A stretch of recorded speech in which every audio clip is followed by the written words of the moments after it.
Chapter 33, Power and Powers Disclaimer. I own nothing. This history has no interest in offending any party, having the sole objective of only entertaining the readers. Enjoy. Power is not will, it is the phenomenon of physically making things happen. Uchiha Madara. Little An, first of all, thanks for the feedback on the last chapter. I was happy to see that many people like the different types of chapters. This proves that this little community of readers is very open-minded. And relax, chapters like that will be rare. And I forcefully take the MC out as a test. There are various moments that he should do an appearance if I want. But I want to the chapter to be without him to see how it goes. Now, to the chapter. Enjoy. Back to the MC, just a little after defeating Mikhail. So, now I'm the leader of these people? Just like that? Don't you have any other requirements? I ask Callisto to be sure. Sounds easy, and a little barbaric. But who am I to judge these people's lifestyles, right? After I defeated Mikhail and stripped him of his power, the guy became unresponsive and I just tied him up and left him there. Now Callisto is taking me on tour all over the underground. Not that there's anything good to see. Callisto gives me a look before answering. Yes. Everything that matters here is strength. Now you need to use the strength to protect the others, she says. Trying to steer me in the direction you want? Hehe. But at least this clumsy form of manipulation is for the good of her people. I don't have much meta-knowledge of her personality, but she doesn't seem like a bad person.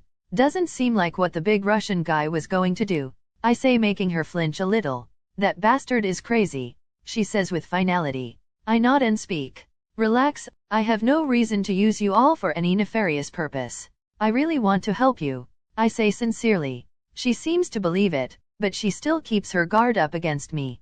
A little. It must be instinct. Living on the edge of society, one must always be careful. But I really have zero reasons to use these guys for some hidden agenda. To be honest, rude, they are mostly useless. And I think Callisto realizes that. Why would a strong guy like me go out of my way to help them? Or am I genuinely nice? Or I'm an asshole? But if I was an asshole, I didn't need to be so subtle. I could just use power to overwhelm them, like Mikhail. So every second I don't do that, the odds that I'm the good guy are increasing. And the guard they have against me is diminishing. I'm not in a hurry, as I said, these guys don't have much use. I have to slowly prepare them. And it's okay for them not to trust me, I don't trust them either. But even if they betray me, so what? What do I lose? I will not reveal my identity, I will reveal the minimum about my powers. The only thing they know about me is my existence, which is still a secret to the world, and one of my advantages at the moment. But to whom will they reveal my existence? They don't have anyone. Nobody but me. Ho. When they are at the lowest point, they have just me. And only I reached out to them. This will have a great weight in the future. Manipulation 101. If you help someone with no apparent gain, they will always let their guard down to you. Obviously, I know there are bad apples here. Snakes that will bite me even if I help them. But I have a way to deal with them. I will give them hope, rope, if they choose to hang themselves with it. It's their problem. I remain silent for most of the tour. Callisto talks about the situation of the people here in the sewers. Apparently, the situation is as bad as expected. The people here survive mainly from what they manage to recover from the surface. Morlocks are the main scouts. They're the ones with better powers, so they take the risks of going out there. Sometimes they loot, steal, or even make a deal with gangs. Gangs from the mutant ghetto mostly. They exchange things that they reclaim, which are valuables, for things like food, clothes, basic necessities. But apparently, they don't commit any serious crimes, not because they have morals or something like that. The concept of morals is the first thing a human in a despairing situation lets go of. They don't want to attract the wrong type of attention for themselves. I have to say that I'm a little impressed with how far humans can adapt. They even have a little farm, apparently. Someone here has a sunlight power. Obviously, it's a pitiful plantation, but it's better than nothing. Callisto also told me a little about the people. Most, as expected, have no other option. The appearance and the mutant status forced them to come down here. Many are too weak to compete on the surface too. And you, I ask you, look totally without extras. Is reasonably strong, you could pass as a non-meta easily. And even if you don't want to, I'm sure you would have more options in another meta community. I speak looking at her. She doesn't hesitate before answering me and telling her story. Callisto was an upper-class woman completely unconcerned with life. She had an easy life and has taken it for granted for most of her life. Until an accident happens. Literally an accident. She was hit by a car. But she did not die or was seriously injured. She discovered at that moment that her body is a little more resistant than a normal human's, and the wounds began to visibly close to the naked eye, albeit slowly. The problem is that this situation was seen by her friends at the time. It didn't take long for everyone to discover that she was a filthy mutie. Even though she doesn't look different, or her powers aren't as mind-blowing strong, she's still been branded with the stigma. Friends and family abandoned her, and everyone in her social circle immediately knew what she was. She found herself alone in the world. It must have been a shock. One moment she's a high-class girl living carefree with her parents' money, and in another, she was lynched. She even loses her tie-dye. Her minor healing factor doesn't help much with that. She had, as expected, trouble surviving until she found Caliban and received his help. Looks like she learned a valuable lesson. With her looks, as long as she got out of the country and got new papers, she could have a normal, carefree life. But she doesn't want to abandon these people now. From what little I know of her in my meta-knowledge, she is surprisingly loyal to the Morlocks and Storm. When Storm defeated her and became the leader of the group, I think it was in a saga to rescue Warren, Angel, or something. Not that Storm came back to help them. The Morlocks are kept in Callisto's hand anyway. She is the most trusted of these people. I can give her the benefit of doubt for now. So you have contacts with people in Mutant Town? I ask. Mutant Town is the official name of Mutant Ghetto. Yeah, I know some gangs there, she answers. This can be useful. Sometimes we team up with some mutants from the surface to scare off some bastards like the Friends of Humanity. She continues. Oh, are you attacked by these extremists?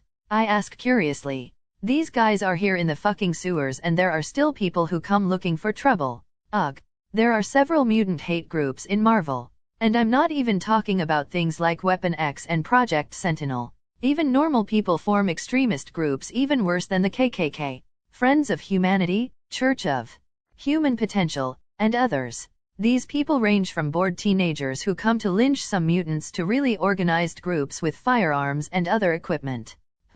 I bet someone finances the bastards. Someone who hates metas and wants to keep their hands clean. An old tactic to get your enemies into trouble. Arm your enemy's enemy. You keep yourself far away enough to not be implicated by the consequences of whatever the pawns do. Complicated. Enemies from all sides. And if the metas retaliate with violence, it only makes the situation worse overall. A bunch of bastards who repeat the same mistake from the past. Chasing a minority group. With so many examples, one might think that we would learn something, right? They think we're not a fragile group because we have powers. Most of us don't have strong powers, and even the ones that may have doesn't necessarily know how to fight. They are still shameless enough to spout bullshit like God hate mutants or that we are against the natural order. Bunch of self-righteous scum. I'm starting to understand Magneto more and more. But calm down, Hector.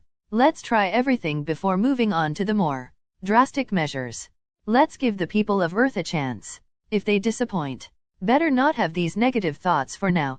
Continuing my tour with Callisto, I come across a very large and empty room, the size of the PE gymnasium at Midtown High. It has to be noted that despite having narrow corridors here in the underground, there are also places that open into incredibly large spaces. Is this place used for something? I ask, pointing to the big room. Nothing really, she replies. There are several places like this. We can use it in the future if we change locations. Oh, it seems that they constantly migrate so as not to be detected easily. The underground is really big. Then I will take this room for myself. I will not live here with you all, but I will leave some of my things here, I say. She just nods. I will bring some of my things here now, and I start to speak when I am interrupted by the arrival of two men, Caliban and Mask. Mask looks like an old man with gray skin and red eyes and is all withered like a tree. He is using a hat and old clothes like a hobo. And Caliban is a skinny gray man who has protrusions on his face that adorn his jaw. If I'm not mistaken, he has the power to detect mutants. But I also remember that he will be strong in the future. A second mutation? An awakening? Let's see in the future. The two approach, Caliban limping and Mask opens his mouth and hoarsely says, "Hey, you, the Russian wants to talk with you. Does Mikhail want to tell me something? Does he want his power back? He will be very disappointed." I ignore the disrespectful and rude tone I was addressed. After all, most of these people have no formal education. And I don't need everyone to prostrate themselves at my feet either. But even though I ignored it, Callisto took offense. "Mask," she says slowly and a little menacingly. But I think that's how she normally talks. "He is our leader now. Don't be disrespectful." Mask only snorts. Seeing me ignore Mask's attitude, Callisto decides to put it aside too and introduce me both officially. She doesn't say anything I didn't know, but my genius brain reminds me of something I read in my other life. Mask is an asshole. He's the guy who can change people's appearance. He is the one who made Callisto have tentacles arms at some point in the future, and also he hides an aspect of his power. He can change people's appearance permanently. He says he can only change for a short time. He says it's his limit. But it's a lie. His only limit is that he cannot change his own appearance. What's the big problem for the Morlocks? The fact that their appearance easily characterizes them as mutants. And this guy has the power to help everyone easily. But he doesn't because he can't help himself. And he wants everyone to be like him. Typical human behavior. A little of schadenfreude. Hoho. I was here thinking about who would have to be the example, the one to receive the stick of the carrot and stick strategy. And you present yourself like that, Mask. Tisk tisk, what good boy you are. I'm not going to expose him now. I'll let him prance like a fool for a while, maybe even do something drastic, like a rebellion or something. Take some retards with him too, before I do the cleansing. With the Morlocks, I was almost giving up on using carrot and stick tactic. These people are just this pitiful. I would adapt and use the carrot and carrot cake strategy. My own adaptation. I would give good things to everyone and even better things to the most loyal, like Callisto. Now there is this guy. Excellent. While I'm thinking about it, Callisto tells me how Caliban and Mask help this small community. Caliban finds other mutants or detects if someone with powers is invading. Mask apparently uses his power to temporarily alter the appearance of one of the Morlocks so that they can blend with normal people and get needed things more easily and legally. Like going to buy medicine or to a pawn shop. Nobody sells anything to mutants out there on the surface. What does Mikhail want to talk to me about? I ask after the introductions. Who knows? Mask speaks dismissively, but Caliban explains in more detail. He refuses to speak to anyone but you, Idolan. He looks different, Caliban concludes far more respectfully than Mask. Okay. I'll go get some things. Bring him to this room here. And keep an eye on him. I'll be back in a little while. I say and disappear after seeing that Callisto and Caliban nod. Carvalho residence appearing in the kitchen of my house because I know that's where Isabella usually stays. I pull my hood down and look around and come face to face with a very interesting sight. Shago is on all fours grabbing snacks from the cupboard, probably trying to get as much food as possible to make one trip before she settles herself on the couch. She is in yoga pants. Jack Kirby bless whoever created yoga pants. Are you stuck? I can't help but ask. Shago turns and looks at me. Huh? No. She replies confused. Too bad. I turn to Isabella and say, Isabella, open a door to a big room, please. I hear Shago mutter, why do I feel like I just lose a good opportunity or something? Isabella says at once, Master Hector. Before carrying out my orders. On the kitchen wall, a door appears along with the black and white mist that characterizes Isabella. I walk in the door without hesitation. Have you finished everything you had to do? Shago asks as she follows me through the door, Isabella close behind. Almost if I explain now, I'll have to update you later. So wait for me to finish everything so I can say it just once, okay? I say while looking at a character art in my unused cards tab. Isabella, please bring all the technological devices that are in Lab 4. I say and she starts to open another door and does as I asked. Shago now just stays silent without interrupting me anymore. Summon I think and reject the options to make a background for this character. After all it's unnecessary. Because his gigantomachia. The motes of light are condensed in the figure of a 4 meter tall, his minimum height, gigantomachia. He looks confused for a moment before he sees me and bows his head. Master. Gigantomachia bond relationship, 10/10, assimilation slot, empty Makia I say. What good boy? The bond relationship of almost everyone is stuck in 3, only Helena is still in the 2. She is just that suspicious. Well, she lived in the DC universe and suffered world-ending crises apparently. I can't blame her. Makia surpasses everyone by a large margin. Makia best girl. What is this thing? Shago asks with wide eyes. Hey, don't be rude. But I realize that she don't feel disgusted or anything. It's just a surprise. I and Makia ignored her. How do you feel, Makia? What's the last thing you remember? I ask. My voice tone and posture switch to the evil overlord template to talk to Makia.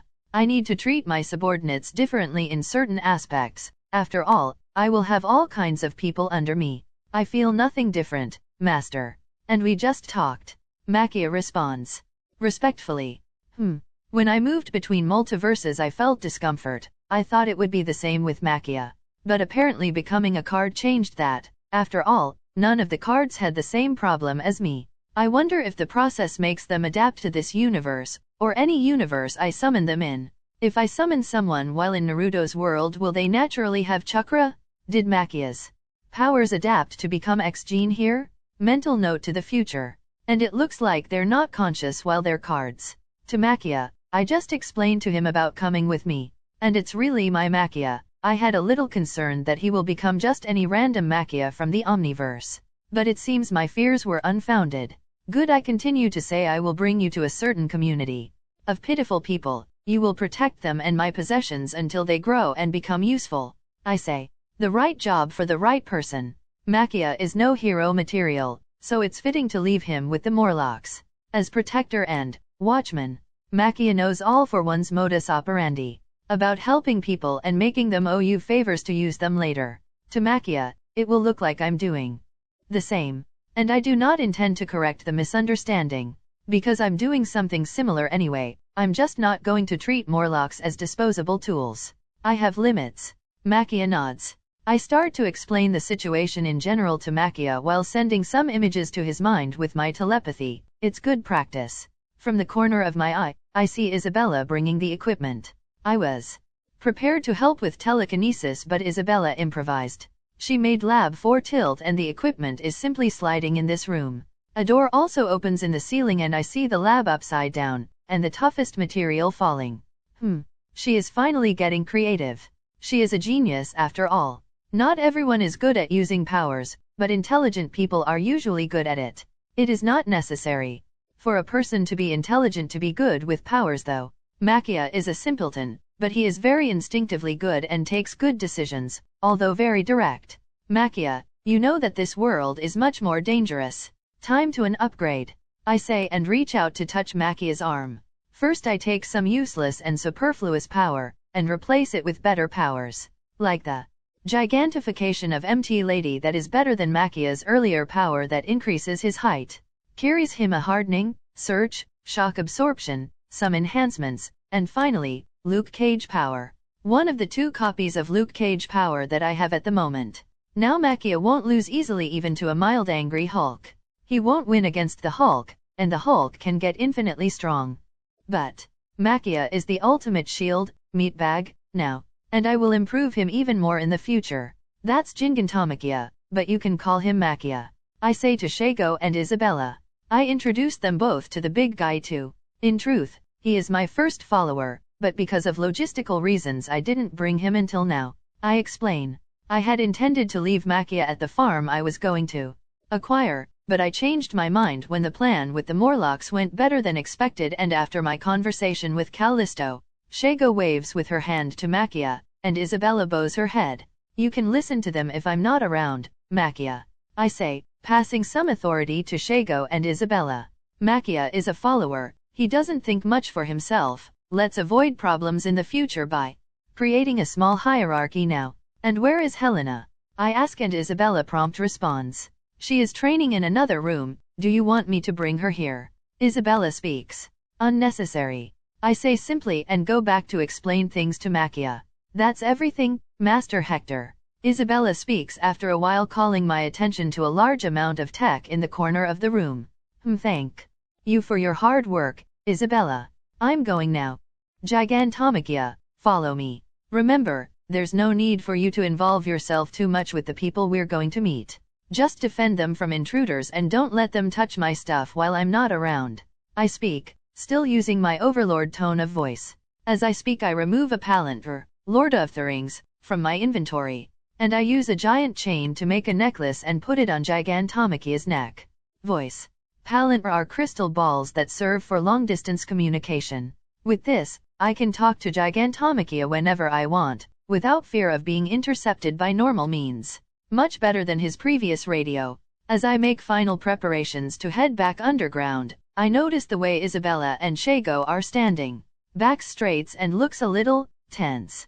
I can understand Isabella acting professionally, but Shago? Oh, it's my way of talking and acting. Are they affected a little? Well, when a laid-back/chill guy like me became serious tends to make people tense. And I also have respect-inducing templates of people like Valentine, Katakuri, and Batman. I have to be a little careful with this. A man needs several faces and it is necessary to know how to use these faces. I can't go around acting like everyone is my subordinate. If I can't separate this I'm going to be a failure. I'm going now. I will come back soon if nothing happens.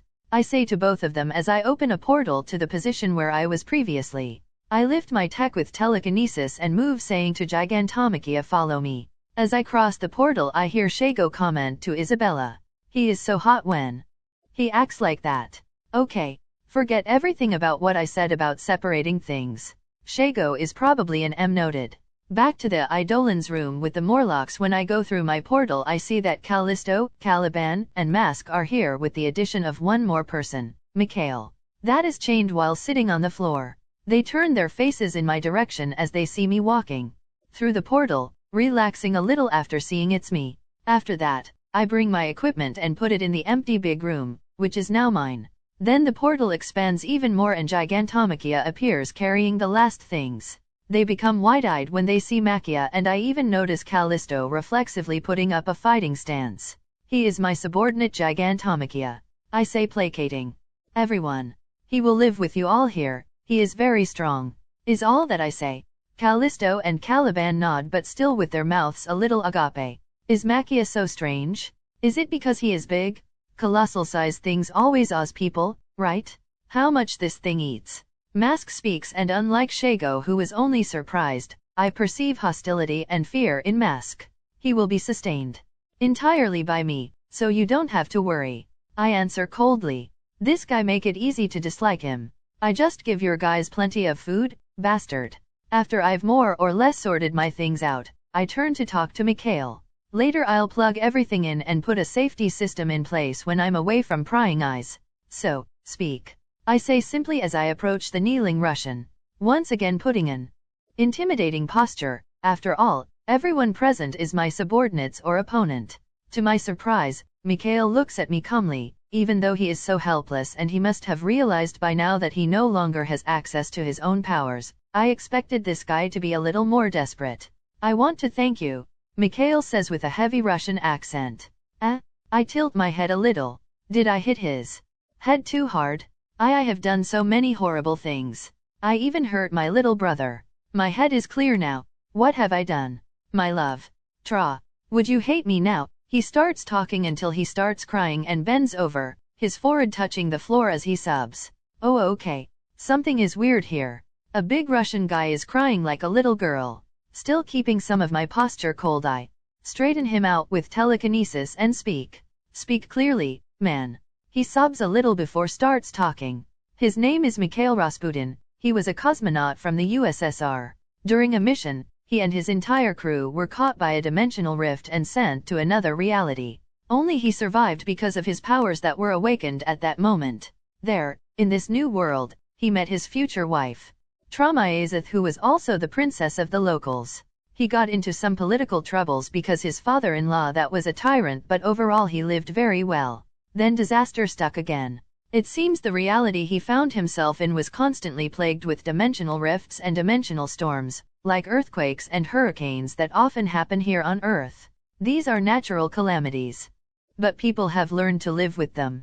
But one, in particular, was a disaster that threatened many people in the place where he lived. He then clumsily tried to close the dimensional rift with his spatial powers. He partially succeeded, but in the end a few hundred people died in the backslash, including Traumaizeth. He got scarred and hurt too and decided to go into exile. One day he managed to return to Earth, and even met his brother, Piotr the Colossus, but they had a fight over the difference in ideals. He almost killed his own brother. I was so hurt. In soul. And in body. Mikhail speaks with grief. My power is hard to use, and my flesh has been torn. I was in constant pain. Pain that becomes rage. And he can't go on and starts crying. Again.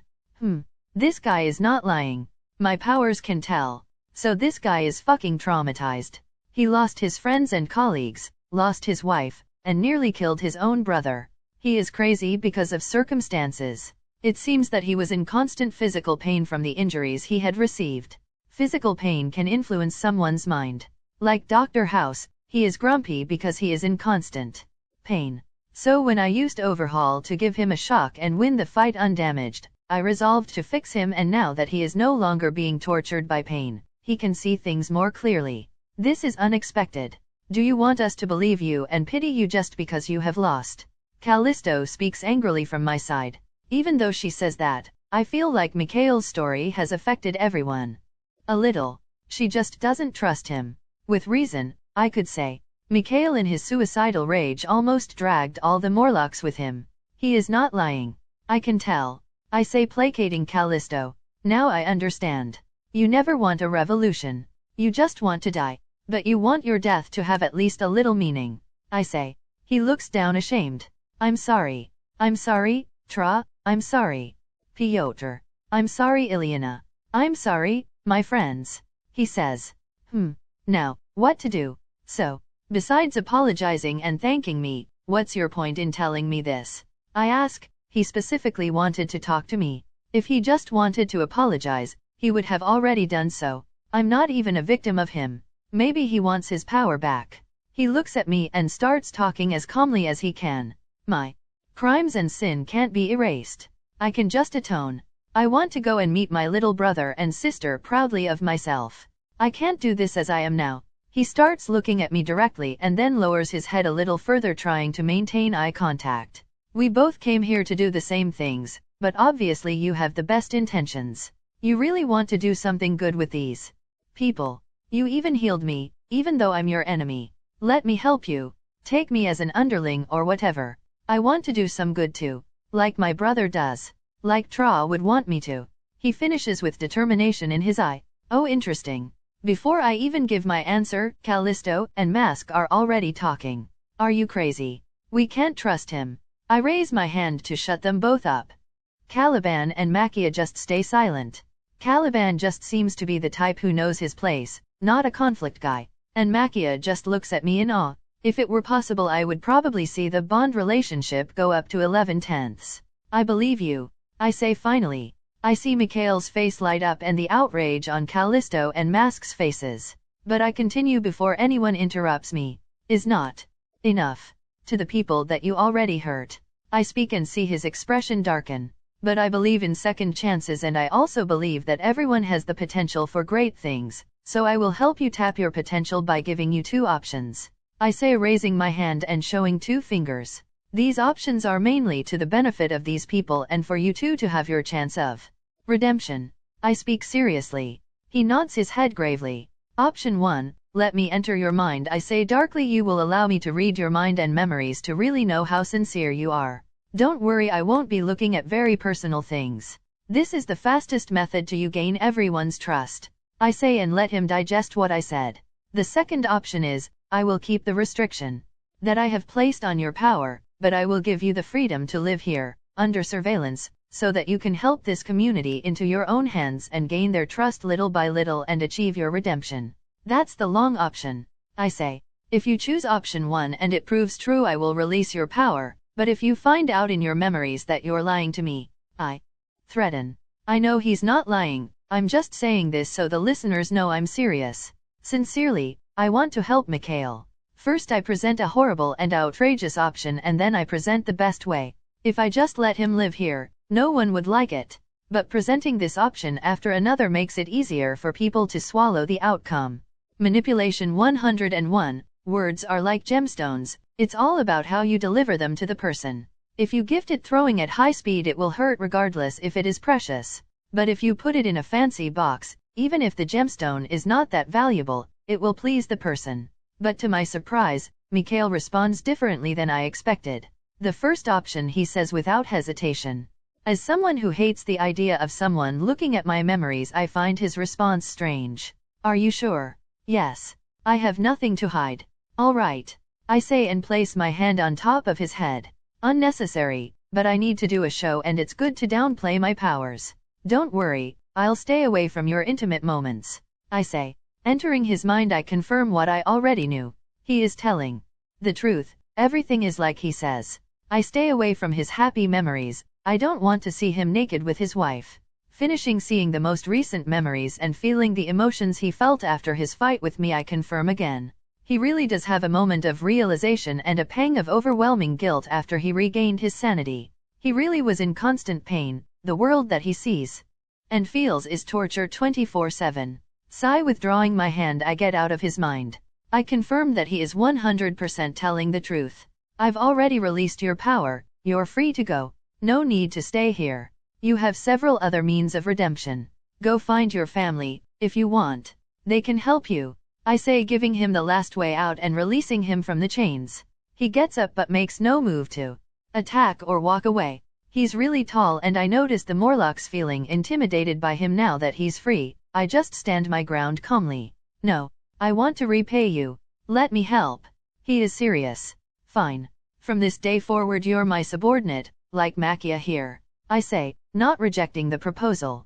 He might be helpful, and I feel like he's loyal. After all, he can just walk away, but he's decided to stick with me. I turn to the Morlocks.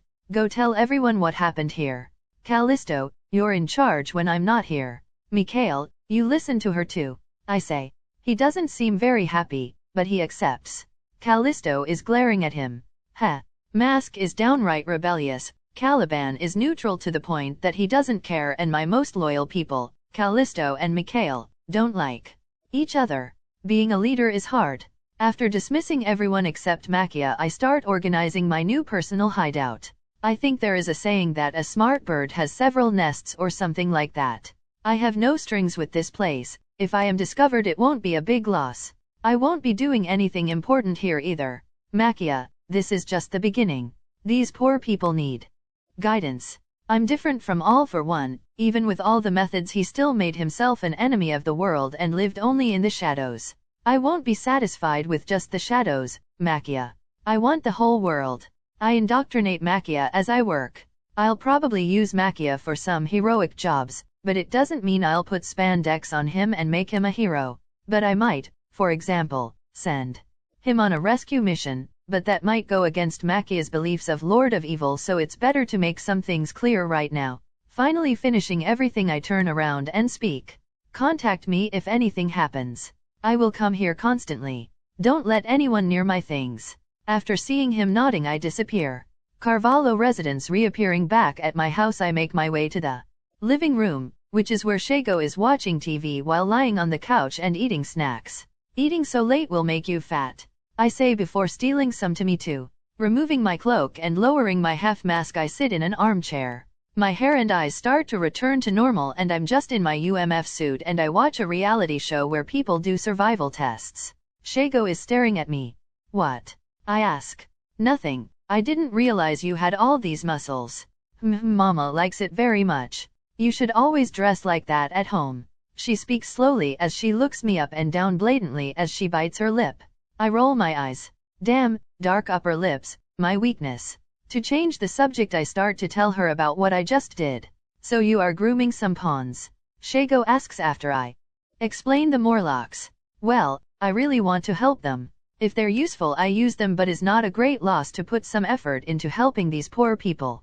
Is good for PR in the future, when I launch my ideas to the world. When you make a good deed without expecting recognition, people tend to believe you mean it. I know that the things I have done will come to light one day, but no one else does. I say lightly while watching TV. They also have little connections to the criminal world, little connections, but it's a start. I finish and get up to leave. After dodging an attempt from Shago to make me sleep in her room, I go up to my own room. This woman. If I give to temptation, I lose. This little game that we are playing is dangerous, but I think about the long-term benefit. Let's meditate. I really almost don't need to sleep. Now in my room, after a good bath and a change of clothes, I am in a meditation pose as I reflect on my power. Today I managed to make a copy of Mikhail's power. A very good power, by the way. I can blend, hide, merge, and move into the space like I'm moving in 4-dimensional space. Or is the 5th dimension? I think the 4th dimension is time. And the 5th dimension is in the extra dimension of space. Oscar Klein and Theodore Kaluza made a theory about it. In DC, the 5th dimension is where the imps like Mr. MXYPTLK live. In this multiverse, I'm not really sure about these things. This power is dangerous too. One mishap and I'm turning to shreds. No wonder Mikhail is scarred. After meditating a lot about my power manipulation and getting in touch with several other powers, I've come to the conclusion that powers in general are strange. It is impossible to qualify powers in a set of rules. There are no rules to them. I remember in my other life watching videos of people showing what powers would look like in real life, showing simulations that Superman would cut Lois Lane into 3 pieces if he saved her from falling off a building. That it is impossible to move forward and fly without applying a counterforce. That it is not possible to lift a plane flying since there is no leverage. And how a body can't generate energy or mass out of nothing. But honestly, applying known physics from my past universe here is simply stupid. Things are different here, and powers have their own rules. Some rules are even weird, like Mask who can't use his power on himself. I suffer from something similar, but not as restrictive. I think I read about it in Worm, the fictional story about capes and their powers. There is something in that universe called the Manton effect, which speaks of the restrictions of powers. Some powers only work on living things, and others only work on inanimate objects, like Airy. Rewind, others work on other people but not on yourself, and even those powers that work only on yourself but not on others. I think this is a defense mechanism for our body, or is it simply some mental block? If I'm not mistaken, Mask may change his appearance in the future. And there are some cases in the Worm universe where this restriction is bypassed too. I have a little restriction. In power manipulation too, each time I copy a power from the same person, the copying time increases. It's not as overwhelming as you can't copy the power from the same person 2 times, but it's a small inconvenience. I did some tests in BNHA World and I noticed that the time to make copies of a power increases by 20%/30% each time I copy. I assume it's a way to keep me from having infinite copies and ending up having a mental breakdown or imploding. I think the MC of that anime Charlotte had a similar problem. But, there's no one here to apply these rules. This is real life, not a game. I can cheat. I can cultivate power in other persons, brain-dead body, give power by other means like serums and then harvest. All for one, and the doctor did that. Where are the developers or GMS? No one is gonna nerf me? I like this patch very, very much. After that, I focus on a little experiment. After half an hour of carefully meditating and using power manipulation, I finally got to do something I had wanted for a long time. Create a nerfed version of a power. I just made minor telepathy. Perfect. I can't help but talk out loud. For a long time, I tried to make weaker copies of a power, but whenever I interrupted the copying process, to try to create a weaker version, the new power simply dissipated into nothingness. Now I got the gist of it. Now I can give more powers, without worrying about not being able to control my subordinates. I need to be crazy to give someone Omega-level powers like that? This is a problem for several reasons. And by giving weaker powers, I can give more powers too. Time to make more nerfed versions. Next day, Midtown High. Ugh. I did not sleep. I was so engrossed in making several minor versions that night turned to the day before I knew it. While it's not a problem, because I'm not feeling sleepy, I can't let it become a habit. It starts like this: soon I'll be holed up in a lab for days and create something that will destroy humanity. Let's go survive one more day in high school. Peter Parker POV Huff. I got there in time this time. Who steal convenience stores so early in the morning? Greeted Ned with our special handshake. I then turn to Gwen and give my greetings too. Looking at her I can't help but think about the conversation I had with Ned yesterday about how Gwen is so into me and that I should ask her out. Oh, Hector, good morning. Ned exclaims excitedly beside me, snapping me out of my thoughts. Ned took the initiative to greet the always unapproachable Hector on his own, and to my surprise, Gwen also spoke to him. What did I miss? Hector just nods his head to the three of us, including myself, and I greet him back. And then he just goes his way and I notice Ned following Hector with his eyes. Would he agree to have lunch with us if I ask? Ned speaks after turning to us again. My confusion must have shown on my face because Gwen laughs, a very beautiful laugh. And she says, "Don't mind Ned. He has a man crush on Hector," she says, silencing teasingly. Ned looks offended but joins in on the fun. "It's not a man crush, it's a bromance," he says. Yeah, you two had such a pleasant encounter, bumped into each other and he held you in his strong arms." Gwen still doesn't contain the smile. "Woman, you wouldn't understand." Ned shakes his head. "What's happening?" I ask, even more confused.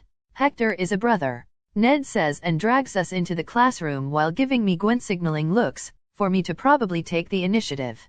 After all, I promised Ned I'd ask her out today. But not now, later. During lunchtime, yes. It will be better at this time. Later, still Peter POV yes. Yes. She accepted? If I wasn't in school I would probably be screaming and dancing. Ned is also very happy. This went better than expected. Saturday we are going out. Okay Peter, you need to do research about better places, and what girls expect on first dates. Don't mess this up. Now is PE and the teacher says that it will be a simple dodgeball game since it's the first week of school. A part of me wants to show off my powers and easily win this dodgeball game. But I know that is not right. But at the same time, I don't want to embarrass myself. Even more so now that Gwen has agreed to go out with me. Maybe I should show off a little. While I think this, the teams are formed. It's not a fair matchup. Most of the athletic guys are on the other side, and Ned and Hector are on the same team as me. Looks like Hector is going to be targeted by Flash and his friends. I see them glaring at him. Looking at my side I see Hector totally unbothered and with a bored expression on his face, like he wants to be anywhere but here. If I break my own leg, can I be excused of these things? I hear Hector mutter to himself. Damn, how much he hates this. The game begins, and it's no surprise that we're being destroyed. The best ones on our team are me and Hector. Hector has good moves, but he dodges clumsily and his throw is very bad. Hasn't hit anyone so far. Just to be clear. He is acting. Don't take other people's impressions of Hector as the truth. The game progress, I'm doing a good job as far as human limits go, and Hector seems to have given up on throwing the balls and is just reflecting what the enemy throws at him with a ball he has in his hands. He's doing a good job, but it doesn't seem to be that complicated as the other team is just aiming in his face and crotch. And then it happens. A ball thrown by Flash with full force flies towards Hector and he reflects, but the ball changes direction very strongly. For the audience, to the girls, to Gwen. My spider sense flare and I move super fast to catch the ball before it hits Gwen, but I slipped and the ball goes unhindered and hits Gwen square in the head. My heart sank. Before I even get up, Gwen is already being helped by Hector, who is holding her head higher than the rest of her body. Moving fast I crouch down by Gwen's side. She is still unconscious. Before I can act, Hector lifts Gwen. Help me maintain her head still. Let's take her to the infirmary, he says to me. Helping him, we move Gwen slowly and carefully to the infirmary where we deposit Gwen on a bed. After dispersing the rest of the onlookers, only Hector and I were left with the nurse along with Gwen. You moved very well. I hear someone speak. I take my eyes off Gwen and see Hector looking at me. Okay, thanks I guess. I reply and he continues. I mean, the moment the ball flew towards Gwen, you had such a burst of speed. Incredible. He says calmly. I just keep silent. Do you like her? Hector continues. I find myself surprised. It's okay. This much is obvious. Hector continues nonchalantly. I was just impressed with how fast you went to protect her. Very heroic. Yeah, I say, keeping my eyes on Gwen. It's a pity that wasn't enough. Hector continues to speak and I turn to him again. You went in. It would be a good save. Too bad. Accidents happen, luckily she'll be fine. After all, it's just a ball. Hector speaks nonchalantly, but his words hit me like a truck. Well, I have an appointment. And it will be nice to leave the two of you alone. Hector says getting up. I get up too and give him a handshake. Thanks for helping her, dude. He looks at me and my hand. After a few seconds that becomes awkward, and he smirks. I don't understand. Heh, you're welcome. It's my fault anyway. I'll leave the two lovebirds alone. It will be nice if the first person she sees after waking up is you. Hector speaks with a rare smile. Bye-bye, and good luck on your date. He talks as he walks through the door. Ah, thanks. Wait, how does he know that? I shake my head and focus on Gwen now. So many things are going through my mind. I can't help but think on what Hector has said. Hector POV. And that will be my good deed of the day. I reflect the ball in Gwen's direction on purpose and make Peter slip too. Is a crude method to give a little wake-up call to Peter and... Ugh. I'm such a busybody. During my contact with Gwen, I give her a little boon. Minor shock absorption. Even though I said I wasn't going to be Peter's babysitter, I can't help but want to protect and prevent a future disaster that might happen. And it was a minimal effort, barely worth notice. I got this idea during my conversation with Callisto about how she survived a car accident with only weak powers. Minor shock absorption is hard to be noticed and will not save Gwen entirely. If she is hit by a truck she will be hurt, be deformed, but will live. People will call it a miracle and will not suspect that she has powers. She will also likely survive being whiplashed from being grabbed by a suddenly falling web, for example. With this, I don't have to keep tabs on every Spider-Man fight and it also makes me feel a little more relaxed. Honestly, nobody deserves a death like that. And knowing that it might happen, I think everyone would want to prevent it. Parker's luck is a bitch. Any fan would want the guy to be happy for more than 8 hours. The only risk would be her body rejecting the power. But this is Marvel, and Gwen has various powers in many versions, like Ghost Spider and Gwenpool, so I took a chance and believed that she would receive the power without any problems. And bam, goes without a hitch. She received it too well. Is everyone in this universe like that? I need to test. Coming home, I decide to just tinker a little. I've done a lot of things these past few days. Shago follows me constantly and stays by my side while I work. She is bugging me to let her have some fun, do something, go out. I keep her here because it's not the moment, but I think I can speed up my plans a little. She and Helena need to move out anyway. Master Hector, Mr. Nelson called and said your emancipation documents is ready. Isabella speaks after entering my lab. Oh nice. Can you go get me, Isabella? I still don't want to meet them in person for now. I say no problem. She bows and starts to retreat. Take a gift with you. Take one of the wines and give it to them. A chateau. And tell them I will pay them when my bank accounts are released. I say. She bows again and withdraws. Huh. Another step. Hey, don't ignore me. Shago talks as she sits on my lap. Calm thoughts, Hector. Clean your mind. You're adult now, let's celebrate like adults. She smirks. Amitba. Clean your mind. If you give in, you lose. Remember Hector. Nelson and Murdoch. Feeling Nelson returned to the inner room. With a smile on his face and holding a bottle of wine, Matt couldn't help but smile at his friend's excitement. Cheers to a successful work. Nelson speaks excitedly. Karen Page can't help but smile at Nelson's excitement. He's even been doing some weird dance. Achcho Petrus 1990. Nelson exaggeratedly sniffs the wine as if he's a great wine connoisseur and the name isn't on the label. This thing must pay months of my rent. Cheers to a happy client. Matt speaks. A happy and rich client. Nelson corrects. Karen laughs. That is the beginning, Matt. Finally the things are looking good to us. Nelson speaks. Don't forget that we don't do that for the money, Foggy. Matt says but still smiles. Yes, but money helps. Now, I need to buy some fancy glasses to put this wine in. We can't drink it in disposable cups. The money has gone to your head, Foggy. You are impossible now, Karen says as she smiles. Next day, Carvalho residence. Hector POV. It's hard for me to get drunk. I just confirmed. so I'm sure nothing much happened, even though I had 3 drunk women sleeping by my side.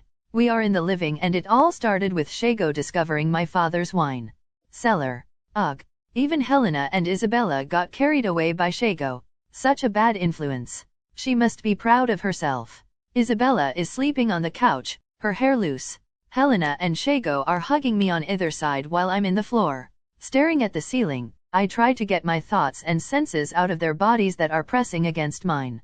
Shago is hugging me like a koala and Helena is with her face dangerously close to my crotch, and her ass is sticking out to me. If I just move a little and close my fingers, I will realize the dream of all weebs. Just a little movement. Do it. My shoulder devil that eerily looks like a mini Palpatine whisper in my ear. Don't do it. One moment is not worth what you can have in the future, my shoulder angel that looks like Master Oogway. Why am I such a weirdo? They're expecting that. Do you think they'd get drunk on you if they didn't want you to take action? Darth Sidious whispers. No. You need to come clean and be forefront with them. You can't abuse the feeling taught are budding because of essence. Master Oogway speaks wisely, making me reflect. But then he continues. And after this, you do it. What? So is for me to do this anyway? Yes. Do it. Palpatine whispers and disappears like a force ghost. Master Oogway looks at me as he disappears in a flurry of petals and part, leaving me his final words. If there's a hole, there's a goal. My subconscious is strange. Carefully getting up, I tuck all the girls into bed and let them sleep. Taking a strand of hair of Shago that is annoying her nose, I think this situation is obviously a lie if I say that I'm not attracted to her. And her advances give me a chance to progress. But it feels wrong. She doesn't love me. She have the hots for me, I can feel, but is not love. But in the future, I think it may be inevitable for things to progress like that. Because of this, I'm in no rush. If I have a one-night stand with her will just complicate things in the future. Can I even reciprocate these feelings? They are even real? Ugh. She is stuck with me for life. Should I take responsibility? I don't feel like that for Helena and Isabella. At least for now. Maybe because they maintain a respectful distance. TCH. I will jog. After doing my normal route, I sit on a bench to think.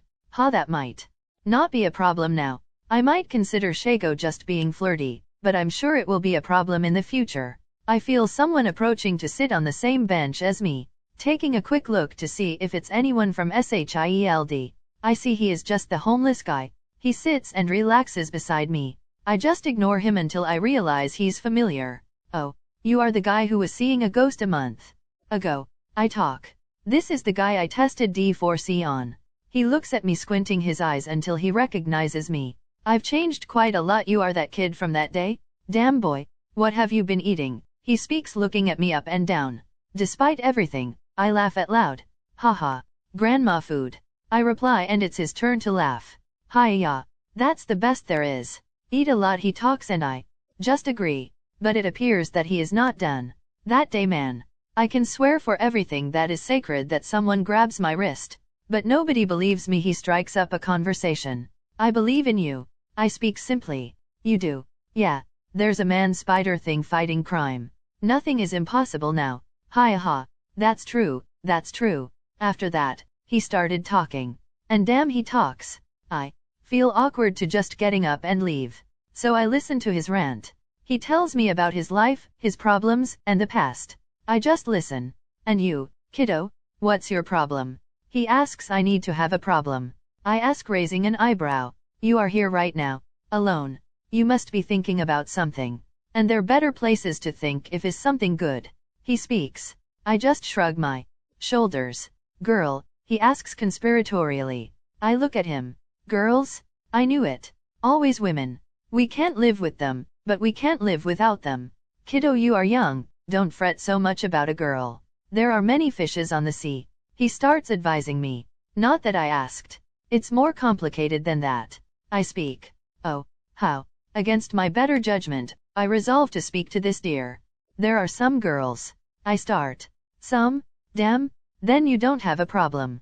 Hiya. He laughs at his own joke. And I just look at him. Sorry, go on. Let's say a girl like me. But she doesn't have much of an option. And I feel like I'm taking advantage of that. I say, trying to simplify the situation. Do you like her? Well, I don't love her. But you can say that I like her. Well, problem solved. She likes you, you like her. Just treat her well. He speaks. Ugh, it's more complicated than that? There's a chance of mild mind control involved. Maybe you're the one complicating things. Arg. I don't know why I talked to you. Maybe I thought you were secretly a hermit or something. Full of knowledge and experience in life. I say, leaning back on the bench. Hi Yaya. Kiddo, you're watching too many movies. He laughs. Whatever, old man. I'm coming. Thanks. I say as I get up. You're welcome. Thanks for listening to my rant too. Let me say, kiddo. At the end of life, you regret the things you didn't do more than the things you did. I just nod before going back home. Night of the same day. The day followed naturally, with the exception of Isabella apologizing for her behavior. At the beginning of the night, Spider-Man had a fight with the Green Goblin. Seeing the fierce fight and knowing that Norman will probably stay away from the public to recover, I decide to advance my plans to invade Oscorp.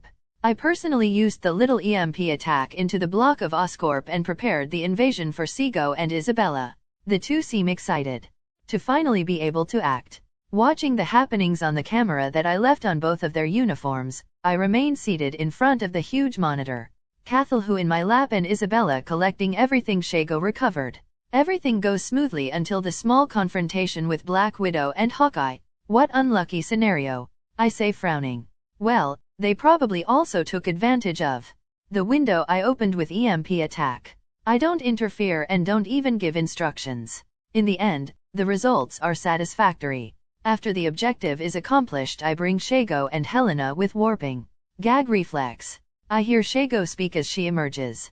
She has nothing to complain about. I changed the flavor of the warping liquid to vanilla. Good job, I say to both. Almost flawless execution, except you playing with your opponent and being caught off guard, Shago, I say. Shago snorts. I need to gain time to download everything, and since I can't kill her, on your orders, I went for the second option. She answers petulantly. But I can't let this slide. I already have an idea of Shago's personality. She is greedy, narcissistic, sassy, and likes to act spoiled. Everything is acceptable, but I can't let her become arrogant and conceited, and ending up hurt or killed because of this. It doesn't change the fact that you were careless. I sternly say I hope it won't happen again. She looks away and says a low okay. That said, you also lost control of your emotions very easily. No need to torture Black Widow like that. There are no eternal enemies, Shago. Only interests. One day maybe we could use her. I add. Shago only pouts. Honestly, I don't care how she acted with Natasha. She doesn't even overdo it. I don't even know Black Widow. She may even become an enemy in the future. Just because I read or watched her in my past life doesn't mean she's someone I'll treat well no matter what. For me, my Shago is worth more than 10 Natashas. But Shago doesn't need to know this. She will become spoiled. Shago is the type of woman that you need to keep on the edge. She has this competitiveness with Helena, and for me that's great. So I will not favor her. Good job again, Helena. Let's eat now. Rest well afterward. I say to a Helena who waves and a Shago who snorts again. I will spoil you in the future. Relax. Saturday. Finally a day off. Relaxing while reading a book on the couch, Shago is lying next to me with her legs over my own. Then, I feel the biggest chill I've ever felt in my life. I know right away that danger sense, spider sense, the force, and other powers warning me. But I don't feel the danger for me specifically. It's as if the danger is spread through the air. All over the place. All over the city. I'll take a tablet out of my inventory and look at the various cameras I've placed around town. Chaos. Everything has going to shit. There's panic on the streets, explosions, death. I get up and open the window for a view of the city. Mosque desgra. Godamit. I curse in Portuguese. It's rare for me to lose control like that. In my view, there's a fucking cliche of giant sky beam. It is blue and is opening a portal where an army is falling down and wreaking havoc in New York. The girls have come up behind me and are looking at the prelude to disaster. This is the plot of the Avengers movie, but this is too much. The sky is dark just by the amount of the Chitauri army. There are dozens of Leviathan-like ships and what is this cold? The scale is at least 10 times worse than what I've seen in the movie, and it's just getting started. What is that? I hear Isabella ask. Invasion. It's Helena who answers gravely. Faster than girls can react. I'm already gone. Using Mikhail's teleport powers, I already appear high in the sky at a safe distance to not have my location pinpointed. I've quickly changed into my suit and am already flying at high speed to the center of the confusion. TCH. The year is still 2004. I knew that the timeline is not reliable, and the fact that Iron Man 2 had already happened make the chances of the Chitauri invasion happening this year very high. But that's too fast. Act while you think. I practically hear the voice of the previous holders of the One for All in my mind. Going headfirst into the thick of things and generating sonic booms as I fly, I sink my heel into a leviathan's head, shattering the half-creature half-ship thing. My arrival attracts the attention of everyone involved: Chitauri, civilians. Oh, the Avengers. Well, the tutorial is over. It's time for Idolan's debut. In the corner of my eye, I see a random couple running around, and for some reason, my thoughts go to Gwen and Peter. Wait. Today is their date. And there is a fucking invasion. Serious universe? Give the guy a break. Damn Parker's luck. Yeah. Things have gone to 0 to 100 very fast. Is impossible to Hector cover everything, unfortunately. Shield secrecy backfires. Some things will be different. I hope you all enjoyed it. Till next time. Stay good you all. Bye bye. No plans survive first contact with the enemy. Helmuth von Moltke. Idolan POV. I was never a wildly patriotic person. My two motherlands are full of problems and things I'm not very proud of, but if an outsider spoke badly about both the U.S.A and Brazil, I would be a little angry. So this is the first time I feel this anger that seems to burn from the bottom of my being. My city. My country, my planet. It's being invaded. And that bothers me. Very, very much. In a second I take out my surroundings. Destruction, fire, raining debris, people panicking. Well, my entry seems to have caused a little pause in this part of the battlefield. I think I made an impression. Serious, dude? You're filming me instead of running away? Kids those days, sigh. Even though I'm still pissed off with this invasion, a part of me knows this is a great opportunity as it's the best time for my debut. I could have started heroing a long time ago, but all I was going to win would be the title of Mutant Menace by J. Jonah Jameson. I see how Spider-Man is treated despite him constantly saving people. A smart man learns from his mistakes, a wise man learns from the mistakes of others. That's my main motto in the Marvel world. I might save a few people here and there, but in the end, people would find a way to hate me and blame me for some reason. To this day people still think that supervillains only appear as a response to Spider-Man vigilante activities. But this invasion, I have zero involvement with this shit. I'm only here to help. People will blame the Avengers, the Fantastic Four, the government, and Loki, but only idiots will blame me for that. Sigh. Okay, forget that I said this. I know I'm still going to get some of the blame anyway. I can't underestimate human stupidity. But this situation is already the best case scenario. Making a good first impression here will jumpstart good changes in how mutants are viewed by the public. Looking down, I spot the heroes of the moment. More people than in the movie. Maybe that's why this invasion seems to be much worse than expected. Some sort of cosmic balance. It has the expected heroes like Captain America, Black Widow, Hawkeye, and I've seen Iron Man flying before. No sign of Thor and Hulk for now, but there are extras that didn't appear in the movie, but that I hoped would help here. Ant-Man and Wasp, Susan Storm, and the Thing.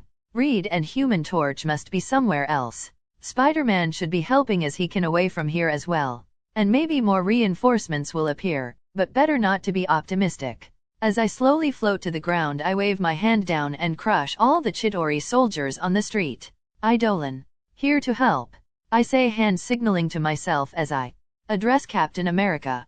Situation. I speak simply. He looks confused for a moment. Maybe a little dazed by my sudden entrance, but he proves to be an experienced soldier and starts talking. Alien invasion by the Norse god Loki and an unknown woman. They are using an artifact called the dodecahedron to open 2 portals to bring their armies here. Captain America quickly and efficiently reports the situation to me. 2 portals? An unknown woman? Dodecahedron? What a fuck. Oh no. Now I remembered. The MCU's Cosmic Cube or the Tesseract is very different from its comic book counterpart. In the comics, The cube is an artifact that connects to the Beyonders dimension, giving reality warping powers to whoever uses it. Honestly, I've seen a lot of discussions in my past life about which weapon is stronger, the Cosmic Cube vs the Infinity Gauntlet. The fact that the Space Stone is probably in this dodecahedron or whatever, is an indication that the real Cosmic Cube, an object that can reshape the universe, is out there. In the universe. It can be retrieved by anyone at any time. And there's probably nothing I can do about it. Holy shit. Ugh. I can feel a headache already. Let's think about this later. This time there are 2 portals and an unknown woman. I ask. We don't know who she is. She is helping Loki and is dressed in green. Captain America replies. Hela? In the MCU she is the daughter of Odin, but in the comics, she is actually Loki's daughter. So it wouldn't be strange that she's helping the god of mischief. The woman can brainwash people, especially men. Be careful. Is not a good experience. Hawkeye talks next to me, as he shoots an arrow at a Chitauri in the distance.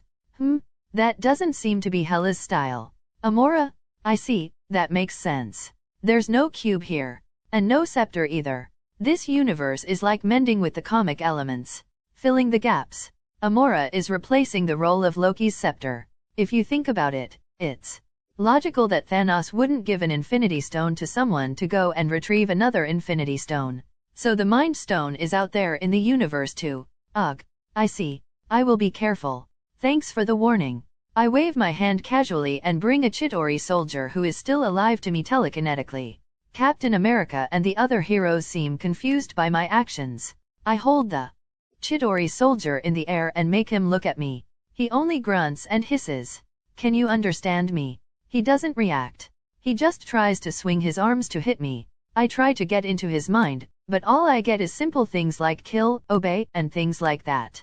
Not words, just these instincts ingrained in his mind. I draw his own weapon into my hand and aim it at his head. The universal sign of threatening someone. Everyone understood this. But the reptilian soldier doesn't seem to care and continues to try to attack me. It seems that communication and understanding are impossible. I speak lightly before squeezing my hand and breaking his neck. Not caring about the gruesome sound that made Invisible Woman and the Thing flinch. I quickly and professionally move the subject in the air to observe it. Even disassembling him a little. Looks like they're disposable soldiers. A reptilian humanoid alien that has over 70% of its body replaced by cybernetic implants. I say to everyone. I attract another Chitauri soldier that is already dead and compare the two. Exactly the same. Maybe clones, so they must produce these guys in batches. Do you guys know what that means? I ask. It means that it is possible that there is an astronomical amount of them. Hank Pym is the only one who answers, making everyone show grim faces. Who is handling the portal? I ask. Reed Richards went with Human Torch and Bruce Banner to try to close the equipment that is generating the 2 portals. Captain America responds. Good. I say as I finish disassembling the Chitauri specimens. The core of their exoskeleton is in the cervical spine. If you get the chance, a good hit here should make them useless. But the metal that makes up their armor is stronger than usual. So it's not a weak point per SE. I report, it seems that's all I can figure out with what little time I have. Better start moving. I'm telekinetically destroying enemies from a distance, but it will be more efficient if I go to fight soon. I will deal with the second portal, which is to the north, right? I say. Yeah. How do you know? Natasha asks. I can feel the cold coming from that direction. If my guess is correct, Loki has connected this second portal with Jotunheim. Whatever army he's bringing will be bad enough, but the absurd cold weather will kill people much faster and it's harder to defend too. You can't punch the cold. I say. I turn to Hawkeye and ask. Needs a ride to a high point. I move my hand and stop a Chitauri chariot that was flying at high speed above us. Making the flying ship land, I destroy the pilots and take the weapons intact and throw them to the Black Widow. This should be more efficient than your current weapons. She holds the energy rifle and gives an appreciative look. Oh, how did you know that was exactly what I wanted for my birthday? She talks while testing the weight of the weapon. There's more in the flying ship. And grenades too, I say. Hawkeye sighs and speaks. What did you do? You can't give these news toys to an unsupervised kid like that. Have you checked the age restriction? He says jokingly but looks a little worried. and is slowly backing away from the Black Widow. It appears that their relationship is like the MCU. Piss off, Clint. Just because he is a man that knows how to give gifts to a woman, you don't need to be jealous. The redhead spy responds looking affronted. I like you already, new guy. She says a little flirty to me. Ugh. Now I know why she and Shago don't get along. They're very similar. Rolling my eyes beneath my hood, I turn around and say I'm going now. I'll lighten up the burden here a little before heading north. Captain America nods. I'm counting on you, he says. I just nod and take a flight straight to the skies. Hehe. Captain America is counting on me. How cool is that? From my appearance until now, only a little over a minute has passed. It's not long, but I know. Many have died in the meantime. But it was necessary to get in touch with my colleagues for today. Reaching a good altitude, high above the skyscrapers, I stop and watch the large number of Chitauri pouring out of the portal. This portal is directly connected with the vacuum of space. I can observe some drastic atmospheric changes close by, but not as much as expected if a literal hole in the fabric of space opened directly into our troposphere. That portal must be stabilizing the surrounding area in some way. I'm curious. But now is not the time. Starting to shrink, bringing my arms and legs closer to my body, I start to attract all nearby enemies. The space around me distorts a little as all the Chitauri are caught in my gravitational field. When I accumulate enough power, I release my omnidirectional force/telekinetic blast in the sky. Boom! I think 40% of the enemy army has turned to dust with this. A large area around me is empty. I don't waste much time and start flying towards the second portal. This help is all I can do for now to avoid casualties in this area. Beep, my communicator beeps. Yes. I hear Isabella's voice, Master Idolan. I would like to report that Huntress and Lady Jade asked to be teleported to help against the invasion. She remembers referring to me as Idolan when I'm in my suit. Oh Helena, I can understand, but Shago going out of her way to help? Frankly, I intended to make Shago responsible for my villainous activities, and Helena with anti-hero activities. But I think this is already blown up when they came into contact with Hawkeye and Black Widow. I'll give the role of anti-hero to both of them. In the future, I will have to find someone to handle my shady business, help them with whatever they need, and bring them back if they end up in imminent danger. I talk while flying and slash enemies with my blade arms. Understood. And I want you to do some things to me, I say to Isabella as I adjust my plans. Carvalho residence, minutes early. Shago POVO, no, that looks bad. Anyway, I'm going to sleep, I say as I turn away from the window. Isabella, please bring my things, Helena says without taking her eyes off the window. After a second of hesitation, Isabella opens a portal and brings out 3 suitcases. Helena opens them without hesitation, revealing the contents. One of them has her new costume, made of unstable molecule, and finally covers the entire body of the slut, who lets the belly button exposed. Are you some kind of dancer? In the other suitcase, there are 3 crossbows, of different sizes. The medium one is the size of Helena's old crossbow. The smaller one is for the forearm and the big one is fucking huge. I remember Hector muttering something about a woman and laughing at a joke that only he understood while doing the crossbows. Hehe. Just like Vane. Bruce Vane. Pfft, everything falls in place. He is weird sometimes. The third suitcase is full of bolts that do different things like electrocuting, exploding, and with trackers. Are you gonna be out there? I can't help but ask the obvious. Yeah, you don't. She shots back. Nah, Hector got this. If he wanted help he would ask. I answer. I will contact Master Hector of your decision, Miss Helena. Isabella speaks to the side. Ha, typical. Isabella is a snitch. Good to know. But I'm starting to feel left out. This isn't right. I can't let this woman surpass me. Isabella, bring my things too. I speak. Isabella gives me a look before opening another portal with my suitcase. Only one. HMPF, I'm just more frugal, is. Not because Hector likes Helena more. Dressing quickly, I prepare to impress Hector. Have you changed your mind? Helena asks with a raised eyebrow. Like I will let you take the lead, bitch. Yeah. I can't let people conquer my world before me. It's an insult to me and the future world order that I will establish. How dare they? I answer simply. She just rolls her eyes. We're not going to play. This is serious. she says seriously. I know. Be a hero, right? Easy. Just kick ass, look good and, another thing that I forgot, but it shouldn't be important. I reply dismissively. Save people, maybe. She speaks a little in disbelief. Yeah, that's it. It was on the tip of my tongue. I look at my nails. I hope they don't break, it would be a bigger disaster than this invasion. I put on my gloves after removing my ring which changes the color of my skin and then my mask. Drop us off, Isabella. I say setting my hands on fire to test my powers. A portal appears and Helena and I jump in without hesitation longer. Morlock sewers, third-person POV. The underground is shaking. The surface explosions are reverberating throughout the place. The mutants that inhabit the sewers are nervous and getting ready to send someone to investigate. But before they could proceed, a person simply appears out of nowhere in front of the Morlocks. It is the figure of a woman wrapped in black mist. After a while, she reveals herself to be a tall woman in a maid uniform. But her face and hands are still made of black mist, her eyes are the only thing you can identify on the face without features. Her eyes are just two purple slits. Who are you? Callisto asks, putting herself in front of the non-combatants.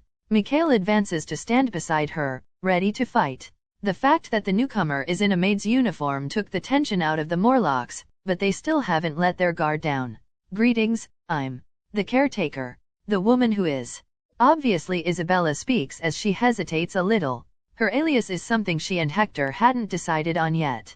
Many names have been suggested as simply the maid, mama, housekeeper, Hestia the Greek goddess of hearth and home. But Hector gave up on that idea at the same time he proposed because he doesn't want to have any connection with these crazy pantheons of gods. By the way, Shago suggested Dami Mommy but it wasn't accepted either. So Isabella has now decided on caretaker, which she thinks fits nicely and she doesn't really care too much anyway. I'm here on behalf of Idolan to say a few things, Isabella continues. Knowing she came on Idolan's orders made most relax. First of all, these disturbances you are feeling are due to a battle taking place on the surface. The details you will know in the future, but you need not worry.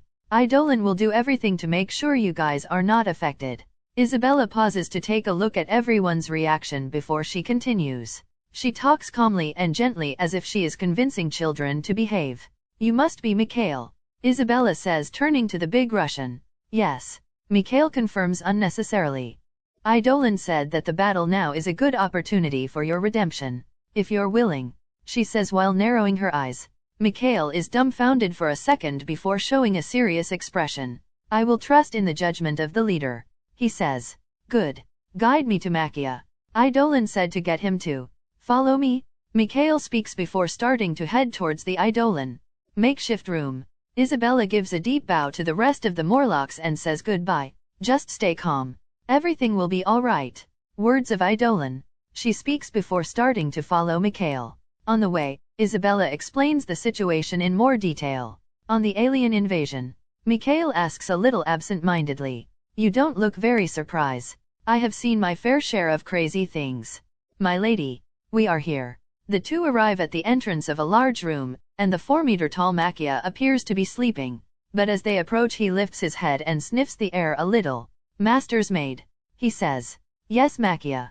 Master is fighting. Before she even finished speaking the man-giant started to rise. The master has given you a mission, Hakia. Activate your necklace. Isabella speaks. Hakia reaches for the palantir, which rests on his neck. The moment he touches and thinks about talking to Hector he hears a voice in his head. Hakia. Are you listening to me, Master? My dear Hakia. He hears Hector's soft voice. Aliens are invading the world that is meant to be mine, Hakia. This can't stand. A little anger oozes from the voice in Hakia's mind. The maid will teleport you, Hakia. Destroy the enemies and protect my world and the people who live in it. Phrasing is important in dealing with subordinates. Hector knows this very well. Hakia is no hero material, so he has to adapt. Images begin to appear in Hakia's mind. Whose enemy is it, and to protect and avoid do as much destruction as possible. After a while Hakia turns to Isabella. Bring me there, little friend. Okay, do you want a mask, Mikhail? Isabella says as she hands a communicator to Mikhail. No, Mikhail says as he puts the communicator to his ear. I don't have a life other than this one. And I want my little brother and sister to be proud of me, when their big brother saves the world. He speaks determinedly. Isabella only nods. All right. Mist begins to spread when Isabella opens another large portal. North of New York. Loki, stop this madness at once. The angry god of thunder yells at his adopted brother. The region where they are has already become a land of ice and snow. Thor is doing his best to control the weather and hold off the cold till the humans have time to evacuate. But even with his efforts, Thor knows that many will die. The chilly winds of Jotunheim are not something a normal person can shrug off. I'm just making my own destiny, foolish brother. Unlike you who were born with the throne in hand, I am having to earn it by my own abilities. Loki speaks condescendingly. He feels very secure and that everything is in his control, as a small army of frost giants stands between him and Thor. A throne built on the corpses of innocence. Thor spat. Is this the kind of king you want to be, Loki? Thor rants furiously as he sends a frost giant flying with Mjolnir strike. What do you think Odin's throne is made of? Underneath all that gold is blood and dead bodies too, brother. You can't be so naive that you don't know even this. Loki says. I will stop you and make you see sense, Thor exclaims before spinning Mjolnir and lunging towards Loki, his red cape billowing behind him. Are you sure that you want to do that? Loki wiggles his index finger before making a woman appear in front of him. The woman is gagged and tied in green ropes of magic. Jane? No, it can't be. This is one more of your tricks, Loki. You're going too far. Thor speaks furiously. He'd spoken to Jane on the cell earlier, while on the helicarrier with the other heroes. While the scientists Reed, Banner, Pym, and Stark worked to locate the dodecahedron. She is safe at that time. It can't be Jane. But how does Loki know about Jane? Are you sure that you can risk? Loki says, opening a portal that glows green beside him. The portal connects with the rooftop of some building. To Loki, Thor is the only one who can stop him now. If he can keep Thor busy, he can stop the pesky humans who want to destroy the machine Selvig created to channel the energy of the space stone. What will you believe, Thor? Loki says before throwing Jane off the high place he is standing on. He doesn't even look at her as he crosses the portal to plot with the other heroes. Thor has to stop Loki, but even if it's an illusion, even if he proves that Jane isn't real, Thor can't risk it.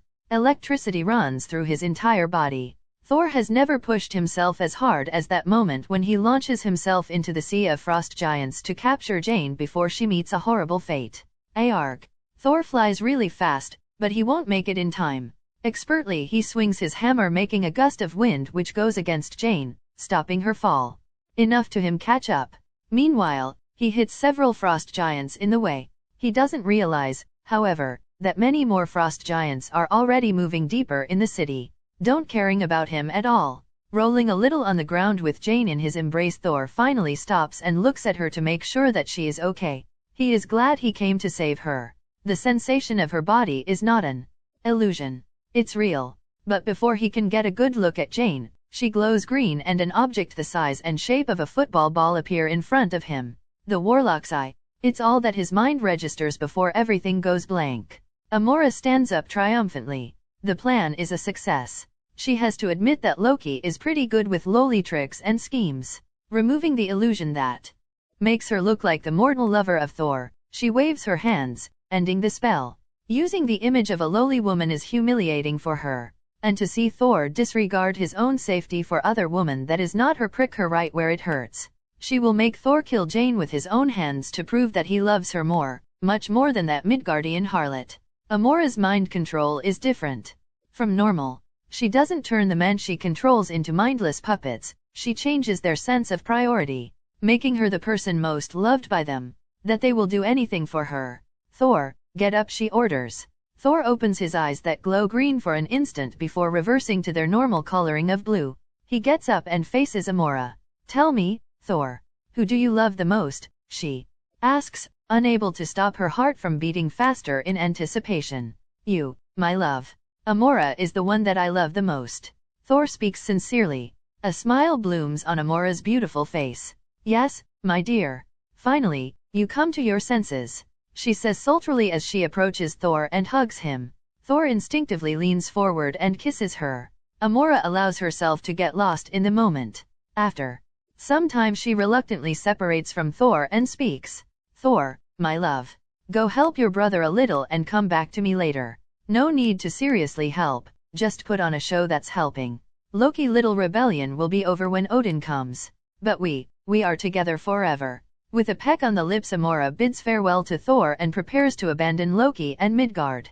Now that she has everything she needs, she no longer has to waste time here. It needs time for the spell to ingrain in Thor's mind and become immovable. She doesn't want to be here when Odin's wrath falls on Loki. By the time Odin remembers Thor, it will be too late.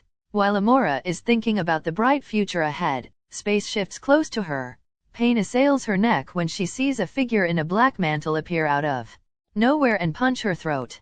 Faster than she can react, Idolan reaches out and uses larceny to steal the warlock's eye that was floating near Amora, and stores the artifact in the inventory. Yo cough cough. Amora can't speak but raises her hands glowing green, making Idolan narrow his eyes. So she can still use magic without chanting or something. The game's lied to me, Idolan thinks, as he clenches his fist, crushing Amora's hands together telekinetically, breaking some fingers in the process. With a kick to the solar plexus, Idolan sends Amora flying away. He jumps and descends at high speed with his foot directly in Amora's face. Bam! Amora twitches in pain, but she was still conscious. Idolan wants to see if in the case of Amora passing out, her control over Thor will disappear. Removing his foot from Amora's face, he sees that her face is a mess. Broken nose and teeth. All bloody. There is no pity in Idolan's eyes as he moves his foot to the green dress she is wearing and begins to clean the sole of his foot. You, I just step on shit. Amora, listening to this, gets so angry that she almost passes out. While Idolan is pondering what to do next, he hears thunder and quickly moves away. Crack, Thor has returned. He heard Amora's muffled screams and returned to rescue her. He looks furious and quickly moves to Amora's side to take care of her. His concern is on a par with what he showed when he thought it was Jane who was falling to certain death. Kill him? Kill him? I want him dead. Amora shrill wildly as she points to Idolan, who watches the situation calmly but with 1,000 thoughts crossing his head. Thor protectively hides Amora behind his back and turns to face his new enemy. Before Thor could attack, Idolan made the first move. He stumps on the ground, causing walls of ice and earth to cover his body. Thor looks on cautiously, but Idolan attacks from an unexpected place. He appears in the space between Thor and Amora. The god of thunder turns around quickly but comes to face with the palm of a hand extended in front of his face. A massive air pressure attack sends Thor flying. Idolan doesn't stop and attacks Amora, who looks shocked, trying to understand what's going on. Her beautiful face is ruined, her enemy throwing Thor away and is going to attack her. All of this shattered all expectations of what the day should have been like. A well-placed punch in her stomach makes her fly very, very far. While in the air, Idolan reaches out and fires another air cannon to send her even further away. He then ignores Amora and turns to Thor, who has already stabilized, and tries to fly to rescue Amora again. When Thor passes him, he is yanked back because Idolan grabbed his cape from him. No capes. Idolan speaks before slamming Thor to the ground. Idolan sends a quick communicator message to his allies to take care of Amora and gets in Thor's way again. You dare! Thor yells at Idolan. In this world, there are things I don't want to do and things I can't do. There's nothing I don't dare do. Idolan replies calmly. At that moment, the frost giants that were nearby rushed to attack Idolan. Previously, they ignored everything else because of the orders, but now they know that this Midgardian in black is an enemy, and they're going to kill him. But before they had the chance to land a hit on Idolan, a huge mental shockwave is exuded from Idolan's body and hits everyone. Idolan House Hoku no Haki is unleashed at full force, targeting Thor, but also rendering all frost giants unconscious. Thor isn't affected much, however. His cape and his hair sway wildly and his face becomes serious, but he stays awake. As expected, Idolan thinks while keeping his eyes fixed on Thor, without even a spare look at all the giants that fall to the ground like a sack of potatoes. Little tricks will not work. Idolan concludes as he grabs his mantle with one hand and pulls it out, revealing for the first time in the world of Marvel his body underneath. His white hair is tied in a man bun, eyes that change colors, black and white UMF suit that exposes his muscles. The mantle will only get in the way of the fight. Thor tightens his grip on the handle of the Mjolnir and lowers himself into a combat-ready stance. The display from before proved that Idolan is not a simple opponent. All of Thor's instincts are saying that this mortal, no, this warrior is dangerous, and he will have to take it seriously. Thor still has all his mental faculties. Amora's mind control just made him love her more than anything. But Thor is still Thor. Idolan stretches a little. I've never considered myself a battle junkie, but I can't help but get excited about having a serious fight with Thor. Is Katakuri affecting me? Whatever. Crouching down, Idolan lunges toward Thor using 100% one for all from the start. He spins to give Thor an axe kick with his right heel. Thor reacts quickly and raises his forearm to defend himself, but to his surprise, he doesn't feel the impact of the attack. Idolan made his foot intangible until it touched the ground, where he shifted his stance and delivers an uppercut on Thor's chin, sending him high into the air. The sky is his battlefield, but I can't fight him on the ground. Idolan thinks before ducking and following Thor. Thor quickly recovers and prepares to fight back. He doesn't seem to have been much affected by the punch from before. The greatest battle the modern world has ever seen is just beginning. In another place on the battlefield, Captain America throws his shield, hitting 4 Chitauri soldiers with the rebound. He previously lost $10 to Fury because he bet nothing else would surprise him. Now he is glad that is a one-time only bet.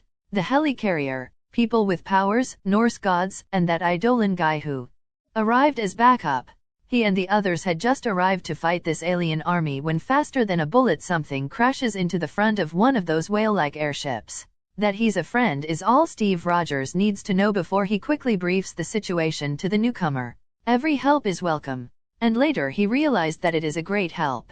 When Idolan takes to the sky and wipes out a good portion of the enemies before heading to the place that no one but Thor, and maybe the Hulk, can approach. But even so, he is finding himself greatly at a disadvantage here. We really need backup here. He speaks on the communicator. We are the backup. Stark speaks in a not-so-serious tone. The army will take too long to mobilize here, and these streets are not meant to be a battleground. Natasha Romanoff responds. BZZT, we can help. Steve Rogers hears the voice of an unknown woman. Before he can question who she is, black fog rises high and a giant arm comes out of nowhere and pierces one of the Leviathan Chitauri. The arm effortlessly destroys the whole thing. The black fog that proved to be a portal expands and a giant just in pants emerges. He is at least 30 m tall and has another man on his shoulder. A banner. Why didn't you say that you invited your cousin? I would have cleaned. The whole place is a mess. I'm ashamed. Stark speaks into the communicator, shock apparent in his voice. I don't know this guy. Bruce Banner responds, still as Bruce Banner because he is helping Reed. So is your love child, Dr. Pym? Did you see that Janet? Tony continues but is interrupted by another female voice. Arg, you're annoying. Just go shoot you pew pew lasers and shut up, Iron Briefs. Way, how is this line being so easily invaded like this?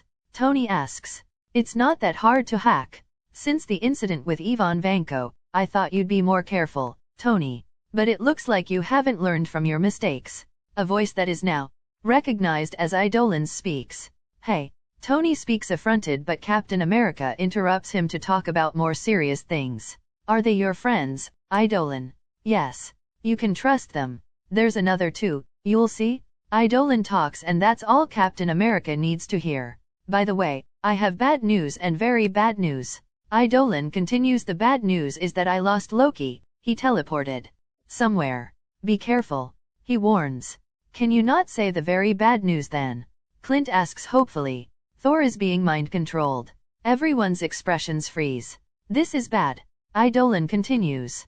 I separated him from the sorcerer woman. I sent her flying towards Central Park, more or less. I advised the Lattice to deal with her. Seems like she's better at mind control in men. And I stole her artifact. Idolan speaks. Lady Jade and Huntress, go deal with her. Roger. Okie dokie. Everyone hears the voice of the two women from before. Natasha, Mr. Storm, go help. All men stay away from Central Park. We cannot make the situation worse. Steve Rogers speaks. I'll keep Thor busy. I need to concentrate. Idolan speaks before cutting off his own communication. Steve Rogers looks up to the sky and sees storm clouds forming and loud noises of explosions and thunder in the northern part of the city, where Idolan and Thor are fighting now. He can only put his trust in someone that he doesn't even know. In the Stark Tower. This is not a force field. Space has been condensed in this area and is repelling any external forces. How can we penetrate it? Bruce Banner talks while adjusting his glasses. On their side, Reed uses a tablet-sized device to scan his surroundings. Human Torch tries to attack the force field, but it all proves useless. Dr. Selvig lies unconscious on the floor. Maybe we don't need to penetrate it. Reed speaks in contemplation. Or we can use the strength of the big guy. There's nothing better than a hard enough slap on any electronic device, my father used to say. Johnny Storm speaks from the side. Bruce just ignores him. Turning into the Hulk is a one-way road, only to do it when Bruce is no longer needed. What is on your mind? Bruce asks, turning to Reed Richards. Perhaps we can make the machine itself change the direction of its repelling space, changing the direction of force application inward rather than outward. Bruce's eyes light up, causing the machine to exert pressure on itself, until it destroys itself. The materials it is made of are not very resistant. He says, "Yes, I need to take some things on my lab, Johnny, help me." Reed speaks as he starts to hurry. He then turns to Banner and nods gravely. "Now it's a good time to get angry, document." Human Torch says. Bruce removes his glasses and approaches the edge of the rooftop. "That's my secret. I'm always angry." And it leaps to the battlefield below, growing and turning green as it falls. When he hits a Leviathan's head, the transformation is already complete. Raising his fists high, he hits the Leviathan again, finishing its destruction. Hull smash. He yells before jumping towards more enemies. "I have never been so happy to see muscular shirtless man in my life." Clint talks from the top of a building as he knocks down 2 Chitauri chariots with his arrows. His joke makes Natasha laughs, as he uses a Chitauri weapon to take down more enemies. A green object passes over her at high speed, hitting a Chitauri chariot that was trying to ambush her. She looks in the direction the missile came and finds the woman she faced at. "Oscorp. You owe me one. 2 if you consider I spared your life last time." Shago casually talks while making the RPG made with Miss Militia's power disappear. "You." Natasha narrowed her eyes. Calm down, calm down. We are in the same side." Shago says as she sets her hands on fire and attacks a nearby Chitauri. Considering the big picture, Natasha decides to put the enmity aside for now. "I will make you pay someday," she says before shooting again. If I got 25 cents for every time a redhead spy told me that I would have 50 cents. It's not much, but it's weird that it happened twice," Shago says as she rolls her eyes and starts to put in a little more effort to impress Hector. "Hello, ladies." Human Torch hovers nearby and swoops down to flirt with Shago. He's tried it before with Natasha, but he hasn't had much luck. And a woman with the Black Widow moniker has a lot of red flags, even though he thinks it would be worth. "Do you have a name? Or I can call your mine," Human Torch says to Shago. Shago take a look at him and speak. "Sorry, handsome. I'm trying to snare a high-value man. I don't have to matchstick. Even though a matchstick usually lasts less than a minute." "Ouch, fiery, huh? Like you see. I like that," Human Torch says while pointing to his own burning body. "Here, take my card." "I know we don't have time for that right now," he says while playing a card with his number. "Do you really have a fireproof card only to pick on girls?" Shago asks while looking at the card. "Yeah, you know, you have no chance. But I can recommend my friend." Shago smiles mischievously. "A woman with a crossbow in purple. You can go flirt with her. Be forceful. She likes it. The more forceful the better. It proves you are really interested," she says. "Oh, I will keep that in mind. Bye. Don't miss me." Shago laughs before scoffing and turning the card to ash with her corrosive flames. She then starts going in the direction of Central Park. High in the sky, the battle between Idolan and Thor is continuing. The two clash at high speed. The shockwaves of their attack destroys any Chitauri that flies nearby. Idolan has already landed some good attacks, but Thor only suffered minor damage. On Idolan's side, he still proves himself untouchable. Dodging multiple lightning bolts in the air, Idolan counters with a colossal explosion. That explosion would be enough to destroy a building, but Thor emerges from the smoke just a little dirtier. "That's complicated," Hector thinks as he maneuvers through the air. He punches the air, seeming at first to be a useless action. But a black circle appears below Thor, and from the circle a giant black machi arm appears and hits Thor from an impossible position. Idolan punches again, but this time the circle appears from above and another punch hits Thor. They are crushing Thor between two punches.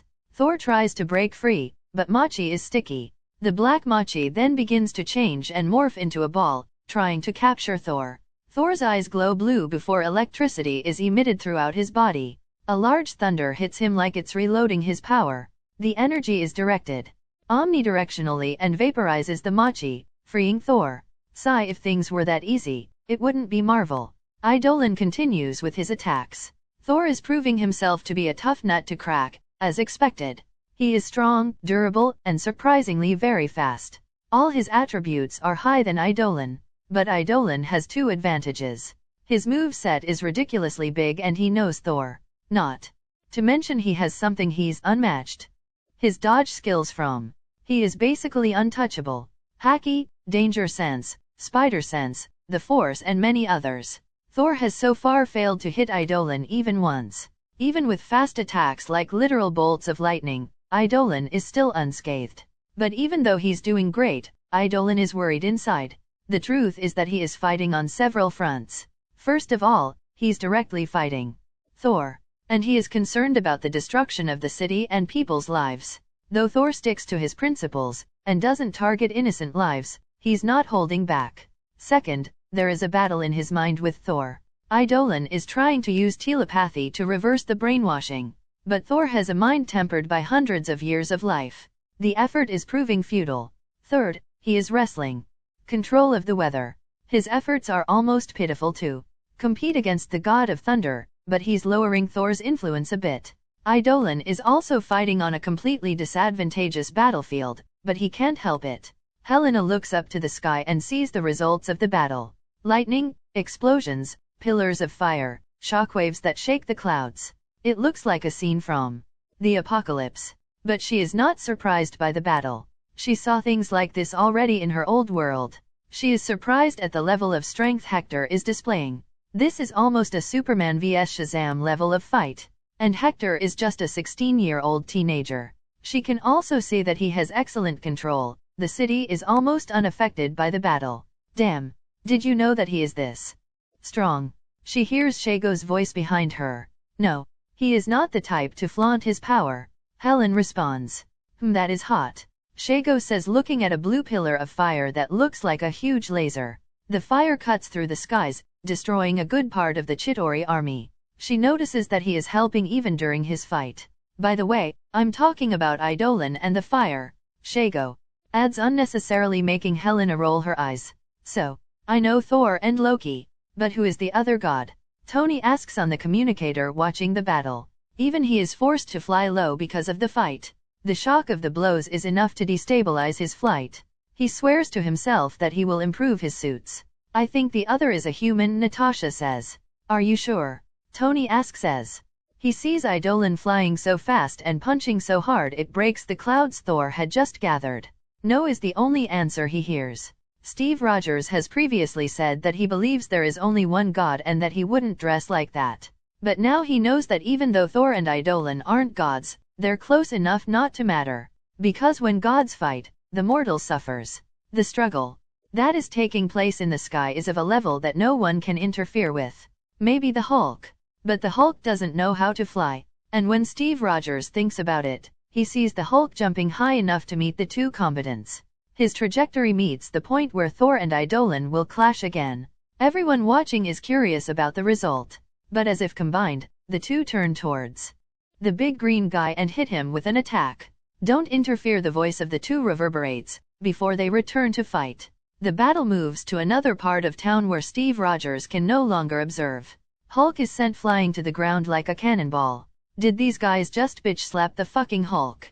Human Torch asks in disbelief. I think so. Oh no. The big guy is angrier now. Oh. Thanks God he is gonna vent in the ice giants. Stark speaks. This is at least good news. After a while, everyone hears a loud sound and looks up. Idolan and Thor had a huge direct confrontation. The biggest till now. The air distorted on impact and the two were sent flying in opposite directions. Thor is sent flying diagonally towards the sky, but Idolan is heading towards the ground. Straight into a building. At that speed and knowing how tough his body is, no one has any doubts that the building will be destroyed.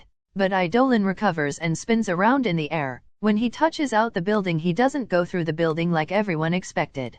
The building acts like it's inflatable or made of rubber. It distorts and ripples appear on the surface. The building even sways.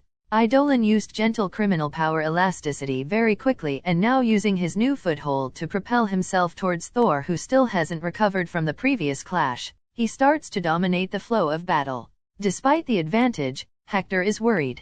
His win condition is to release Thor from the brainwashing and not win the fight or kill Thor. The problem is that he has no idea how to do it. Kill Amora? Thor currently loves Amora more than his own life. Most likely Thor would get angrier and try to avenge the bitch. Destroy the Warlock's eye? He's not sure it will work that way. He can't risk it. In the worst case, the spell will become unbreakable without the artifact. In fact, Hector is still hoping that Odin or the Ancient One will show up to free Thor. But with every second that passes, that hope wanes. Idolan's side eyes quickly a certain part of New York. The direction he's looking is where Bleecker Street is, which is where the New York Sanctum is located. He strangely doesn't see any Chitauri there. The area is suspiciously empty. Mirror dimension? He thinks. TCH. I should have swallowed my pride and gone to learn magic from Ancient One. But there's no medicine to regret. The battle continues with Idolan dominating it. Hector is already thinking about switching to another, more risky plan. Because he can't keep this stalemate for long. Thor almost doesn't receive injuries and Hector doesn't even receive attacks. This is the kind of fight that can take days. But at this moment, something happens. Just below the fight, a building explodes. Hulk literally walks through the walls while holding a frost giant, which he uses to hit another frost giant. The problem is that there were still people in that building and on that floor. These people start falling straight to the asphalt because of the tilt of the building. But before they fall, an unseen force catches them and sets them almost gently to the ground. High in the sky, Idolan has his hand outstretched toward those civilians. This isn't the first time Hector has saved civilians while fighting Thor. During the battle, he deflected lightning away from the city and saves some people. How did he do it?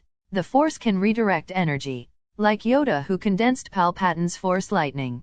Only instead of condensing, Hector only slapped the lightning away in a harmless direction.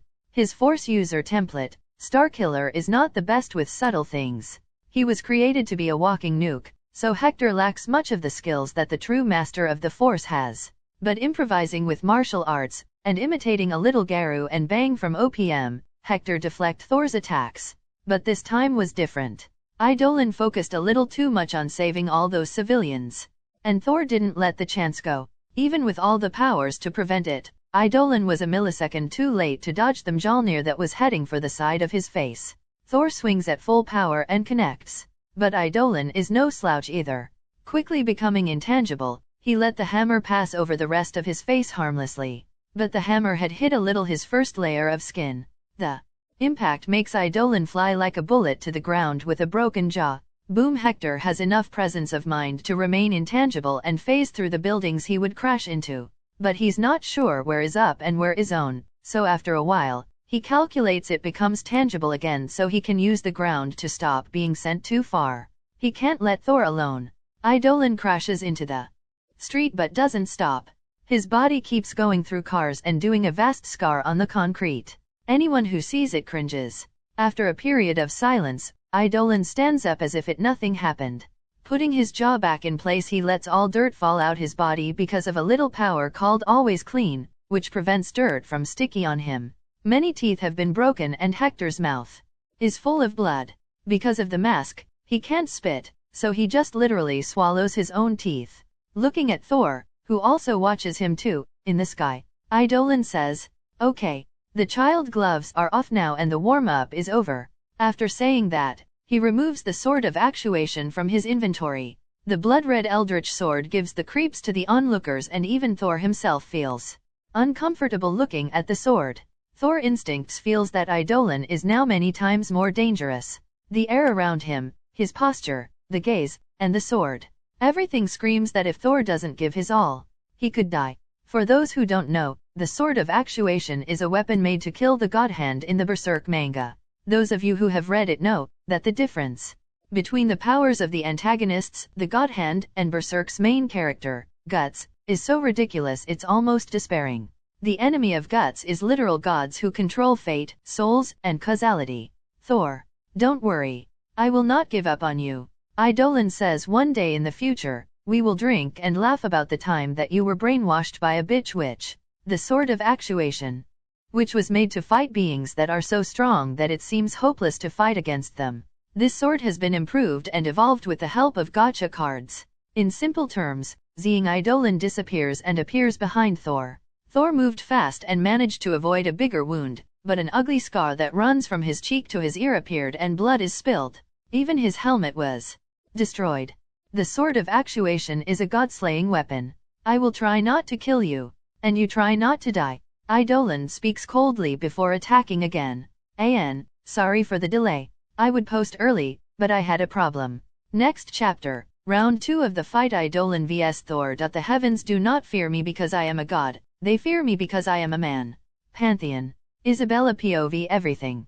That's happening, and what I'm seeing right now is really amazing. I think this is the word that best describes. I can't help but feel a morbid fascination with this disaster that struck this city. At the moment, I'm watching the battle unfold through the various cameras around the city. Master Hector gave me some small missions to complete during the battle. Transporting Gigantomachia and Mikhail was just one of them. But as he promised me at the beginning, I don't need to put myself at risk. Not me, not Helena or Shago. The two decided on their own to participate in the battle. Helena for her own sense of responsibility and justice. And Shago for, I don't know. Compete with Helena? Seduce Master Hector? She is strange, but not unbearable. Seeing Master Hector face what is apparently a god, I get a little worried. But apparently he has the upper hand, from what I can capture on camera. This is one of my missions. Computer, maintain 70% of cameras on the fight of Master Idolan, I say to artificial intelligence, or virtual intelligence. Not quite at the AI level, because it has no personality and no self-improvement potential according to Master Hector. Another fascinating stuff. Bringing numbers and letters to life on a computer. Following Isabella command.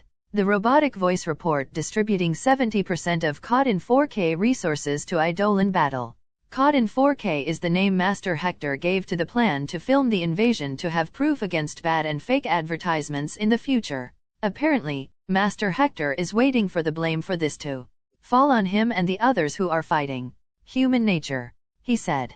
Observing a more abandoned part of town, I retrieve some alien corpses and technology like Master Hector ordered. A situation on a certain screen catches my eye. One child, a little boy, is trying to move what is probably his father out of the car. The father is unconscious at the wheel and the situation is not looking good. There are Chitauri foot soldiers approaching and people running in panic. But nobody stops to help. I stare at the scene for a while, maybe hoping for some good outcome, but it looks like I'm just fooling myself. TCH. I utilize my powers without hesitation. Black mist appears on the street that is now almost empty of human life. And I step onto the battlefield. A loud sound of explosions, screams, and destruction hit me. I'm on my mist form because Master Hector always says it's imperative that we hide our identities. Only the child and his father are here from civilians. The Chitauri are already very close, shooting in buildings and cars, taking their sweet time to bring complete destruction to the city. I'm not an expert combatant like the others, but I know how to fight. And with my powers, I won't lose to cannon fodder. I release a lot of mist from my body, enough to engulf the entire street and swallow all enemies. Everything is black and silent for a few moments. Then I retract the mist and there is no Chitauri in sight. I slowly turn to the child and father. The kid looks scared, but I ignore him and calmly pull the man out of the car. Don't worry, he's going to be fine, I say softly to the child. Putting him down, I prepare to teleport him away, but the father wakes up, a little dizzy apparently. He looks around and panic fills his features until he finds his son and calms down, giving the child a tight hug. Then he sees me. With a scream he takes the kid and starts backing away slowly. I don't move so as not to scare him, but even so, when he's at A reasonable distance he carries the boy in his arms and runs in the opposite direction. Sigh. Using a car window I look at my appearance. I have to admit it's a little scary, but he shouldn't have judged so quickly. I don't even look like the aliens invading. Now I see what Master Hector is trying to change. Looking forward again I see the child look at me over the father's shoulder and wave his fingers at me. Foo-foo. I wave back. At least there's hope. But I see it's going to be difficult. Releasing a pillar of mist to the sky I release the captured Chitauri, in pieces. Body parts start to rain down the street while I calmly stand in the middle of it. After I finish dismembering all the enemies I release my mist again to recollect everything. After all, cleaning is my job. Third-person POV. Nick Fury, Maria Hill, and many SHIELD agents are at the Helicarrier's command center, as they organize the evacuation of civilians and command special squads to deal with the Chitauri on the ground. That's all they can do at the moment. This battle is something that a normal human army has no place in. Every place is busy with activity, agents, and operatives. They move from side to side doing what they can. The Helicarrier is also in need of repair, as it was the stage of the opening battle of this entire catastrophe. In the various holoscreens, the situation in New York is shown in real time. And it is precisely because of this type of situation that Nick Fury wanted to assemble a team of exceptional people.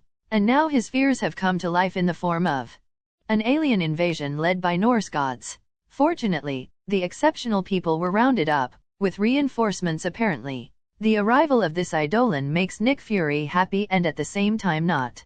Reinforcements are always welcome, but the fact that SHIELD intelligence had no idea of the existence of such a powerful individual until he decides to reveal himself.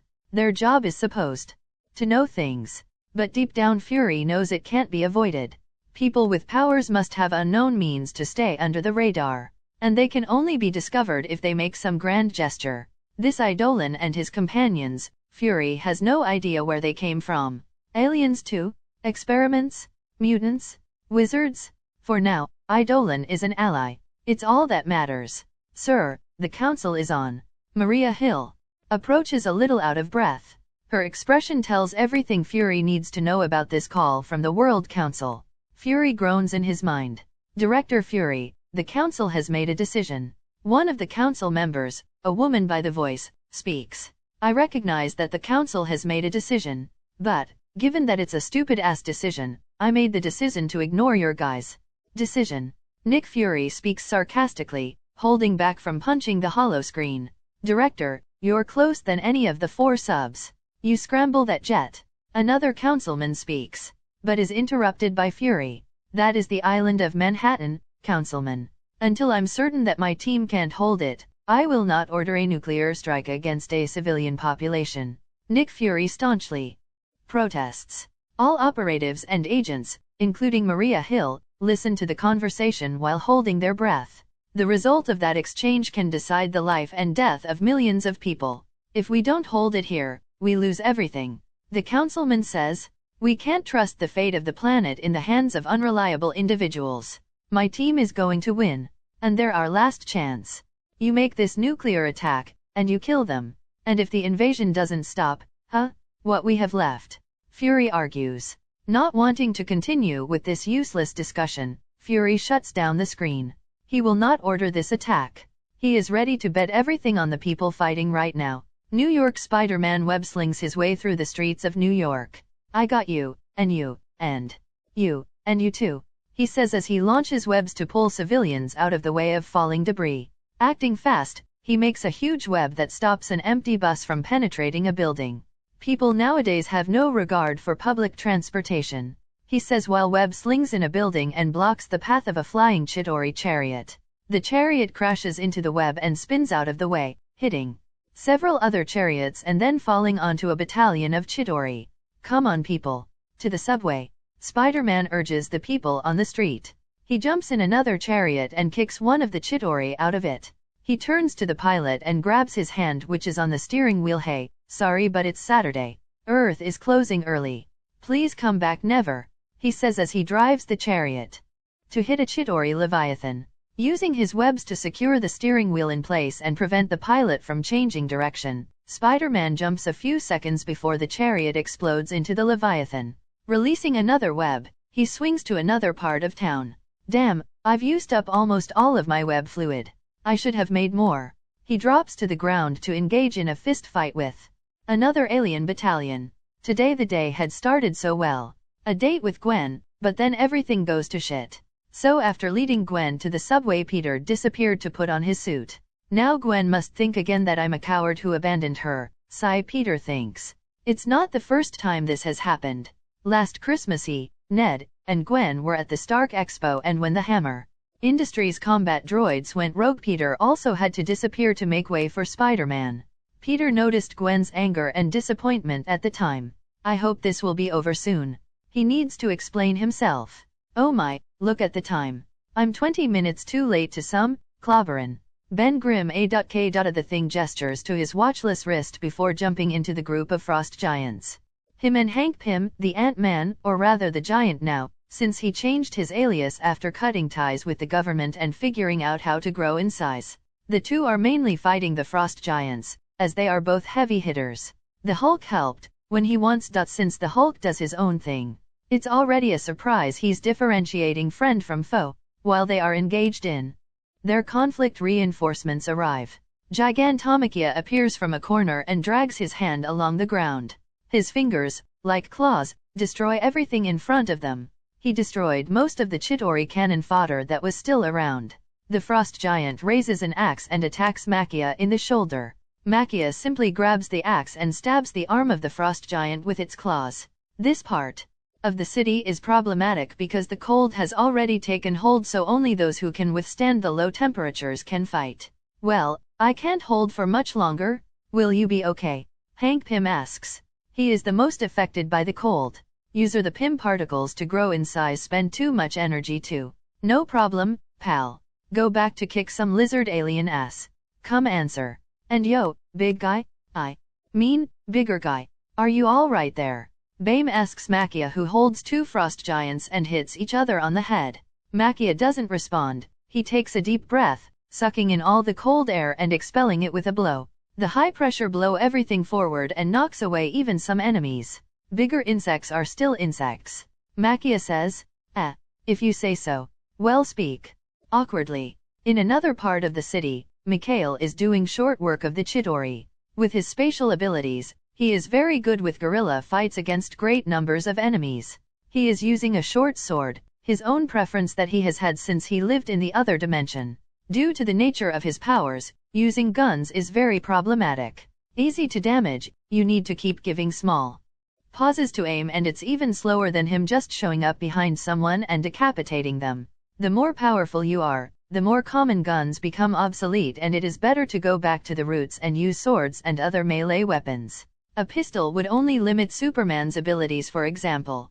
Clang, but the problem is if the quality of the weapon is inferior, it can become ineffective. Like now, Mikhail's sword just broke. Sighing, he blinks to the ground and picks up two pieces of Chitauri metal that were probably part of a flying chariot. Even as he targeted the fragile parts like eyes and mouth, Mikhail's sword wore out.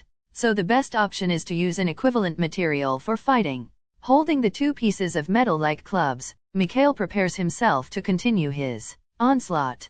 Close to Central Park, Amora hits a building before coming to a stop.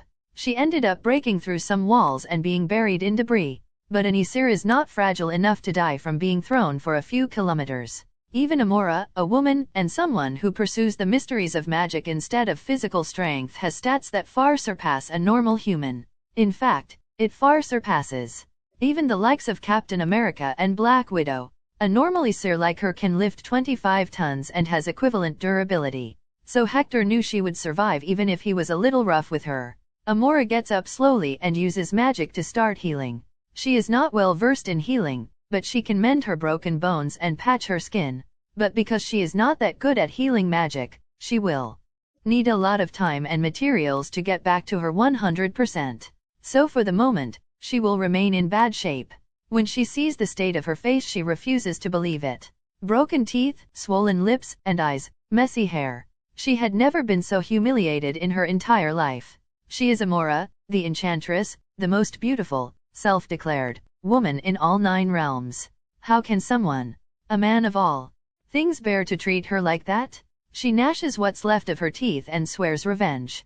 She will make the hooded bastard pay 1,000 times worse for his outrage. She continues to heal. She continues inside the building because she doesn't want to be seen in such pathetic state. Swish swish, 2 crossbow bolts fly towards her, one sinking in her stomach while the other is deflected hastily by a shield just made by Amora. She would never be caught in a sneak attack of this level if she had her full mental faculties. Who? Amora screams as she gets up and removes the bolt that is stuck in her abdomen. Looking in the direction from which the bolts were fired, Amora sees Huntress near a hole in the building's wall. She is the first to arrive because of the many detection powers that Hector gave her, and for the fact that she wasn't distracted like Shago. Amora raises a glowing green hand, a magic circle forms and a giant ball of green flames is launched towards Huntress. To Amora's surprise, Helena simply throws herself off the building to dodge. Amora narrows her eyes and starts walking slowly toward the hole in the wall to make sure the enemy died from the fall. Then she hears the sound of shots behind her. Moving quickly, she makes another magic shield. The bolts hit the shield and explode. Boom asterisk boom asterisk. Not only on the shield, Huntress aimed for the ground as well, making Amora fall 1 floor and be buried by debris. Helena has already checked that the building is empty with infrared vision earlier. After she jumped out of the building, she used air walk to quickly move around and catch Amora off guard. Flying is not common, even in Asgard. Amora doesn't expect a mere Midgardian to know how to move in the air. Helena watches the debris with narrowed eyes, and it's unsurprising that she sees a blast happening, releasing everything in all directions, freeing Amora. She looks even more of a mess now. Unkempt hair, dust, dirty water. She's taking deep gasps or fair, not for exertion, but because of her fury. Bunch of lowlife and their lowly tricks. Amora gnashes her teeth. Helena doesn't hesitate to shoot again, but obviously Amora retaliates by shooting another green fireball. But strangely, Amora staggers after releasing her magic and falls to the ground on her knees. Gasp gasp, poison. She realizes and quickly raises a hand to her chest. Swish swish swish swish. The sound of the bolts cutting through the air makes her roll on the floor to take cover. Hector said that this poison would be enough to paralyze someone at the level of that Spider-Man. Helena thinks in her mind. The electrocuting bolts hit the ground, missing Amora. Magic? Huh? I hate magic. Helena grumpily realizes in her mind as she remembers certain experiences in her past life. With Zedina and Constantine. Magic was too much bullshit to her, and she always chose to avoid getting involved whenever something had the word magic, demon or gods in it. It was her modus operandi. She knows a thing or two about magic, but this is in her old universe. She doesn't know if the magic here is similar. So Helena decides not to be overeager for the killing blow and wait for reinforcements. She will maintain her safe distance and just annoy Amora. She realized Amora's state of mind is not the best. She looks like the arrogant type that looks down on everything. Like Circe of the DC universe. Huntress fires more explosive bolts only to not give Amora time to breathe. These bolts will explode with different delays, to give Helena time to go get the big gun. While keeping an eye on the building and Amora's position, Helena moves to the top of a nearby building where she put her suitcases. Opening one, she picks the bigger crossbow. And opening another suitcase, she also takes a belt full of bolts that she attaches to the big crossbow. With this she can have a higher fire ratio. This thing packs a punch. As much as a sniper rifle. The big crossbow is almost comic in how big it is. Any gun enthusiast would rage for not having functionality and being unusable. For normal humans. Helena already has a minor super strength, so she has no problem using it. Honestly, Hector asked if she didn't want to switch to a sniper rifle or even a bow, so she could use her new powers to their full potential. But Helena preferred to stay true to her origins. I can't wait for to Hector finish his E-serum, then I can have better powers without burdening my body. Who doesn't want to be bulletproof? Or maybe throw a car at someone? How many cars have already been thrown at me? I want some revenge too. Helena thinks as she points the new crossbow at Amora's position. But before she fires, a huge explosion happens. In the building. She buried herself. Huntress looks intently at the collapsing building, and when she sees Amora's silhouette in her infrared vision still unscathed, she frowns. I see. That way, she'll buy time to get rid of the poison and heal. Amora is not incompetent. She lived for a long time, so her decision-making her is very good. Knowing that she was at a disadvantage because her reaction time was compromised because of the poison and the various injuries, and also because Huntress can attack from anywhere, Amora decides to use the building debris as a shield. No bolt can penetrate tons of concrete. None of Huntress' bolts has at the moment, at least. This work for me too. Reinforcements will come to me eventually. She is only delaying the inevitably. Huntress resolves to keep an eye on the collapsed building. The sorcerer has cornered himself under a building to buy time. It's a good time to take her out. Huntress reports on the communicator. After giving her location, Helena picks up some cylinders and throws them in the area of the building. The cylinders release mustard gas. Helena won't let Amora's recovery be smooth. After that she adds some more traps to complement the ones she put in before she even fired the first bolt in this fight. Now she's waiting for reinforcements to arrive, so she tries to hear a little about the situation throughout the battlefield. She still hears loud noises from the fight between Thor and Hector, but it seems they are fighting in a lower attitude now, and the clash sounds are different.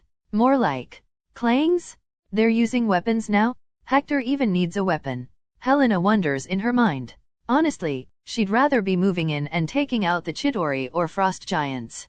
But according to the intel, there are three main big threats at the moment: Loki, Thor, and Amora. The whereabouts of Loki are currently unknown, but she heard on the communicator that it looks like Loki is fighting Reed and Human Torch in the Stark Tower. Thor, the most dangerous, is being held by Idolan, so it's imperative that she doesn't leave Amora free to do whatever she wants. After a few minutes, she hears the noise of something flying towards her at high speed. Took you long enough. Helena says to Shago that just arrives in a jetpack made with Miss Militia power. Miss Militia power from Worm series can create constructs of military things like guns and knives. Thanks for the time that Hector cultivated the power while he was the host, the power evolved a little and can now produce military vehicles too. Hector was quite curious about this, as the power got one step closer to a Green Lantern ring. Normally, in the world of worm, powers or shards only evolve through awakenings, known as trigger events. These events depend on typically traumatic circumstances. The fact that Miss Militia power grew a little without any traumatizing events to have her second trigger proves the influence Hector's power manipulation can have on all kinds of powers. Hector suspects that in the future this power could even summon other military vehicles like jets or submarines. But it would still be an inferior version of the Green Lantern ring or other powers that can make constructs. After all, the constructs made by Shago are only from the military area. It is hard to change the nature of a power, so Hector is still hoping to gain a Lantern Core ring in Gatcha or manage to manifest psychic constructs with telepathy, so he's only mildly interested in the power and is leaving it up to Shago to see how the power evolves from now on without him. Just kicking ass, while you sit leisurely here. Shago retorts Helena Barb. Soon after, Invisible Woman arrives, floating on a transparent platform. After the greetings, Huntress turns to Invisible Woman and says, "Can you make all the debris invisible? It would be nice to see what she was up to." I don't know. It's too much, I never tried." Susan Storm says uncertainly. "That what's she said." Shago speaks as he starts to walk forward. "There's no need to plan too much. Let's go with a bang." Shago approaches the place of the collapsed building and makes a construct with her powers. "Is that a C4? Helena asks with a foreboding feeling growing on her chest. Shago turns to her and just smiles tee-hee before throwing a bunch of C4 madly in the overall direction of Amora. "Ha ha ha ha ha ha, I love this power," she screams before squeezing a device in her hand which is also made by her power. Click boom, a large explosion engulfs the area. But Shago doesn't stop. She doesn't know much about magic, so she won't hold back. Boom click boom click boom click boom click boom boom click. Boom boom click boom click boom click boom. Several explosions afflict the place, while Shago just keeps laughing. Let's see for how much time she will hide. Idolan said it was to capture her alive. She is the plan B to end the brainwash. Huntress deadpants. Preferably alive, and I'm not blasting her directly, relax. Shago corrects. "Hey, you. Without presence woman, make a shield to trap the explosions and smoke," Shago says, pointing to Susan. Okay. Susan is a little overwhelmed by Shago's attitude, but she obeys. But before 10 seconds have passed, a massive explosion that was not made by Shago C4 echoes. The explosion throws all the debris away and opens a space from where Amora emerges. She is pissed, breathing loudly and furiously. Huntress points her crossbow and Invisible Woman also ready herself. Just protect our sniper, Shago says before jumping in Amora direction. I will skin you alive. Amora speaks with eyes full of anger. Her day only gets worse every minute. Damn. No wonder you need to use magic and mind control to snare a man. You're ugly as fuck. Shago mocks smugly. Urg is too much to Amora, who was already having trouble holding back all her anger. She finally explodes and starts tossing giant magic balls at Shago. Shago expertly dodges as she tries to get closer. Amora is so focused on Shago that she is hit again by Huntress bolts. This time she can only make a weak shield and she is thrown far. She already gets up trying to cast a magic ray in Helena, but Susan stops with a shield. She doesn't see that Shago is already on her and receives a punch in her face. But she do not falter too much and she tries to counterattack, but Shago throws herself back to dodge. She leaves a few grenades before moving away. They explode, preventing Amora from chasing her. She is stronger than she looks, Shago thinks. Hey Janet Pim A.K. The wasp appears growing in an instant and also punches Amora in her face. Ouch, she winces a little, not expecting Amora to be so durable. Changing strategy, she shrinks and shoots bioelectric blast with her wasp stings directly into Amora's eyes. Arg, you bunch of sludash. Amora starts screaming as she brings her hands to her face. Out of nowhere Amora is hit by a blast of energy on her back. She grunts, being forced to fall flat on her face by the impact she didn't expect. Black Widow appears holding a Chitauri cannon. I'm too late for the party. Yes, you are? Shago replies while she doesn't hesitate to make another C4 and throw it at Amora, but the sorcerer controls the earth to protect herself. But the earth blocks too much of her vision, so she is hit from a blind spot by a bolt that electrocutes her. Amora is then constantly bombarded by long-range attacks without even having a chance to breathe. The women try to perfectly time the offensive to overwhelm Amora. Their teamwork is crude but works. After an unknown amount of time Amora lets the guard down exhausted. While she wasn't looking, Helena quickly moved to another part of the battlefield. Invisible Woman. Huntress screams as she fires another bolt with paralyzing poison. After Amora is hit again, Susan envelops her in a very constricted shield, not allowing her to move or even get up, keeping Amora in a fetal position. She can't exert too much strength and, after a while, everything is too much to Amora and she falls unconscious. Wow, that's easy. Janet speaks. Let's make sure that is not a trick, Shago says while making a pistol and starts shooting with rubber-like bullets at Amora. The unconscious Asgardian don't react. Do you have any fetish for shooting people taught already down? Natasha asks with a raised eyebrow. Yes. You were the only one who woke up this in me. Take responsibility, Shago says sultrily. Before the discussion can continue, Helena interrupts. Idolan did most of the work, so it was easy. Good job everyone, Helena says, as she grabs some special handcuffs she had asked Isabella to send earlier. Yeah, nice one, besties, Shago exclaims excitedly. Besties? Janet asks puzzled. Yes, besties. Nothing bonds women better than trashing other women. We are Betties now. They can deny it. After binding Amora completely, Huntress looks up to the sky where it is possible to see the change in the weather and the results of Idolan and Thor's fight. One less. Is Idolan gonna be okay? Susan asks uncertainly. She has never seen this scale of power before. She can't help but be worried. Relax, he is strong, Shago speaks dismissively. But Helena realizes that she has a little worry that she is hiding. We can only trust him, she sighs looking at the sky. With Idolan clang, Thor deflects a stab aimed at his throat. Thor retaliates by swinging his hammer at Idolan's body, but is easily dodged. The pace of the battle increased with each exchange. The two combatants' speed and their focus increased by the second as they practically slide along the ground. They collide 1 time, 2 times, 5, 10, 100. They're so fast that a normal person can't tell how the battle is going, just seeing the shadows going back and forth every now and then. The cars are like made of paper and the buildings are like cardboard. completely ignored by Thor and Idolan as they fight. Idolan is only fighting this way because he knows there's no one else in the vicinities. So he's not caring too much about property damage now. He has a plan. Idolan now can see the path to victory. But he needs to press Thor to his limits. The concrete and earth wraps around Thor's feet, preventing him from dodging an attack, causing him to receive a superficial wound in the arm. A half-destroyed car hits him from behind, causing him to receive another wound to his thigh. Debris blocks his escape route, causing him to take another direct hit. The debris also prevents him from moving as he wants, making it impossible for him to fight back. It can now be said that Hector has the upper hand in the fight. He is not hesitating too much and the battlefield now favors him.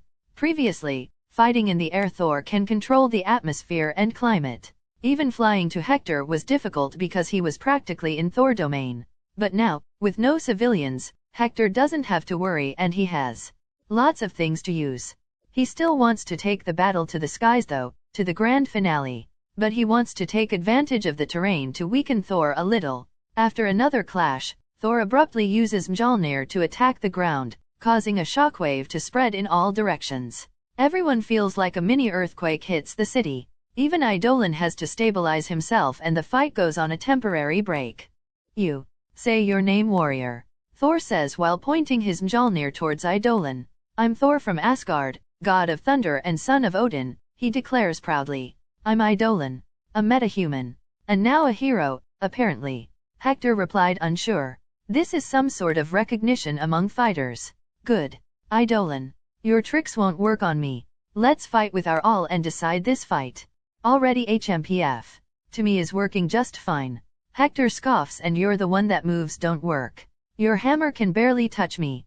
And your lightning is useless. How do you plan to decide this fight, Thor?" Hector decides to use the opportunity to rile up Thor a little. Using smokescreen, Idolan engulfs blocks of the city in smoke. Thor snorts and spins Mjolnir to disperse this useless effort of Idolan. "I already told you that petty tricks will not work." Thor spoke, but Hector disappeared. "Where did you go?" Thor screams at nothing. "Going to kill Amora." Hector's voice reverberates in the space. Thor prepares to fly, but as his feet leave the ground only for a few inches, boom, a giant arm phases through the ground and punches Thor to the sky. A giant. Idolan leaves the ground before shrinking in size and disappearing. Calculating the trajectory, he appears a few dozen meters above Thor and kicks him away horizontally. Well, I thought you said that petty trick wouldn't work." Hector provokes before pressing his advantage. Idolan slashes with the sword of actuation continuously and quickly. Every attack more close to give a fatal blow. "He is really trying to kill me," Thor thought. "No, I'm not." Idolan thinks to himself after having caught the stray and superficial though of Thor mind.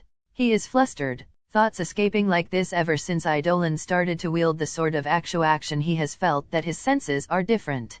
More like his sixth sense or sensibility to magic has increased. Maybe it's a passive buff of the sword and he didn't feel anything in the world of BNHA because there was no magic there. Giving a side glance to Bleecker Street, the place where the Sanctum of New York is, Hector notices that he sees that the space there is weird, blurry, distorted.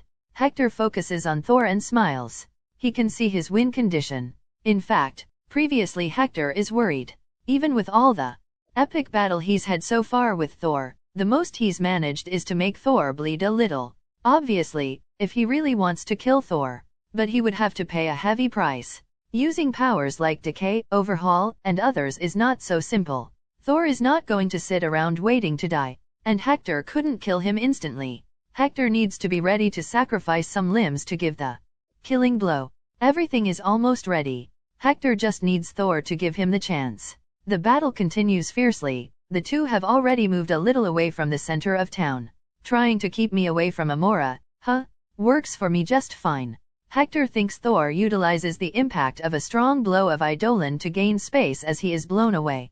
He is launched straight into New York Bay, the impact making a huge wave, big enough to threaten the shore. "TCH. I'm not following him in the water," Hector thinks before flying a little closer and waving his hand, freezing the wave and the water below him. Something important to note is that the powers that Hector acquired in the world of BNHA, different from powers in the world of Marvel or Worm.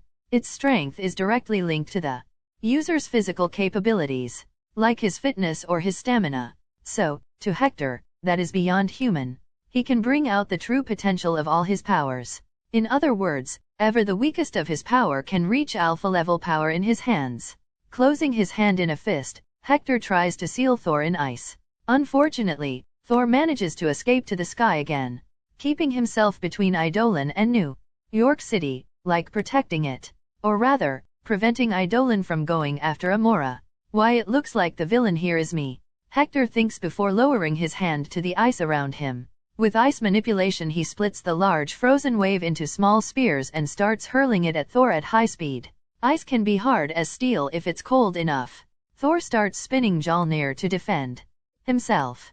Idolan doesn't care, because actually half of the spears are being fired at the Chitauri army in the sky. Idolan is taking the opportunity to put pressure on Thor and lessen the burden on the other heroes. The spears of ice start to get bigger and bigger. Those that go towards Thor are reduced to snowflakes, but those that pass through him pierce Chitauri chariots and leviathans. The stalemate continues for a while, until spears as big as boats start flying through the sky. Thor continues to spin his Mjolnir, fending off almost contemptuously easy. But then his instincts flare. His senses scream and the world seems to go into slow motion. Thor looks to the side and sees that a big ice spear much bigger than his body is passing on his side. Thor can even see his own reflection in the ice. He obviously ignored this attack because could not hit him. Then, an arm holding the sword of actuation emerges from the ice. Everything looks slow, but in truth, everything is happening in the blink of an eye. Idolan had hidden in the ice and took advantage of it to sneak attack Thor. The sword of actuation moves quickly to pierce Thor's heart. Thor acts fast and decides to sacrifice his arm. Put in his left wrist on the way, he manages to deflect the sword making it pierce his shoulder. PSSH Thor felt pain in his side. Looking down he saw a beam of light penetrating his waist. Hector ignited a lightsaber to pierce Thor. A wound in the waist is a huge impediment in mobility. After all, a person's center of gravity is usually at the hip or knees. The two fighters looked each other in the eye. Idolan upper body emerging from the ice. In his right hand the sword of actuation pierces Thor's wrist and shoulder. In the other, his lightsaber penetrates Thor's waist. Is just a petty trick, Idolan says before opening his mouth and screaming. Even Idolan half-mask has an open hole where Hector's mouth is. Thor's ears bleed a little. He backs off quickly, flying closer and closer to the clouds and the storm in the sky. Idolan leisurely pursues. Almost. Thor is enraged now. Pointing his Mjolnir towards the dark sky, he begins to attract a large amount of electricity. Hector narrows his eyes. The nanobots in his UMF suit already repaired his mask. Feel the wrath of Thor, the god of thunder. He screams after spinning Mjolnir and throwing it at Idolan. I was waiting for this. Idolan eyes sparkle. Seeing the fast approach of Mjolnir, Idolan reaches out. His arm grows to ridiculous proportions, getting bigger than his own body. And then his army burst on black mist. To use the power of teleportation, it is necessary to use the black mist which is made from the user's own body. This can be considered the greatest limitation of this power. The black mist heads for Mjolnir to envelop it. At this point Hector miscalculates a little. The Mjolnir is overcharged with electricity, much of the mist is destroyed, in consequence much of Hector's arm too. But he manages to teleport Mjolnir away to the roughly coordinates 4042s, 10559e, on the other side of the world. Even if the Mjolnir could move at FTL, faster than light, it will need some time to lose momentum and change directions. Every fan knows that Thor's great weakness is his over-reliance of the Mjolnir, especially at the beginning of his saga. If Batman can beat people because of his resources and research, Hector can beat them because of his absurd amount of powers and meta-knowledge. Thor, seeing Mjolnir disappear, widened his eyes and extended his arm to call it back. Idolan doesn't hesitate. Ignoring his lack of left arm, he does a platform in the air and crouch down. His leg muscles swell to almost twice their original size and Idolan also activates overclock, the power that allows him to reach high speeds. At the same time, Idolan spins the sword of actuation in his hand, making the blade pass near his shoulder where a mouth appears. The mouth opens and a tongue licks the sword and Thor blood. Idolan just activated blood curling from stain. He doesn't know if it will work on a god like Thor, but even if he just stops Thor's movements for a split second, it will be enough. Thor shivers and gravity starts to make him fall faster. Cut only what I want. Cut only what I want. Cut only what I want. Cut only what I want. Idolan repeats in his mid as he approaches Thor at unmatched speed. He's never been so focused in his entire life. His eyes are bloodshot and he is even bleed from his nose. The many mouths and eyes on the blade of swords of actuation start blinking and screaming madly. For Thor, it all happened too fast. Idolan's figure appears less than a meter away and before he can react, in Idolan cuts Thor in half, from waist to shoulder. Even though no one saw the moment of the killing blow, everyone feels it. Like all the sound of the battlefield was cut in half as well, and the entire city fell into an instant of suffocating silence. Even the clouds in the sky have a huge scar now. Thor starts to fall to the ground in pain. Bang! Falling from that height doesn't hurt him much, he's more concerned about the pain in his chest. There are no visible marks on his armor, his body has not been harmed in any way. What Idolan cut was Thor's astral form, or rather the spell clinging in Thor's astral form. Thor kept kneeling on the ground gasping for air. Idolan cuts through a portal in space and appears behind Thor, only with a stump as his left arm, which was destroyed above his elbow. Hector didn't feel pain in the destruction because Mist doesn't have pain receivers, but now he is feeling some ghost pains. But he doesn't worry about that now. Keeping his eyes on Thor, he holds the sword of actuation up, ready to strike. That it was his last gamble. From here, if it doesn't work, he's going to have to really cripple Thor and hope Odin can heal him later. Thor continues to convulse in pain. He clutches his head and screams to the sky. Green mist begins to pour out of his mouth, nostrils, and eyes, and especially on the unseen scar in his torso left by Idolan's sword. The green mist spiraled in the air, and shapes of beautiful naked women making seductive poses appear in the fog. Thor finally relaxes and lands on all fours after expelling all green mist. Ugh, disgusting thing, Idolan says while waving his sword dispersing Amora's spell which is in mist form. Are you back, Thor? He asks cautiously. After a few more deep breaths, Thor straightened up and looked at Idolan. Thanks, my friend. I'm good now, he says, and the various powers of Hector confirm the veracity of his words. Good. Hector smiles, finally relaxing. Thor guiltily looks around and also at the stump that was Idolan's arm. Noticing Thor's gaze, Hector speaks. 'Tis but a scratch. Will grow back. I will hold back the regrowing for now. Who knows, maybe I can surprise Loki by giving him a punch with a regenerated arm. And also inspire pity. Oh, look at Idolan, he sacrificed so much for us. Hector thinks. At that moment the two hear a great noise coming from downtown New York. Let's go, Thor. Idolan extends his remaining arm. There's still work to do. Thor grabs his arm and stands up.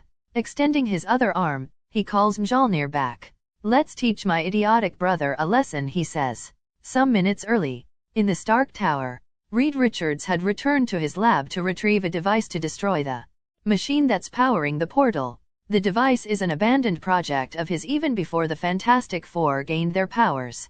There are 4 mini turret-like machines that can stabilize the space to prevent the portal from going out of control and that the changes in temperature and pressure on both sides of the portal do not affect the surroundings too much. Now, he plans to do the exact opposite. To reverse the repelling force that Selvig machine produces and make the machine self-destruct.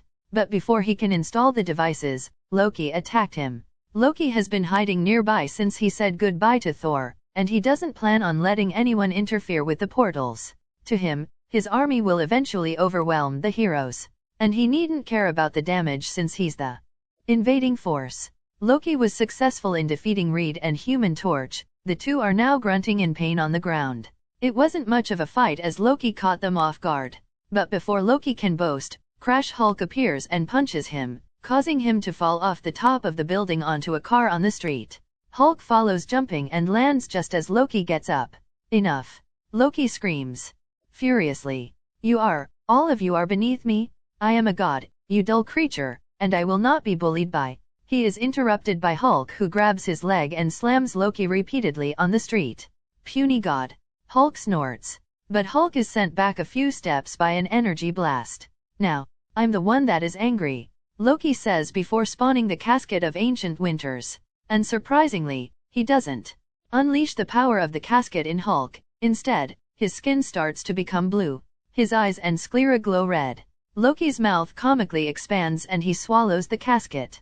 And then his body starts to expand. Muscles grow surpassing the Hulk. His clothes are ripped off, leaving him bare chest, only with his pants barely holding it. Him and Hulk must go shopping in the same place. An ice crown appears on his forehead. He swats Hulk very far with a swing of his arm. Now, you shall pay. The now giant Loki says hoarsely. Bang! The Mjolnir hits Loki in the chin, before making an arc and coming back to the hand of Thor. Thor and Idolan land on the floor side by side. What long day? Idolan mutters as he makes a battle stance. Hector POV. What long day? I mutter as I prepare for another fight. So many unexpected things. The girls have already reported that Amora has been captured, so all that remains is to defeat Thor and stop the portal machine. I'm still with only one arm. Maybe the opportunity to catch Loki off guard will appear now. Idolan. I hear Thor calling me to my side. He is still my brother. Thor spoke gravely. I understand what he means.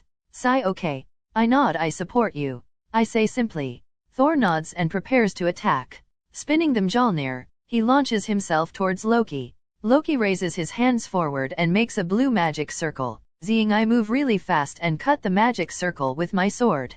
A anti-magic sword is very useful. You dash, Loki says in surprise, but he is hit by Thor in the stomach and dragged by several blocks.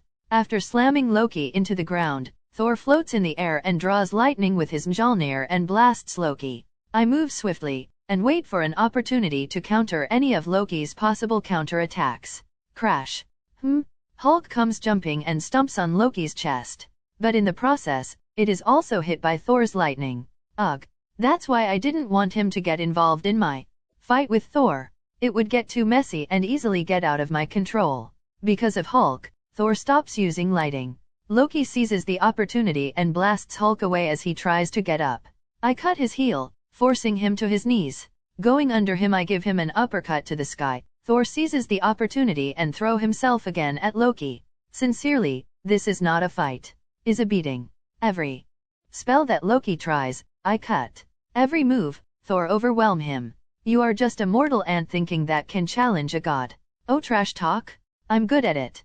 I was a keyboard warrior, Loki. God of lies or not, you have no chance. So, Loki. Just curious about you and Sleipnir. I start no kink shaming here, by the way. I'm just intrigued. Thor guffawed. What about Sleipnir? Loki asks. Pausing. That is your child. I continue. You think I'm the father of Odin Mount. He screams. I think that you are his mother of him. And the father is a horse.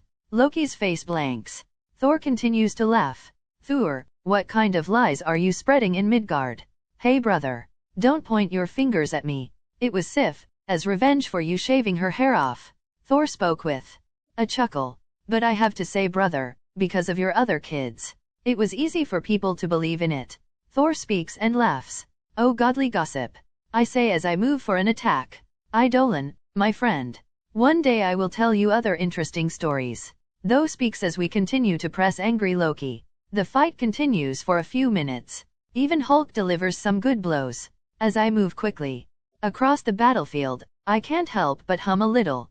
I am the storm that is approaching, provoking black clouds in isolation. I'm using a space-cutting sword to combo Loki. I can't help it. Let's finish this, Thor. I scream. Kicking Loki guts, I send him flying high in the sky, to Thor who is accumulating power with stormy clouds. I'm directly below the two, making a line of the three of us. Thor roars and strikes Loki with big lightning. Thick as a car. I focus too. Power flows through my fingertips. I let the anger of this invasion boils. And I connect with the dark side of the force. Pointing my remaining hand to Loki in the sky, I strike with my own purple lightning.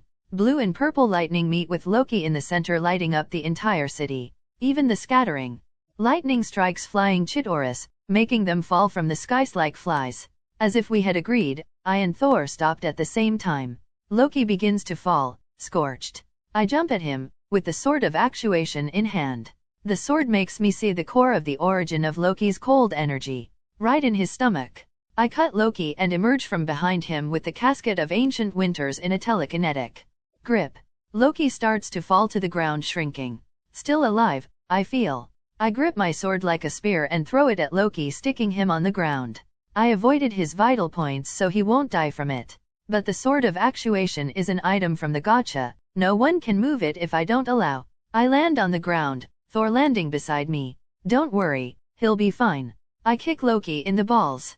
He was starting to get ashen-faced, probably to instigate pity in Thor and fake his death. Bloody hell, I'll get revenge one day, he screams after seeing that I see through his act. Hee, you got what you deserve, brother, Thor said as we watched Loki try to take the sword that was trapping him on the ground.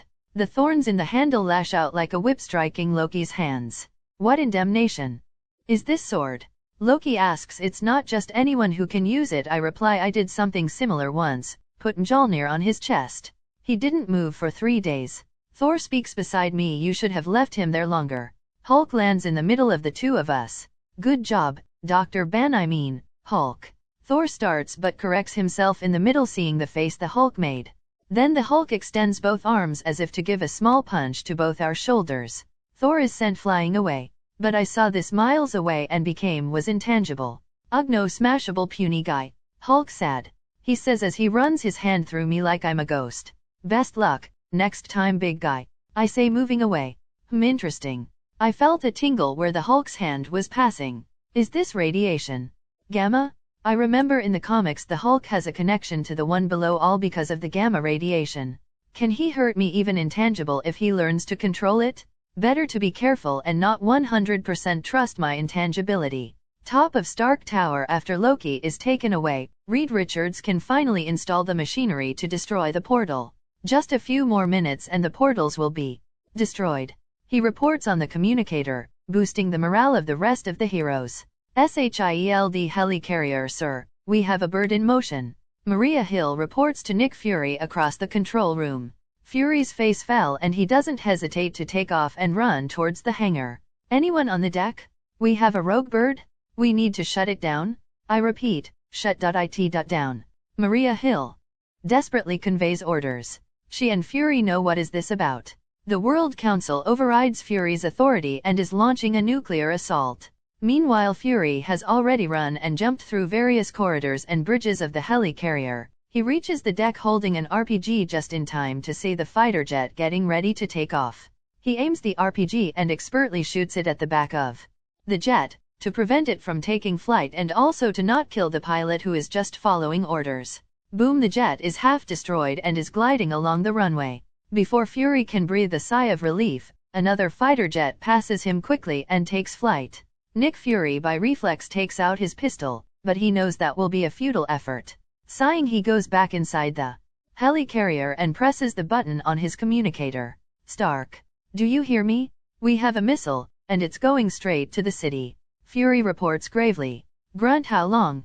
Stark asks as he stands up. He had just been knocked down by one of the clashes from the Battle of Idolan and Thor and was being overwhelmed on the ground by the Chitauri. 3 minutes, maximum. Ugh. Jarvis, put everything we got in the thrusters.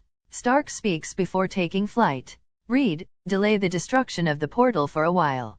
There's a missile coming and I know exactly where to put it. Stark speaks and without waiting for an answer he flies to the outskirts of the city. Hector POV, I feel a shiver through my body. This is the second time I've felt danger of this magnitude.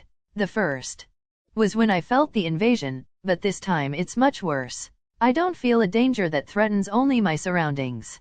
Now I feel that my life is being truly threatened. What troubles you, my friend? Thor asks beside me.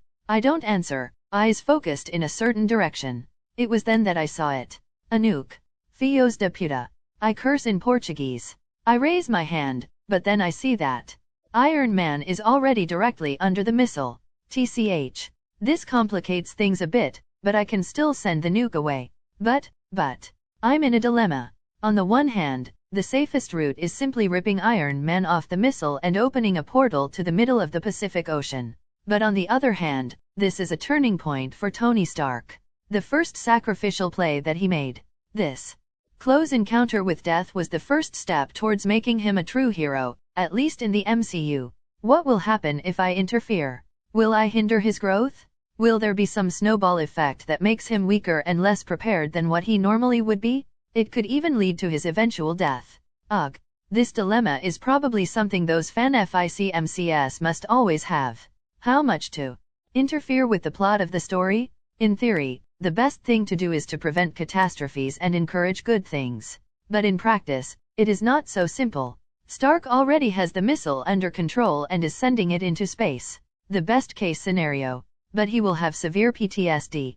Things might not go as smoothly as in the movie. I already have examples of that. But it's good that Stark becomes a reliable ally. I may not be able to prevent all disasters. That's one of the decisions that have no right answer. And you will only know the best outcome after everything happens. Armin once said, everyone can make a choice after they have learned what it will result in. But you don't know what your choice will result in before actually choosing. Even using observation Hakia, I only see a few seconds in the future. I am following the trajectory of the missile. If I see that he's going to explode prematurely with my observation Hakia, I'll act. Leaving Thor confused, I begin to float and follow Iron Man's trajectory with my eyes. Then my time to make a choice is over and I see Stark walking through the portal carrying the missile. I sigh, hoping that I made the best decision. But just because I'm going to let the plot go by itself in this particular case doesn't mean I can't protect the others from the consequences. Stopping at the top of Stark Tower, I prepare to pull Stark and not let him fall through the portal on his own. This I will not leave to luck. Come to think of it, maybe this is also just a controlled risk. Yeah, it sounds right. People like Odin or the Ancient One can probably end this invasion with the snap of a finger. But they probably let it happen. Why? As a way of tempering Earth heroes for the future. Odin and the Ancient One won't be protecting us forever. The two, for example, are already training and preparing their respective successors. Maybe to them, this invasion is simply a training opportunity for us to prepare us to even bigger threats in the future. The super-powerful long-lived people must have a completely different mindset from us. They can handle it if things get out of hand. Damn, Loki can never dominate Earth. There are too many hidden powerhouses hidden on the planet. If the invasion expanded beyond New York, someone could wake up and destroy Loki. Like Concha, for example. If Loki's ambition continued, he would step on so many toes. This invasion is bound to be a failure from the start. And the lives lost in the process? If I ask, they will probably reply with small price to pay. And honestly, logically, I can't deny it. This invasion was weak and was a great wake-up call to the world. But I'm still extremely uncomfortable. Well, I'm a hypocrite too. After all, I'm also using this to propel my own agenda. But at least I'm sincere in my help. Ugh. I will think about this later. I prepare my good arm and punch into the sky towards the portal. My arm stretches for miles and miles until it crosses the portal. Using partial gigantification and Machi no Mi, I can have a lot of mass to use. I used the same trick to have more mist to teleport the Mjolnir. Can he stretch like you? I hear Human Torch talking to Reed. Focus, close the portal the moment I pull Stark back. I speak as I continue to expand my arm. Got him, I say when I feel my Machi wrapping around the Iron Man armor figure. Without delay, I bring Stark back. But the portal still hasn't closed and I can see hints of the nuclear explosion approaching. Why is the portal still open? I scream this. This is unexpected. My machine is building momentum to reverse the pressure and destroy the portal machine. Reed responds flustered. Ugh. Smartest man alive, my ass. That's putting all your points in int and neglecting WIS Thor. Catch? I say before launching Iron Man towards Thor, who was flying close. Thinking fast, I fly towards Captain America. He was watching the situation in the sky, like everyone else probably. Lend me your shield. Thank you, I say, and without waiting for his answer I take his shield. Flying towards the portal, I see the explosion getting closer. I activate a power that can make inanimate objects grow, UE Code quirk, and use it on the Vibranium/Adamantium shield. And I launch the shield towards the portal and telekinetically control it to cover the portal. Everyone in the city can see the shield blocking the portal. I thought I would have to apply more force to block a nuclear blast, but this shield is very efficient. I'm barely putting strength behind my telekinetic hold. I'm only holding the shield in place. After a while, I feel like the explosions have stopped and I retract the shield. To make a little show, I make the shield circle the city while the painted part is facing downwards. Then I draw it into my hand and when I touch it, I make the shield go back to normal size. I'm in a good position, many people can see me. They saw me use Captain America's shield to defend the city. Good PR. After that, I float to where Captain America is. Steve Rogers is reunited with Thor, Hulk, Hank Pym, and the thing around Tony Stark who is breathing heavily on the floor. Loki is close, still grounded by the sword of actuation. It seems he has accepted his fate. Resisting the urge to act like Scott Lang and say cheesily, "Here is your shield, Captain America." I just hold it out and say, "Thanks." He nods his head. I feel him look at me in awe. "I'm the one that should thank you," he says. "That's good. And fast thinking." I nod. "And your arm?" He looks worried at my stump. "Relax, I have my means." At that moment Reed's machine seems to work because we hear an explosion at the top of Stark Tower and the portals close. Everyone breathes a sigh of relief and I hear some cheers around the city. Then I see the girls approaching carrying Amora. They look at us and seem relieved that we're all okay. Then Shago and Helena notice my lack of an arm. "What happened?" Shago asks frowning. She looks worried. So even Shago can be serious at some point, huh? "Do not worry. 'Tis but a scratch." I make the joke again. I understood this reference. Tony Stark talks while putting himself in a sitting position. Did you guys see what I did here? I made a reference about Steve here understanding a reference. He speaks before he lies down tired. Again. That's truly funny. But I wasn't at the meeting between them, so I can't laugh. Did you guys even try shawarma? Stark continues. Hello DAR readers. Fighting scenes are RO'd, ugh. I hope the conclusion of the Idolan vs Thor fight makes sense. A battle between characters is always a point of discussion. Any Thor fanboy out there who will say there was no chance of Idolan winning? Well, to me Thor is still stronger. But that was never a decisive factor in a fight, right? Anyway, I'm going to the bro Thor route. He is one of the few characters that is and usually will be at Idolan level. Thor has sick power UPS though his history. Rune King Thor. Thor and Idolan, I believe will always be on par. Until Hector wins Beyonder, Pre-Retcom, or something in the Gatcha. By the way, the next Gatcha is near. It's been a while, huh? Well, it's only been 2 months since the first chapter in the timeline.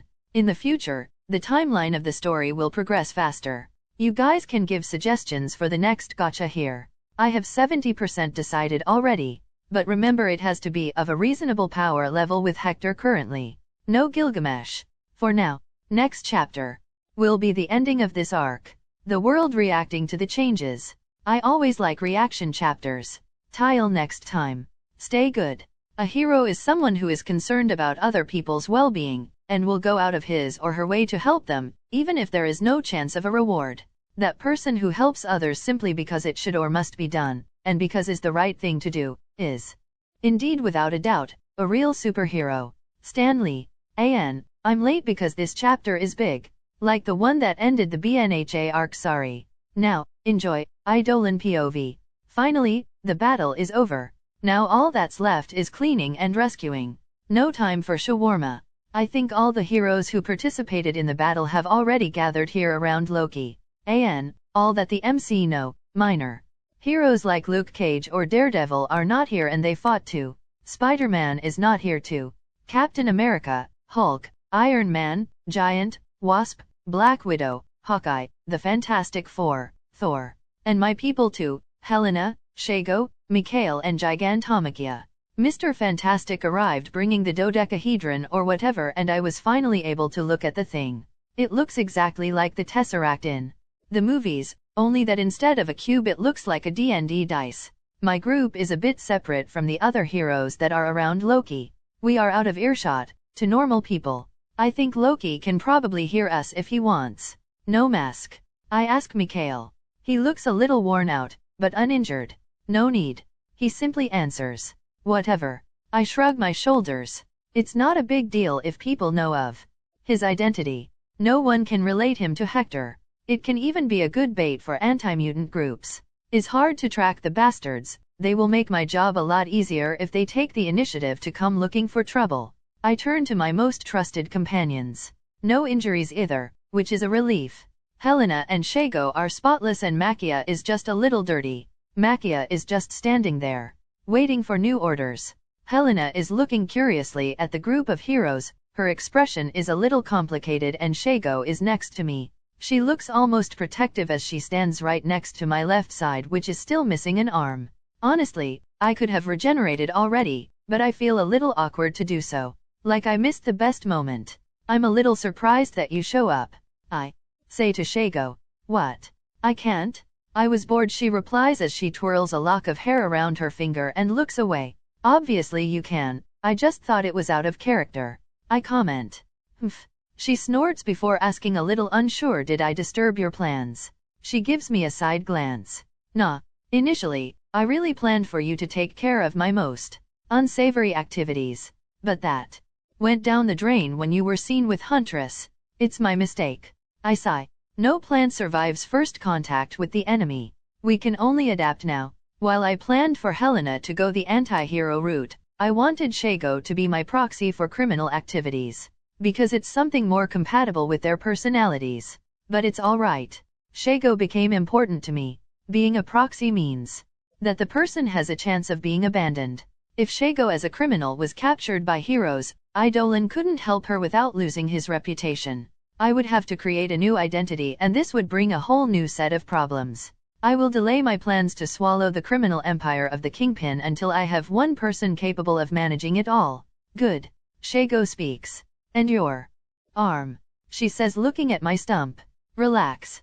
I can grow it back in no time. I reply, watching her breathe a sigh of relief. What? Are you that worried about me? I smile smugly. She just stares at me and then gives a smug smile on her own. HMPF. I'm just worried that your sexual prowess would drop, that's all. You couldn't pull my hair and spank me with only one arm after all, she says. Now you're back in character. I roll my eyes, making her smile. And you don't like that? She asks slowly, as she moves even closer. Her breasts almost touching me. Hector, don't give up. The longer you wait, the greater the reward. Shago started with all this flirting just as a way to probe my intentions or guarantee her place. Now things are evolving. I could have accepted her advances from day one, but then I would only get her body. The longer I hold on, maybe I can win her heart too. I'm a greedy man. And she likes this little tango between us. Like a big preparation / foreplay before I finally give in. I sigh mentally. I'm gonna lose eventually. I mean, it's not a defeat. I will win too, but as I said, the reward will be bigger the more I resist. Many thoughts run through my head, but my face remains impassive. I have a very good poker face. Whether I like it or not is irrelevant. I reply, now is not the place for this. She pouts a little. I feel someone approaching. Looks like the other heroes are done mocking Loki. They can't get my sword out, so Loki will stay there for as long as I want. Natasha Romanoff, or is Natalia Romanova? Or Alinovna? I'm not sure. The thing about so many different universes and different realities of the Marvel multiverse is that I don't initially know who I'm dealing with. From what I've observed, Black Widow is enhanced too. So she must be that version that's been alive since World War II. I quickly look around at the other heroes, already thinking which ones could be a problem. In the MCU, the heroes are cool and nice. They're quirky and funny, and even when they make bad decisions, they don't make him assholes or evil per se. In other media, an example is Reed Richards. Fun fact, he is the character with the most number of evil versions in the multiverse. Why? Generally, the ratio of good and evil versions is 50-50, varying depending on the circumstances. But Reed? He fucked up too much, and many times. Even when he is good, he makes a mistake that spirals into a snowball effect that makes him a problem. The guy is literally a lab accident away from becoming a supervillain. I need to interact more with these guys to clearly understand them. While my super fast brain thinks of all the countermeasures to take down everyone. Something absolutely not healthy to think at first when you meet new people. Black Widow finally arrives. She gives a look to Shago, noticing the close distance between the two of us.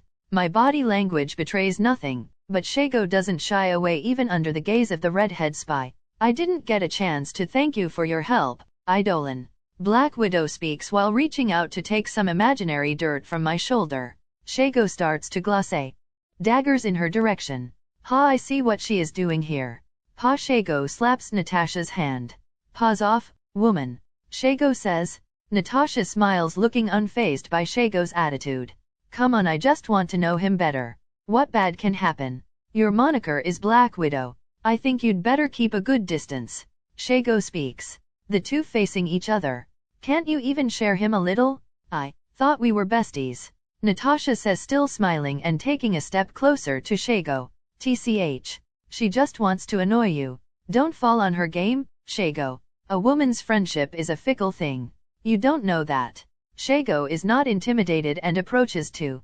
The two are now so close they can probably feel each other's breath. Their bosoms squeezing against each other. Girls. It's a bad thing.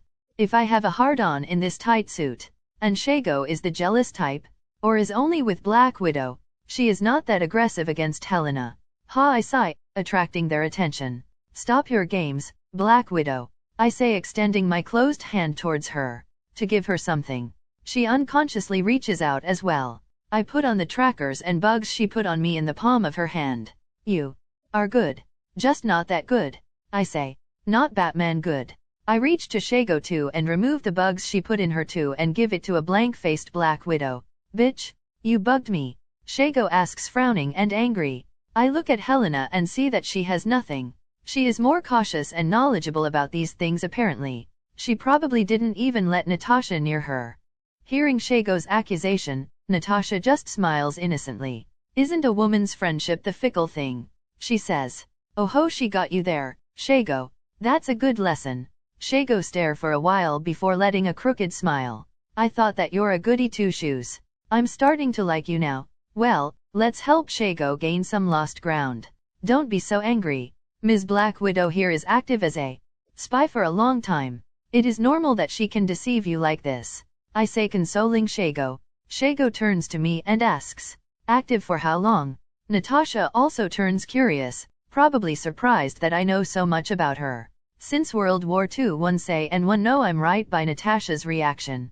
Shago's face blanked. She turns almost robotically to Black Widow with wide eyes. And then she starts to laugh.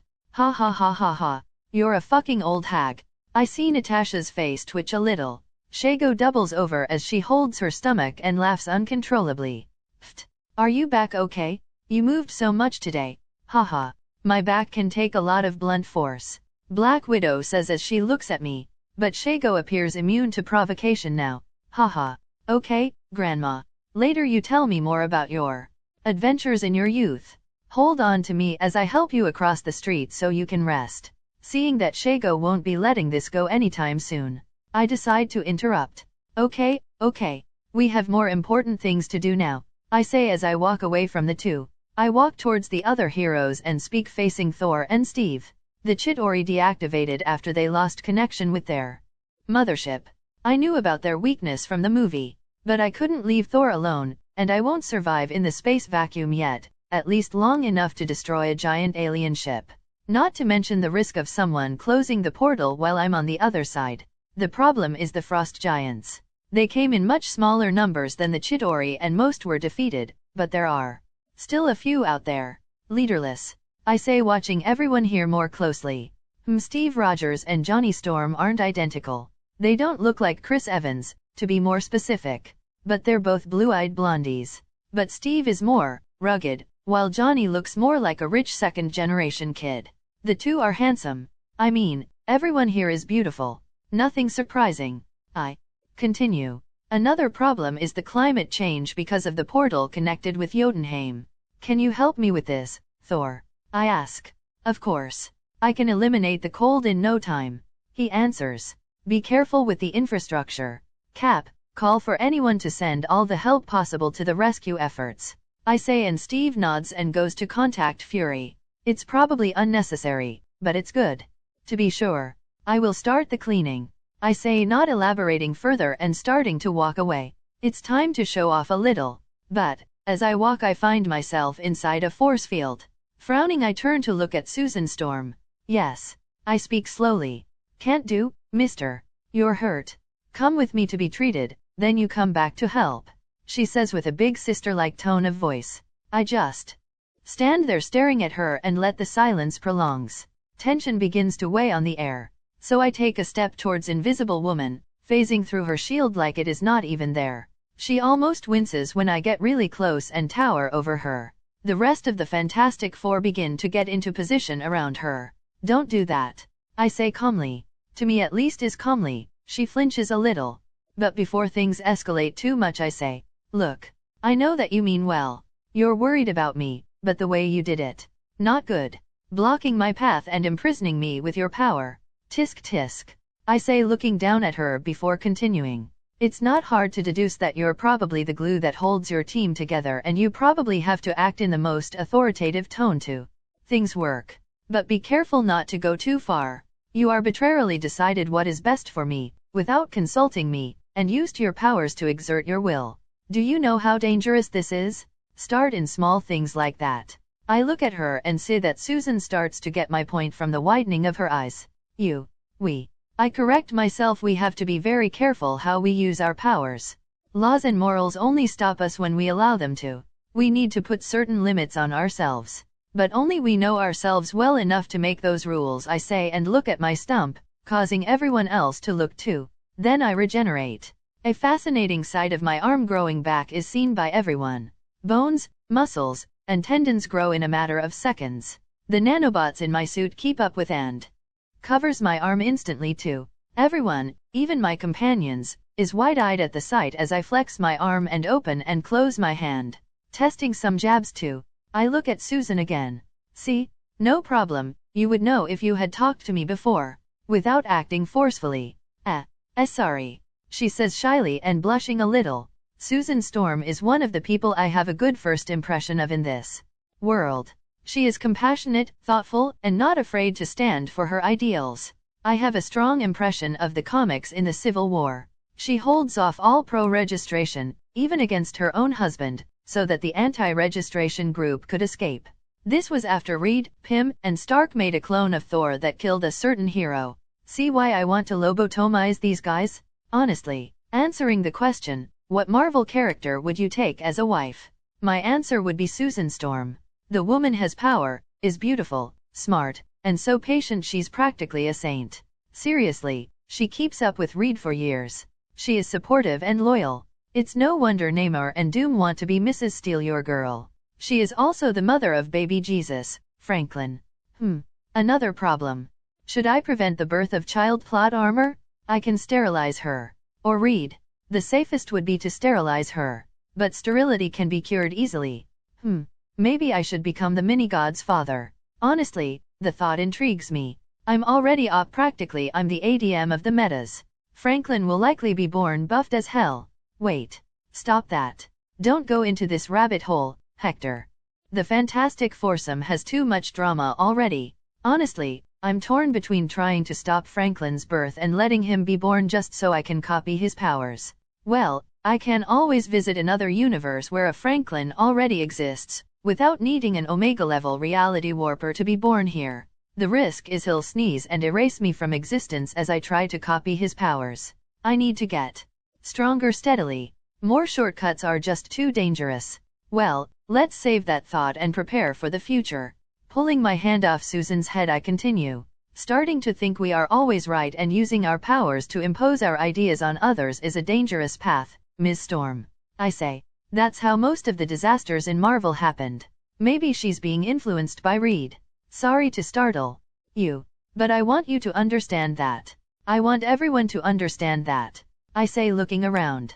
I hope that my speech becomes a seed in these people's minds and prevents something bad in the future. If one of these guys, before making a stupid mistake, stops and thinks twice, this little speech of mine will have been worth it.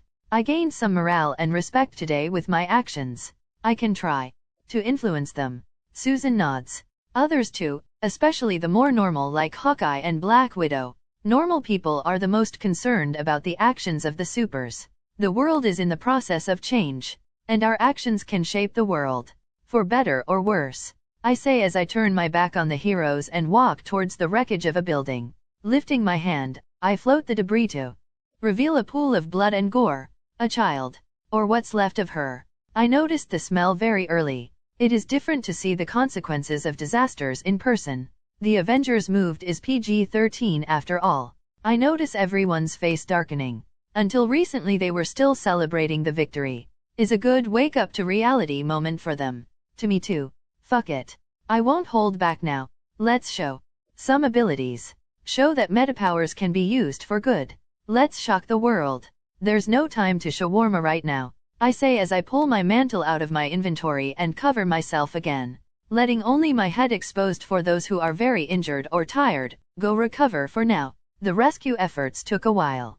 Maybe days, I say and hold out my hands. But something interrupts me. My senses alert me that something is coming.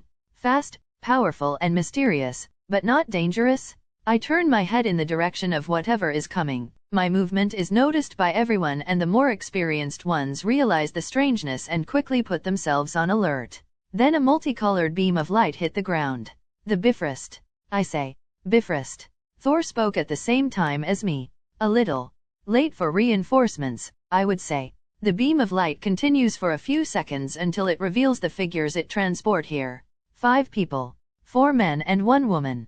The woman and the easiest to recognize can only be Lady Sif. She is a beautiful woman with black long hair and blue eyes, clad in armor and with a sword and shield on her back. Lady Sif, huh. I allow myself to look at her for a few seconds longer.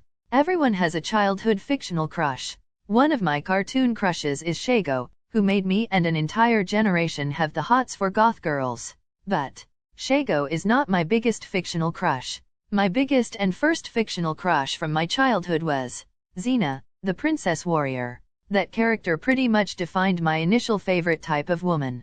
Black and long hair with blue eyes. And the fact that I like Amazon strong women. I blame Xena, Wonder Woman, and the Snoo episode of Futurama. Now I'm seeing a real-life woman warrior. I can't help but admire Little Well. Shifting my focus before my stare turns creepy, I look at the other newcomers. 3 of them must be the Warriors 3, Volstagg, Fondrel, and Hagun. They are closer to each other. The biggest and most Viking of them must be Volstagg. He looks like a real-life obelisk. Big, with a huge belly and a big red beard. Fondrel is blonde with a very cool goatee. Hagun looks like a Mongolian, with Asian features and very fierce. The other male in the group is a little far away and in front of everyone. Hence, I deduce that he must have a higher status than the others. Heimdall? No, he is not black. But Heimdall in the comics is not black either. But this man here doesn't have eyes full of wisdom or something. I can't relate him to anyone. But I don't have to think long before Thor gives me the answer. Balder, my brother. Thor says as he steps forward to give the other man a bear hug. Thor, I missed you. The other guy responds by smiling calmly and reciprocating the hug. Balder. Fuck. Is everyone really here in this universe? I had already forgotten that Odin has a lot of sons. I need to check out the mythology books. And I need a Kratos card. And a Doomslayer card. And a Dante card too. And a Virgil if possible. God killers, devil slayers, demon hunters. I need all possible slayers/killers card. Siegfried from Fate is a dragon slayer, right? Anyway, this universe has too many characters. After realizing that the newcomers are allies, everyone relaxed. Thor gives a hug to all his acquaintances. Looks like he hasn't seen them in a long time. After catching up a little he turns to us to make the presentations. Everyone, these are my friends and family. My brother Balder, Lady Sif, and the Warriors 3, Volstagg, Fondrel, and Hagun. We know each other for centuries, fighting in many battles and embarking on many adventures. Thor talks excitedly introducing the Asgardians, or maybe not. Maybe some of them are from others from the 9 realms. And these here are my companions who bravely fought this invasion. Thor says before starting to introduce the other heroes. The fact that Thor knows everyone reveals that they had met before the invasion.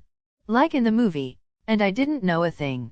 TCH. I still don't have a network intelligence to spy on SHIELD, and the fact they're meeting secretly to deal with Loki backfires because I didn't know until the time of the invasion.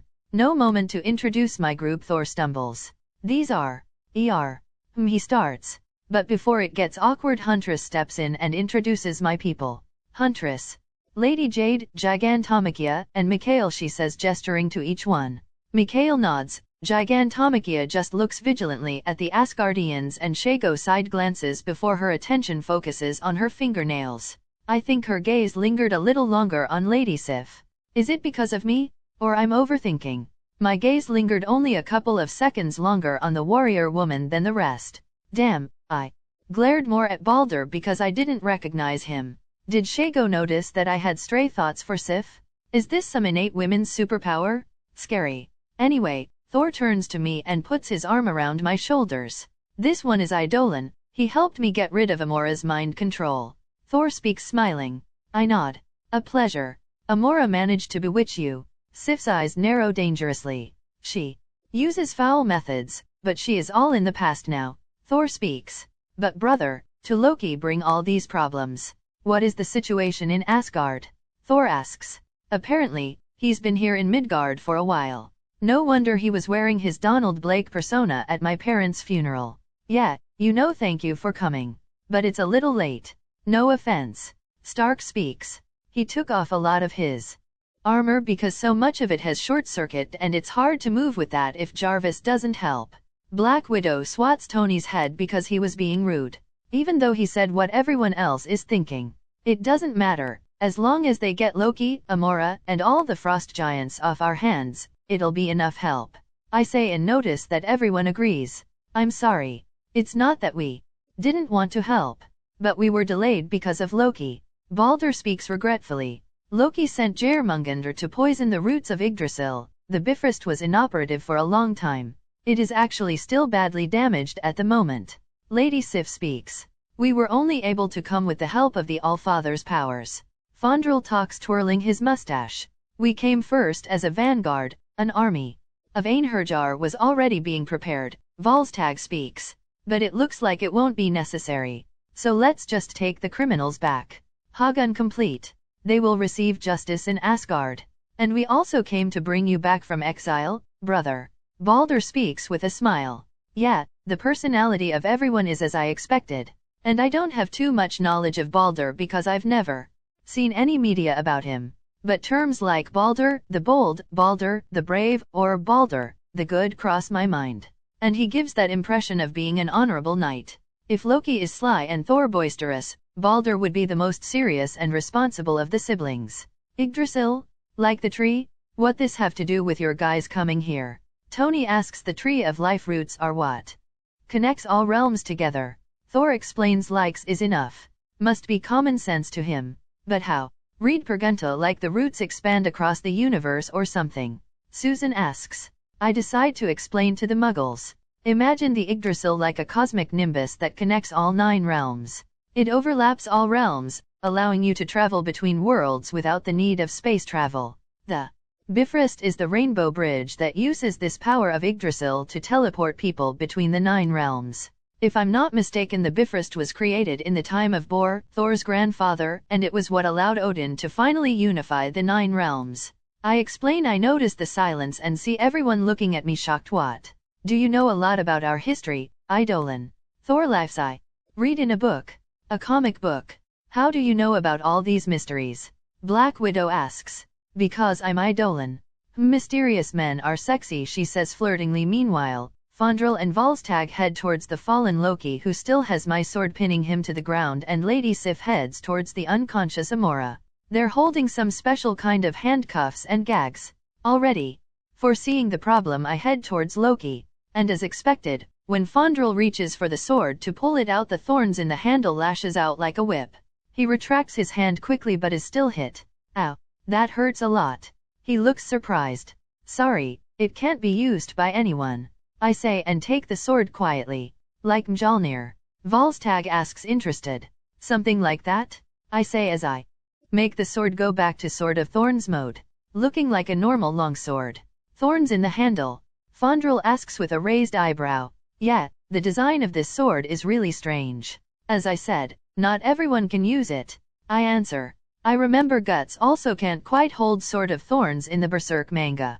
Thanks to the Gatcha, the items I have gained cannot be used by others unless I allow them to. I can even choose the form of rejection. I tested it with Isabella's help.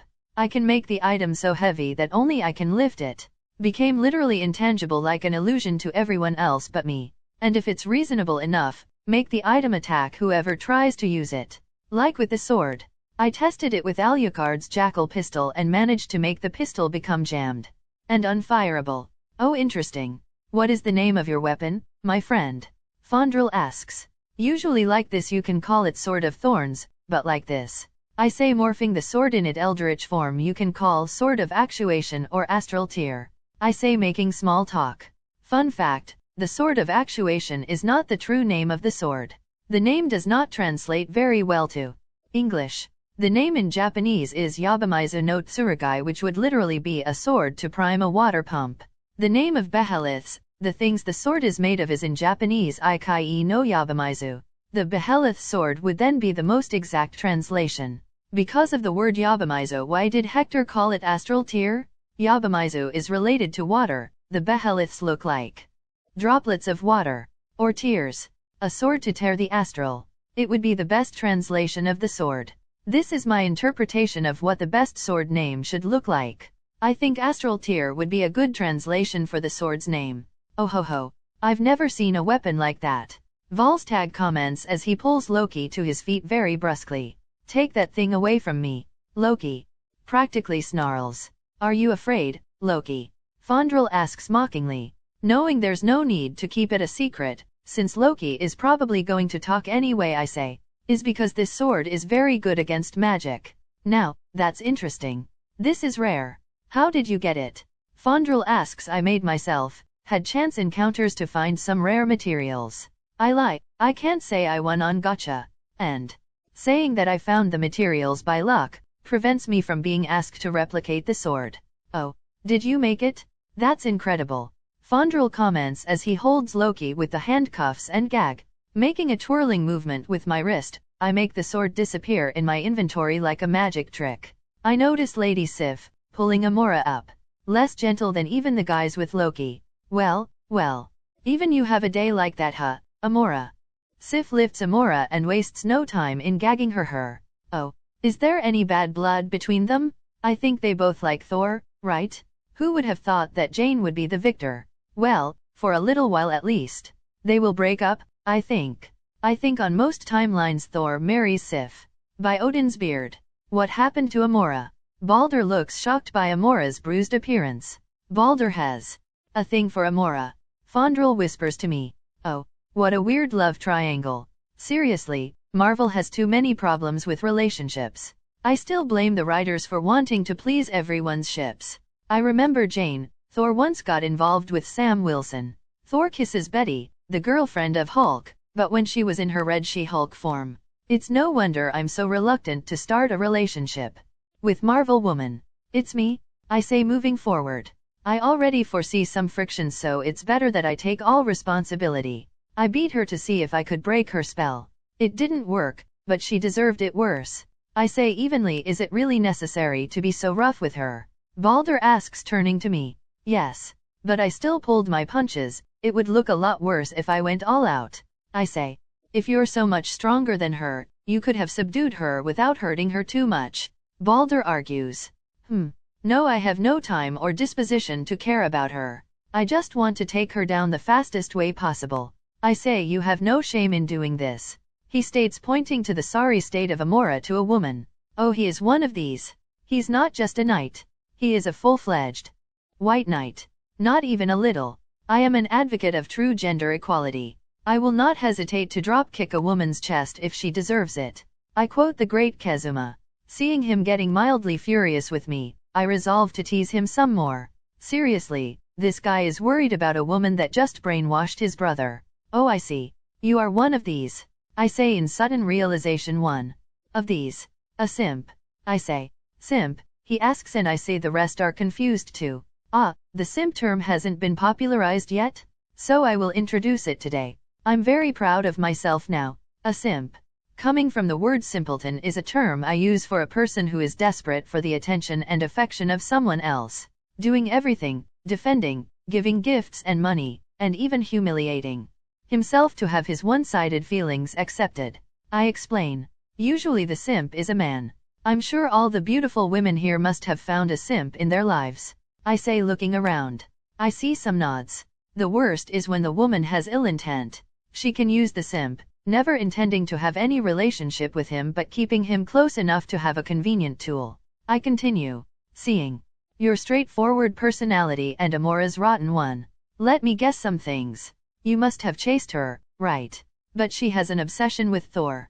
But since Thor wants nothing to do with her, you think you have a chance, right? Because she never said no to you directly. She must have made one or two serious mistakes in the past, that you put yourself on the line to defend her, right? She was probably grateful for a day or two before she went back to her usual cold self to you. She only comes to you to ask for something and never gives anything, right? You never got not even a kiss from her, right? And the worst thing is, I don't want to be right. You're not going to tell me that you keep yourself chaste in fidelity to her, right? Even when she sleeps around. I say. And I hear Volstagg laugh out loud before he control himself because Fondrel elbows him in the stomach. I can see Sif and Thor hiding their faces and holding back their laughter. Even Loki is looking in amusement. It seems that Baldur's pursuit of Amora is a hot topic in Asgard. I can imagine everyone advising him to give up, but him being too stubborn to see the truth. Accept, my friend. You're a simp. I say, making his face redden in shame and fury. One often gets angry when someone guesses their thought right. I finish. Then it happens. Very quickly Baldur reaches for the sword at his waist, but I'm faster. Before he can draw his sword I'm already in front of him. 2 fingers pressed the pommel of his sword back into the scabbard. The only indicator I've moved is my mantle, which is slowly falling down to readjust itself to my body. We were in a standoff for a few seconds. I'm sorry, Baldur. But is the truth. Do you have any idea how stupid it is to see you defending the woman who was an accomplice in the death of thousands of people and who brainwashed your brother? I say. Only he and I know he's still trying to pull the sword out of its scabbard, but I don't bulge. He is much weaker than I expected. Thor is really special, huh? Why are you taking her side? Because she is a woman? Because she is beautiful? If you look closely you'll see that she doesn't have any redeeming qualities other than her looks. I say, looking him in the eye. These things are worthless in my eyes and it should be in yours too. I won't apologize and I won't take back what I said. I believe a punch in the face keeps a bitch in her place. If you still want to play blind and think I've damaged her honor or whatever, I start calmly before getting serious. I have no problem in accompanying you in a little spar. I exert pressure, the skies darken, and cracks spread on the floor of my feet. Thor. Loki. And now you. I have no problem in beating you and completing the whole set of Odin's sons today. He and I continued to stare at each other. The situation is tense. The heroes from Earth don't quite know what to do.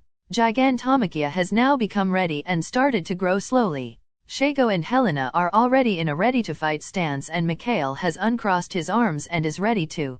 It's good that they act this way. For a group or organization, it doesn't matter how much internal strife there is. Against an outsider, we should always show a united front. I didn't even have to say it, and they already understand. Very good. Honestly, I don't want things to go out of control. But he came looking for trouble with me first. I won't let anyone admonish me. As expected, the only person that can stop this fight, beating, steps forward. Thor puts a hand on my shoulder but turns to Baldur. Brother, stop that. You know that Idolan is right. Me, father, mother and everyone that truly loves you already advised you about your situation with Amora. Thor speaks with a sigh. Looks like this is really old gossip. If you want to blame someone, blame me. I was the one who got caught in Amora spell and forced Idolan to act. He was just trying to help me. Thor speaks. All right. I will let it slide this time. Baldur says, stepping back. I almost scoff. Prideful till the end, huh? Shago is the one that scoffs out loudly, not caring about the situation. Since we're over this issue, I'm going to focus on something more important. Saving people. Excuse me? I say before turning my back on Baldur. I look around the city, the destruction, and death. With my empathic powers, I feel fear and despair. Like I said before being interrupted by Bifrost, fuck it. I'm going all out. I focus and let my awareness spread all over New York. My arms come out through the 2 gaps in my mantle as I raise them to the air. The city trembles a little. Palms turn to the sky. I act. Debris begins to slowly levitate. Small at first, then bigger, and bigger, and bigger, until entire buildings that had fallen begin to float in the sky. Chitauri remains have the same fate. Holy fuck. I hear someone says. If anyone looks at the sky, it will look like there's another city above us. I removed all rubble and obstructions from the road, to facilitate the movement of rescue teams. I was careful not to lift anyone alive. I have good control. So I use other powers. Under my mantle, mouths open on different parts of my body like chest, back, shoulder. From these mouths, black ectoplasm comes out, forming more than 20 clones of mine. Identical, except they don't have my mantle. Ectoplasm clones are better than twice clones because they are tougher and I have a degree of control over them. But they can still act independently. You guys know what to do, I say, causing my clones to nod their heads before moving so fast they look like they've teleported. By telepathically connecting with them, I can see everything they do. It's a nuisance. I think it's because it's unnatural for humans to make a hive mind. I start to levitate and sit in the air in a meditative pose with crossed legs. Captain, get in touch with the experts and ask where I can deposit most of the debris. I say all right. How long can you hold on? He asks a little worried. Perpetually, I reply simply. He looks at me for a while and nods his head before contacting someone. Open portals in the sky. I say. Isabella receives my command. Big portals made of black mist appear nearby, each 5m x 5m. I focus a little and start separating the Chitauri from the leftover debris. Chitauri weapons, corpses, and vehicles start moving to portals like a river in the air. HMPF. Like I'm going to let this technology lying around to anyone catch it. I mean, they must have already taken it. These people of Marvel act incredibly fast when it comes to recovering DNA or alien technology. It's inevitable that some unsavory groups already have Chitauri weaponry in their hands now, but I can at least prevent any thug from having an alien energy weapon in their hands to steal a grandma at night. If I'm not mistaken, this technology is what drives many villains in the MCU. Closing my eyes, I connect with all my clones to manage the situation. With my powers, I can save a lot of lives. Let's show the world the potential for good that the metas have. Hawkeye POV. Holy fuck, someone says. Probably me. These last few days have been full of surprises. Gods descended upon Earth, and attacked a research facility. Controlled my mind and Selvigs. Aliens, gods, magic, and portals. All happened in these last few days and mixed up like a bad movie plot. I need a raise. And a vacation. Spending a good time with Laura and my child. Watching Idolan lift tones and tones of debris in the sky makes me realize the world has changed. I didn't think much about it while I was on top of a building knocking down Chitauri after Chitauri, but damn, I'm good agent. One of the best if I can speak in my humble opinion. But a guy can't help but feel inadequate around these others. I thought Captain was already unreachable enough. Reed and Stark are super genius. The Hulk isn't exactly new. But the Hulk, I don't know. Maybe because he can be outsmarted, I always thought maybe he could be contained. Consoling myself with the fact that the Hulk had a weakness or a limitation. But Thor and Idolan, haha, no chance. Not even a million of me can go head to head with them. It scares me a little, but not that much, because they seem to be good people. I mean, they fought with us, and they look nice. But there is a certain invisible pressure when you are face to face with an existence that is superior to you in every way. When I finally arrived to meet everyone, I got a good look at the two of them. After all, it's impossible for me to follow how the fight went. Thor had cuts all over his body and looked in bad shape.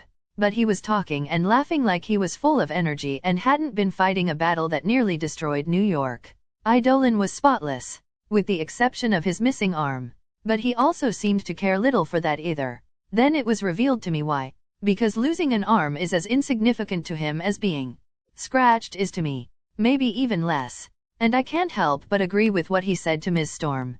The world has already changed, and now there are people with personal power enough to change the rules as they see fit.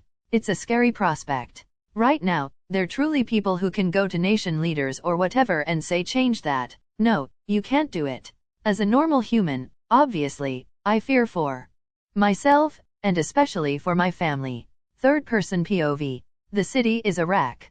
The difference is big from what was shown in the movies. Not only are buildings and cars destroyed, body parts, blood, People screaming and in shock are common sights. The biggest points of destruction were the center, where the Stark Tower is located, the north where the portal to Jotunheim was opened, and Hell's Kitchen, a peripheral part of the city. Idolan floats in a meditation pose several feet above the ground, cleaning roads and removing buildings at risk of collapse from the ground. The more than 20 clones spread out and begin to do their jobs. In a certain part of the city, a group of people seems helpless.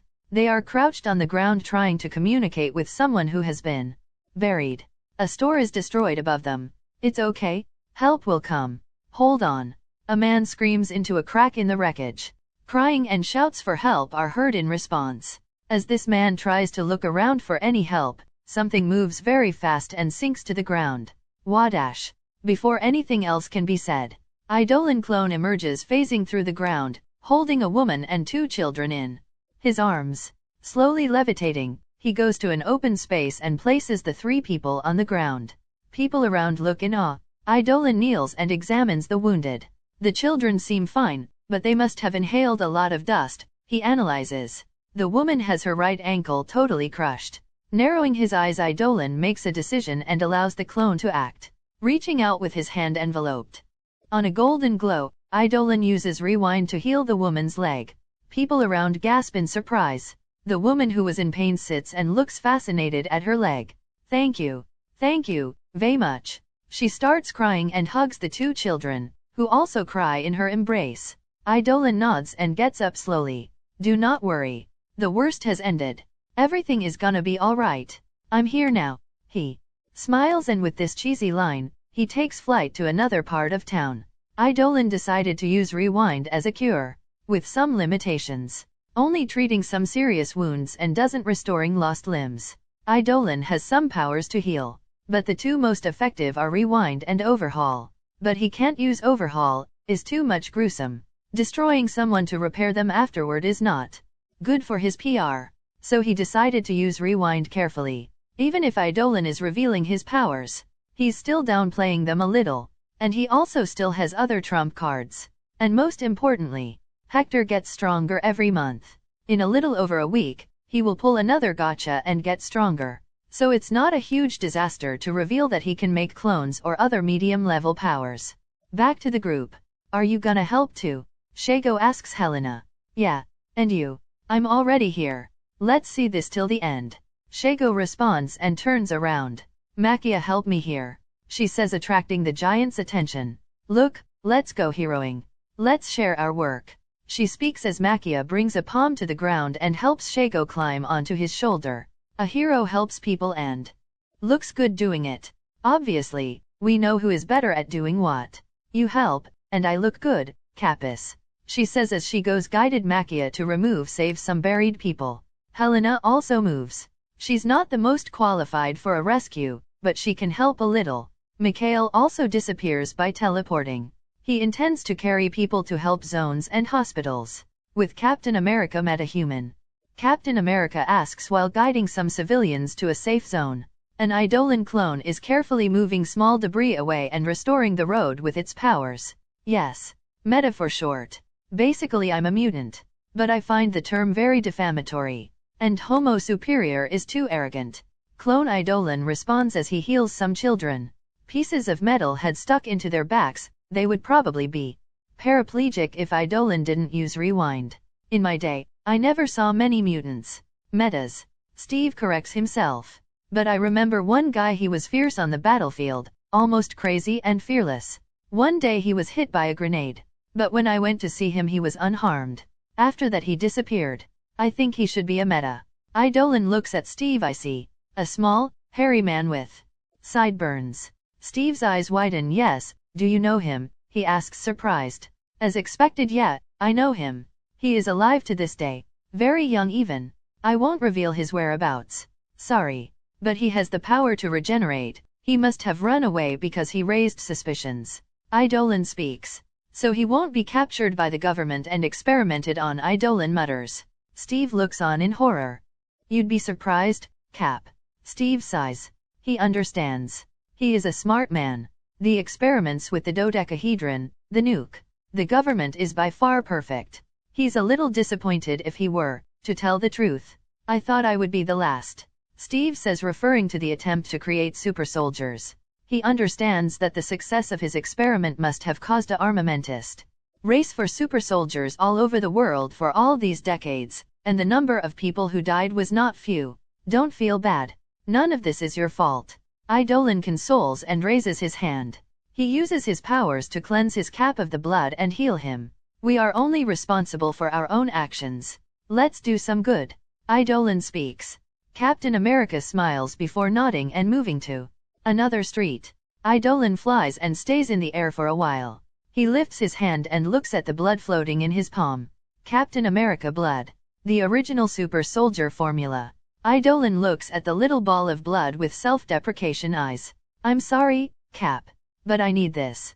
Don't worry, I will be careful and I will never clone you or anything like that. Idolan mutters before disappearing to store the blood sample. In the northern part of New York, a similar scene takes place. An Idolan clone helps Thor get rid of all the ice and snow, and also prevent the water from flooding the houses. They also gathered and controlled all of the frost giants into a great dome of earth that Idolan created. The Asgardians stood guard to prevent trouble. Idolan also healed Thor of his internal wounds, but he already had blood samples that he acquired during the fight.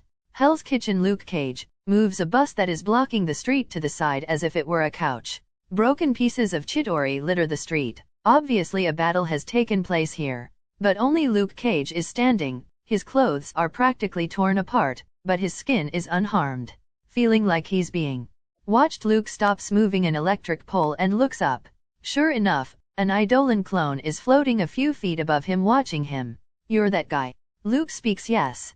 Idolan looks around. Did you do all this? He asks as he makes a motion with his hand, lifting everything that is Chitauri and making it disappear into a portal in the sky. Yeah, they weren't all that impressive, Luke speaks nonchalantly. But inside he's still apprehensive. Luke Cage is a guy used to being the big fish, but today he saw glimpses of a fight in the sky that left even him intimidated. A fight in the sky. He starts. It was me against Thor. He was mind-controlled. Idolan speaks. I see. You must be careful, Mr. Cage. Idolan warns. Why? Luke Cage asks, intrigued. As you have seen, the world has a depth that no one expected. There is a spy organization monitoring the world. And there are other organizations that are not very well-intentioned. You acting like that in the open, displaying your powers. Be careful. Idolan advises. Luke Cage understands. After all, he himself is the product of an experiment. So he knows how far some people are willing to go for their goals. I see, thank you. It was nothing. Idolan speaks and disappears. But Luke feels a loud attack in the back of his head. He didn't feel any pain, it was just noisy. What was this? He asks as he puts his hand behind his head. Stay smart, Mr. Cage. He hears Idolan's voice reverberating in space. Original Idolan. While in the air, Hector pulls a tablet out of his inventory and marks something -1. List of bald heads to give a slap. Xavier, Fury, Thanos, Luke Cage, Kingpin, the Watcher, Moondragon, Living Tribunal, Drax, Deadpool, Ancient One, The Thing, Silver Surfer, Galactus. Click to show others. A long way to go. Idolan mutters before looking at another list. Snooze, no list. She-Hulk, Jane, Thor. No NTR. Lady Sif, Kara, Red Sonja, Jessica Jones? True question. If I'm much stronger. Is still Snusno? Or only muscly women? Valkyrie, Titania, MS. Marvel. Captain Marvel. If she's not a bitch. Possible hate. Fuck. Click to show others. I think this is just a weeb's dream. Hector sighs sadly. Let's leave it to fate. Rescue efforts continue for a few more hours. Thanks to Idolan, the process was greatly streamlined. What should take days can be completed in 24 hours. Idolan clones are always on the move, taking people to hospitals, opening paths, curing people. With all his powers, it's just too easy to locate people and save them. It can be estimated that the death toll would be at least 10 times worse if Idolan didn't help. That's just what he's doing now in rescue. No one knows how many lives he's saved since he started acting today. Defeating the Chitauri, or stopping Thor and Loki. There is an open space, here, here and here. It would help if you deposit all of this there. The fire brigade commander speaks, pointing to the debris in the sky. He's talking to an Idolan clone. No problem. The original body will separate debris from the possessions of the civilians, so that people can recover their belongings. He will put it here, here and here. Idolan talks by pointing at various parts of the map.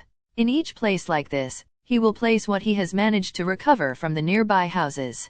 Neighborhood people can easily find their stuff that way. Idolan speaks. He wants to protect people's property too so they don't lose everything. I would like you to notify everyone to go look for what is theirs. The commander looks to Idolan for a little before nod. Good, good. It will lessen people's problems a little bit, he says. Many people lost a lot. Perhaps they are now in poverty. In just a few hours an unlucky person can have everything destroyed. Idolan removed and organized as best he could even the smallest of people's belongings. Can you make the debris float higher? To facilitate the movement of helicopters. The commander asks. No problem. Saying goodbye to the commander, the Idolan clone prepares to move to another part of the city when he notices someone approaching him. Military clothes. Slightly familiar. Someone important. Hector guesses right when he sees the newcomer's last name on the uniform. General Thaddeus Ross. Idolan speaks to the man who is only a few steps away from him. He is accompanied by other soldiers. This is the guy who constantly chases the Hulk. Father of Betty Ross, the main love interest of Bruce Banner. Do you know me? General Ross asks gruffly. I know the things you've done. Like that fiasco with Emil Brinsky.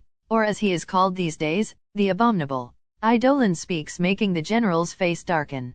Wonder in what hidden lab he's suffering in.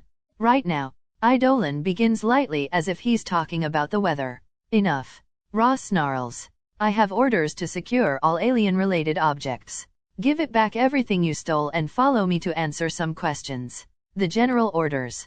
Is this guy for real? Is he really delusional like that? I refuse. Idolan speaks simply. What do you mean refuse? You have no choice. I don't answer to you and you can't make me accompany you.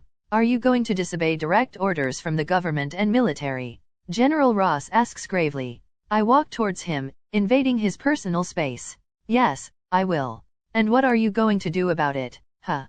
I look in his eyes from him. To his credit he doesn't flinch. It seems that facing the Hulk for years turned his ball into one of steel. Soldiers on the other hand are not so brave. They almost embarrassingly point their rifles at me and even shake a little. You're making an enemy of America. The general speaks looking at me. No, I'm not. You guys are making an enemy of me. And I have to say it's a bad move. But okay, I will at least stop from taking further things. I'm taking out alien tech so it doesn't fall into the wrong hands. But if you think you can do a better job, be my guest. Idolan waves his hand and the black mist portals in the sky close. All alien tech starts to fall to the ground. Help yourself, but it will be your responsibility if we see any criminals using a Chitauri gun. Idolan speaks. Ross grimaces. It's impossible that some alien tech hasn't fallen into the wrong hands. Already, Idolan is just putting all future blame on Ross. Ross turns, without sparing a glance at Idolan. You'll regret not cooperating, he says before walking away. Idolan just watched his retreating back. Then he looks at a corner of the street, where a small camera was recording his talk with the general. Near Queens, one of Idolan's clones had the job of checking on the people important to Hector and making sure everyone was okay. The number of important people is low. The clone basically went to check out Christine Palmer. Then he went to check out Peter's family and the other classmates. While making his rounds, this clone saw something that made him stop. At the moment, the clone, and even the original Idolan are in a daze. Idolan sighs before bending down to retrieve the corpse. The dead person he discovered is the hobo guy, the one he tested D4C, who vented about life and gave advice not to regret the things he never did.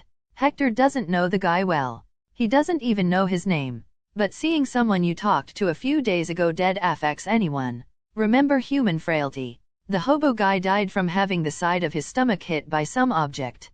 At high speed. Probably a rock. Closing the guy's eyes and cleaning his corpse, Idolan allows himself a little prayer. I hope you didn't have too many regrets. Standing up, Idolan resolves to double his efforts. The clones start moving like on steroids. Hector recalls something Shimura Nana told him.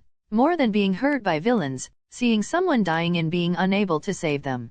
That pain in 100 times worse. Hector is not a naive person. He knows it's impossible to save everyone and trying would only make himself miserable. But knowing and experiencing for yourself is different.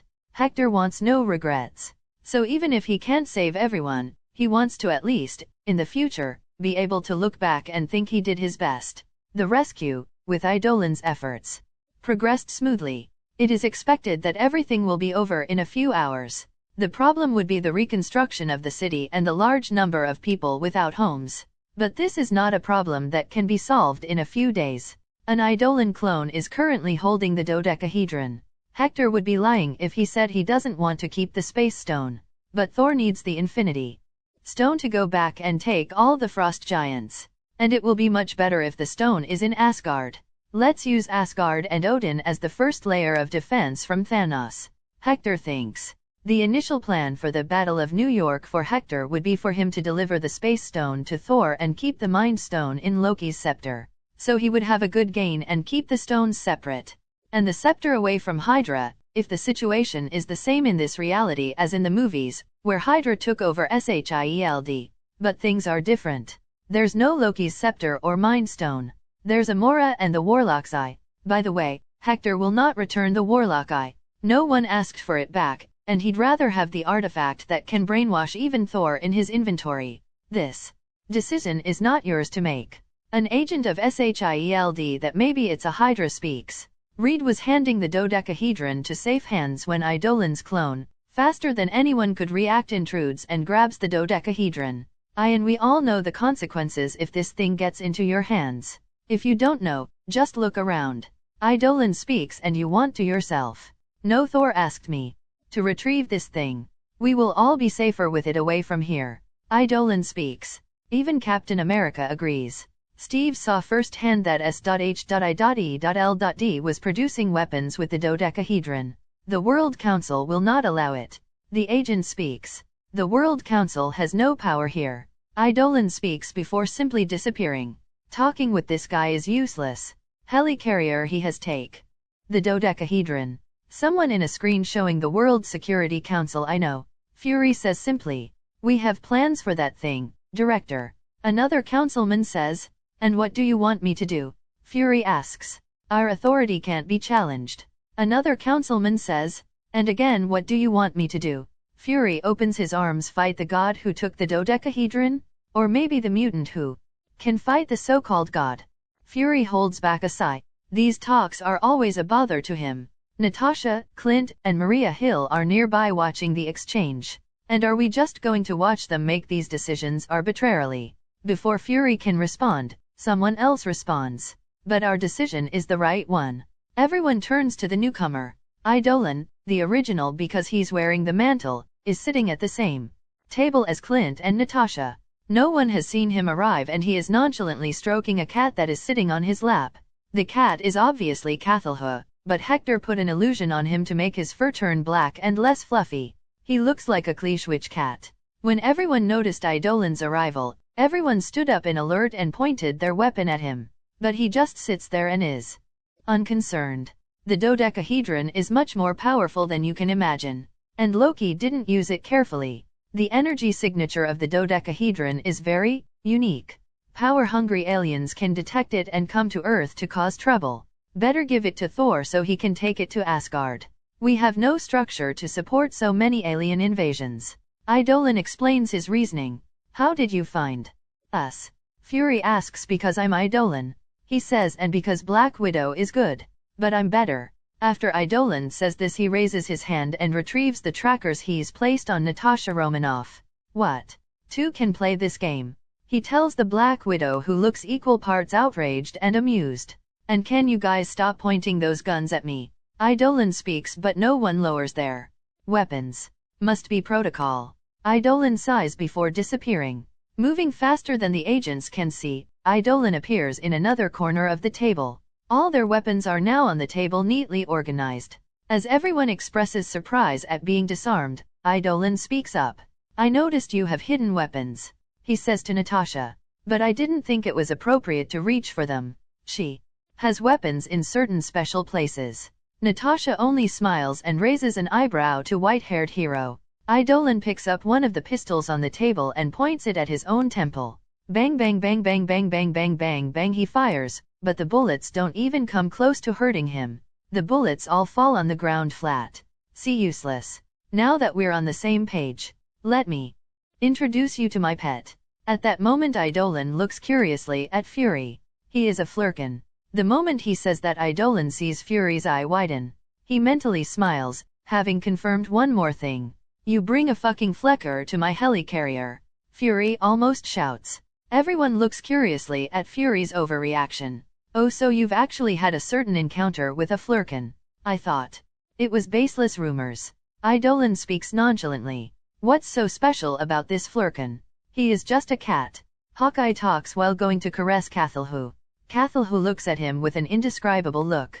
Barton, do not approach this thing. Fury screams, so Cathalhu acts. Opening its mouth, tentacles expand and grab the giant table and bring it to his stomach.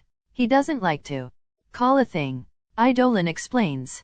Be a good boy and return their table, okay? Meowth begrudgingly. Cathalhu spits the table. Surprisingly, the table is still whole, with no damage or deformation. But it's covered in saliva. The table bounces a little before stopping. Cathalhu didn't devour Clint only because of Hector's orders to do not devour humans unless I allow it. But Cathalhu had to defend his dignity somehow. What is that thin cat? Natasha asks, correcting herself in the middle. Like I said, is a flurkin, an alien cat. You can ignore it for now. I just brought him here to test your boss. Idolan nonchalantly confesses. Now to the important things. Idolan turns to Fury. We finally meet, Director. You can ask your questions now. Idolan speaks. Nick Fury stares at him. For a while. I only have one question. Are you going to cooperate? Fury speaks. A question with many layers. Let's go in parts. Idolan says. First, I'm not gonna join the Avengers or whatever. I have my own group. But I will always help to defend Earth. I will not be on your beck and call to burst arm dealers or terrorists, but if something like what happened today happens again, I will show up. Idolan says. How do I find you? Fury asks. That's the neat part, you don't. I will find you. Idolan says, and then he speaks in a softer tone. Look, Director. I feel that we are similar. Under normal circumstances, we could be good friends. But because of our line of work, we will put our guard against everyone, so we will never achieve complete trust in each other. So, let's do our own things and unite when we fight against big crisis. Idolan says and prepares to leave. Taking Cathalhu in his arms, he turns to leave one last message. And you guys, from the World Security Council. Next time you guys decide to nuke a place full of civilians, Idolan narrow his eyes. I will teleport your family to the same place. Is easy to make a hard decision when you have nothing to lose, right? Idolan speaks, shocking everyone. The people from the council look angry, outrageous. They start to rage and threaten. But Idolan only remains impassive. Pierce, Malik, Yen, Howley, Singh, Rockwell. Every word spoken by Idolan makes the room friendlier and quieter. These are the surnames of the people who make up the council. Maybe if your loved ones are in the place where you decide to do a nuclear attack, maybe you guys have learned a little more empathy. Idolan speaks before disappearing. The room has a tense atmosphere after Idolan's departure. The World Council starts shutting down one by one. Have the scientists already analyzed his hair? Fury asks. In truth, Natasha got a sample of Idolan hair. Or she thinks she got it. They have nothing. Maria Hill says. What do you mean nothing? Fury asks. The hair looks like is made from some synthetic material. There's no DNA or anything. Maria Hill says before signaling the operator nearby. The operative types a little and an image appears on the big screen. It a white long hair. The operative starts to zoom in and reveals there are words written on the hair. The words are still not that good. Maria Hill continues. Our team backed off from doing any procedure after seeing these words. Fury looks at the image. Was he already expecting us to try to get a sample? How did he manage to do that? Fury asks. A little gaping Maria Hill shows a strange expression. Like she was holding back laughter or something. The answer is, she starts show him. She says to the operative, zooming out and then zooming in to another part of the hair, the big screen show other words. Because I'm Idolan. Motherfucker. Appearing a few hundred meters above the helicarrier, Hector looks at an object in his hand. With disasters come opportunities too. In his hand a little cube made of nanobots shifts. Idolan stole s.h.i.e.l.d's information and database. Is very easy with technology hundreds of years ahead in time.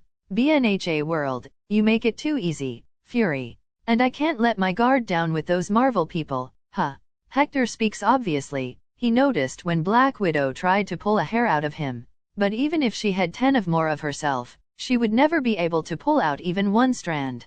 Idolan then moved quickly and put the strand of hair he had already prepared in her hand.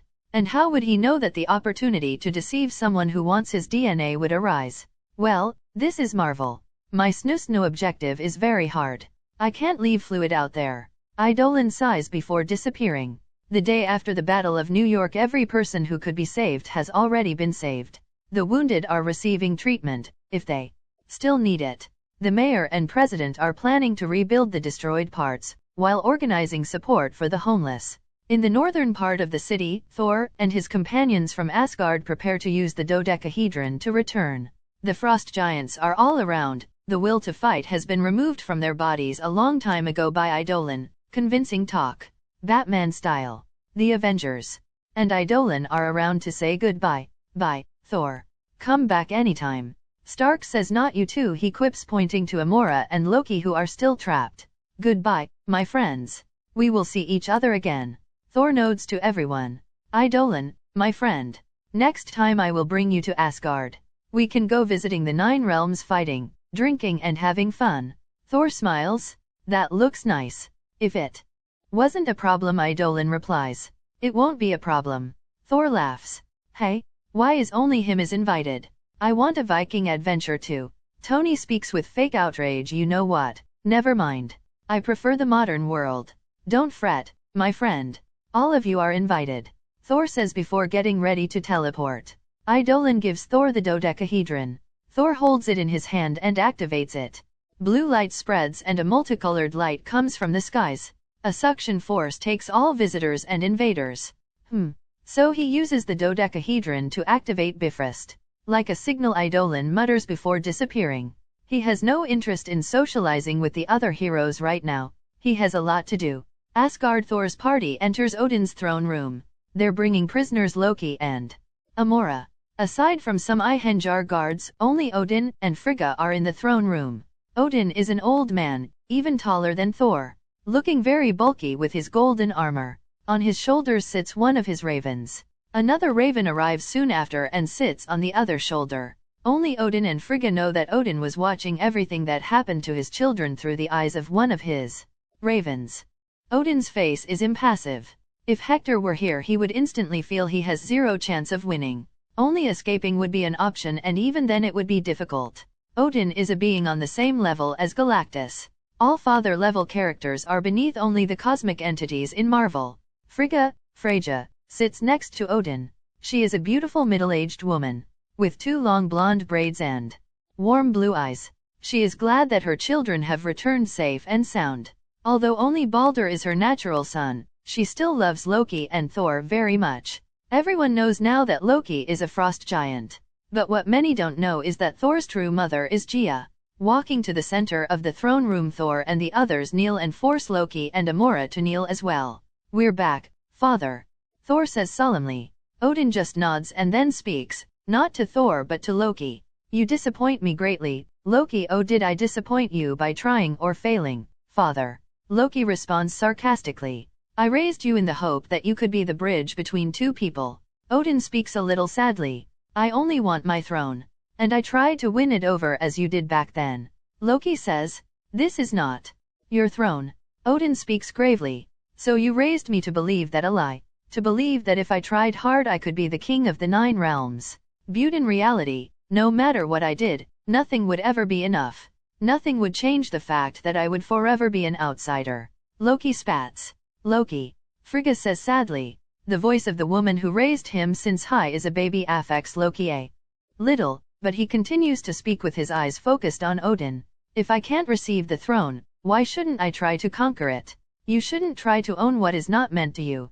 Odin speaks. There is no problem if you don't want to give me But you can't stop me from trying to get my birthright. Loki begins before being interrupted by an angry Odin. Your birthright? Is to die. Odin shouts. Everyone holds their breaths. Power permeates the room, weighing down on everyone. Some guards almost fall to their knees. You were abandoned by your own father. I didn't need to have saved you back then. No one would badmouth me if I just left you there to die, but I didn't. Odin says, leaning forward. I announced to the world that you were my flesh and blood. I raised you between my natural sons, giving you everything and a little more, just that you could have grown a better man than me or Laufey. I raise you to peace. Odin exclaims before reclining wearily on his throne. What disappointment you are. Odin sighs, thinking about his adopted son's actions. Take him to the lowest level of the dungeons. And his little accomplice too. Odin orders everyone out. Thor, you stay. He continues. All but Frigga and Thor bow and leave. Frigga followed the guards carrying Loki to talk to her son. Odin gets up and goes to a balcony. Thor follows in silence. Looking at the skies of Asgard, Odin sighs. The truth is the truth, you can't change it. But how it is presented can change the outcome of many things. Odin finally says before turning to Thor. Many years ago I exiled you. Do you understand my actions now? Odin asks. Thor nods. Yes, father. I was young, brash and reckless. I feel like I'm more mature now. Good, good. Do you want to make the coronation ceremony soon? Odin asks, but Thor shakes his head. I'm not ready. Odin looks at Thor and nods. Good. I'm old, but I can still occupy the throne until you're ready. Odin doesn't reveal it, but internally he's happy that Thor can see his own shortcomings. In the past, Thor was always so eager to become king. Now he sees the responsibilities that come with the title. Odin looks at Thor more deeply and flicks his fingers. The upper part of Thor's armor is removed from his body. You flicked a little too hard, father. Thor says, smiling wryly. Odin ignores Thor's talk and focuses on his torso. Right there, a huge red brilliant scar is found. The scar goes from the waist to the shoulder and doesn't look like a normal wound. The scar emits light, more like a crack in Thor's torso. Your soul was damaged a little. The person who did this to you is still inexperienced. Odin speaks. It's not strange that he already knows everything that happened. It's not always that someone like me is mind-controlled. It is normal for him to have taken drastic measures. Thor speaks, not caring much for his injury. Odin nods. Do you want to know his real identity? Odin asks. No, I've lived for years as a human. He must have a good reason to hide his face from him. People to protect. Thor spoke. Odin turns his back on Thor to hide a small smile. Of all the bad things that happened today, he's glad to know that Thor has matured so much. Putting himself in other people's shoes, considering everyone's feelings and motivations, and becoming more forgiving, are all good quality for people in power. You are dismissed. Go take one of the golden apples from Gigant. We'll help you heal your soul, making it even stronger than before. After that, you can challenge your friend to a rematch. But before that, I will send you on a tour for the 9 realms. Odin speaks. Is there something you need me to do, father? Thor asks. The damage in the Bifrost has made the 9 realms distant from each other. Tensions have already risen and many old enemies have already plotted rebellions. You will travel carrying my name. Your actions will be my actions. Like I said to Loki, I created you for peace and prosperity. Show me how you come down the 9 realms.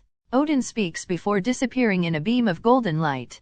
This could be one of the last tests Odin prepared for Thor. Thor has been away from the 9 realms for years. It's time to reacquaint himself. But only Odin, and Hector, knows to what he is preparing Thor. Epilogue. Idolan is flying and gaining altitude. He has already broken the sound barrier several times, but he shows no signs of stopping. Atmosphere, follow me. Idolan uses the power he rarely reveals, New Order. Till now, no one managed to force Idolan to use New Order, but he is using it now. A star-shaped space of atmosphere with miles of radius adheres to Idolan as the center. Having its own safe environment, Idolan accelerates even further, reaching the escape velocity of 40,320 km per hour, roughly 33 Mach. Reaching the vacuum of space, Idolan feels no change because of the star-shaped atmosphere that follows him. Even things like temperature and pressure haven't changed. New Order is so bullshit. Idolan mutters, hearing his own voice. He is only more impressed. Idolan adjusts his position a bit to be in a good orbit and uses a card, Zeta Flight Space Station, Earth 25271. Using the card, a huge space station appears in Idolan's line of sight. Without delay, he enters the station. After checking out all the facilities, taking control of the central computer and activating the cloaking device, Hector allows himself to relax. Hector wasn't planning on using the station anytime soon. He has barely begun his activities on the ground, let alone in space. He had created a goal of his own that he would activate the station card when he could fly in space without any problems. Basically, when he became a cosmic hero, Hector feared dividing himself too much. He barely has staff. He feels he is spreading himself too thin. He ran the risk of the station being located too, but the invasion made him change his mind. Since the world already knows who he is, he doesn't have to act shy. Hector is now in a part of the station that has a transparent wall that has a good view of Earth. Hector is just in his UMF suit, without his mantle, and even his hair and eyes are back to normal. He stares at his home planet for a while. The tutorial is over. All the world knows about me. One of my great advantages is no more, but it's okay. The gains outstripped the loss. Hector speaks with a sigh. Now there will be people plotting against me. I need you upper my game. That's one of the reasons he activated the station so early. But because I feel a little excited. Hector smiles. I gained tremendous opportunity. I came into this world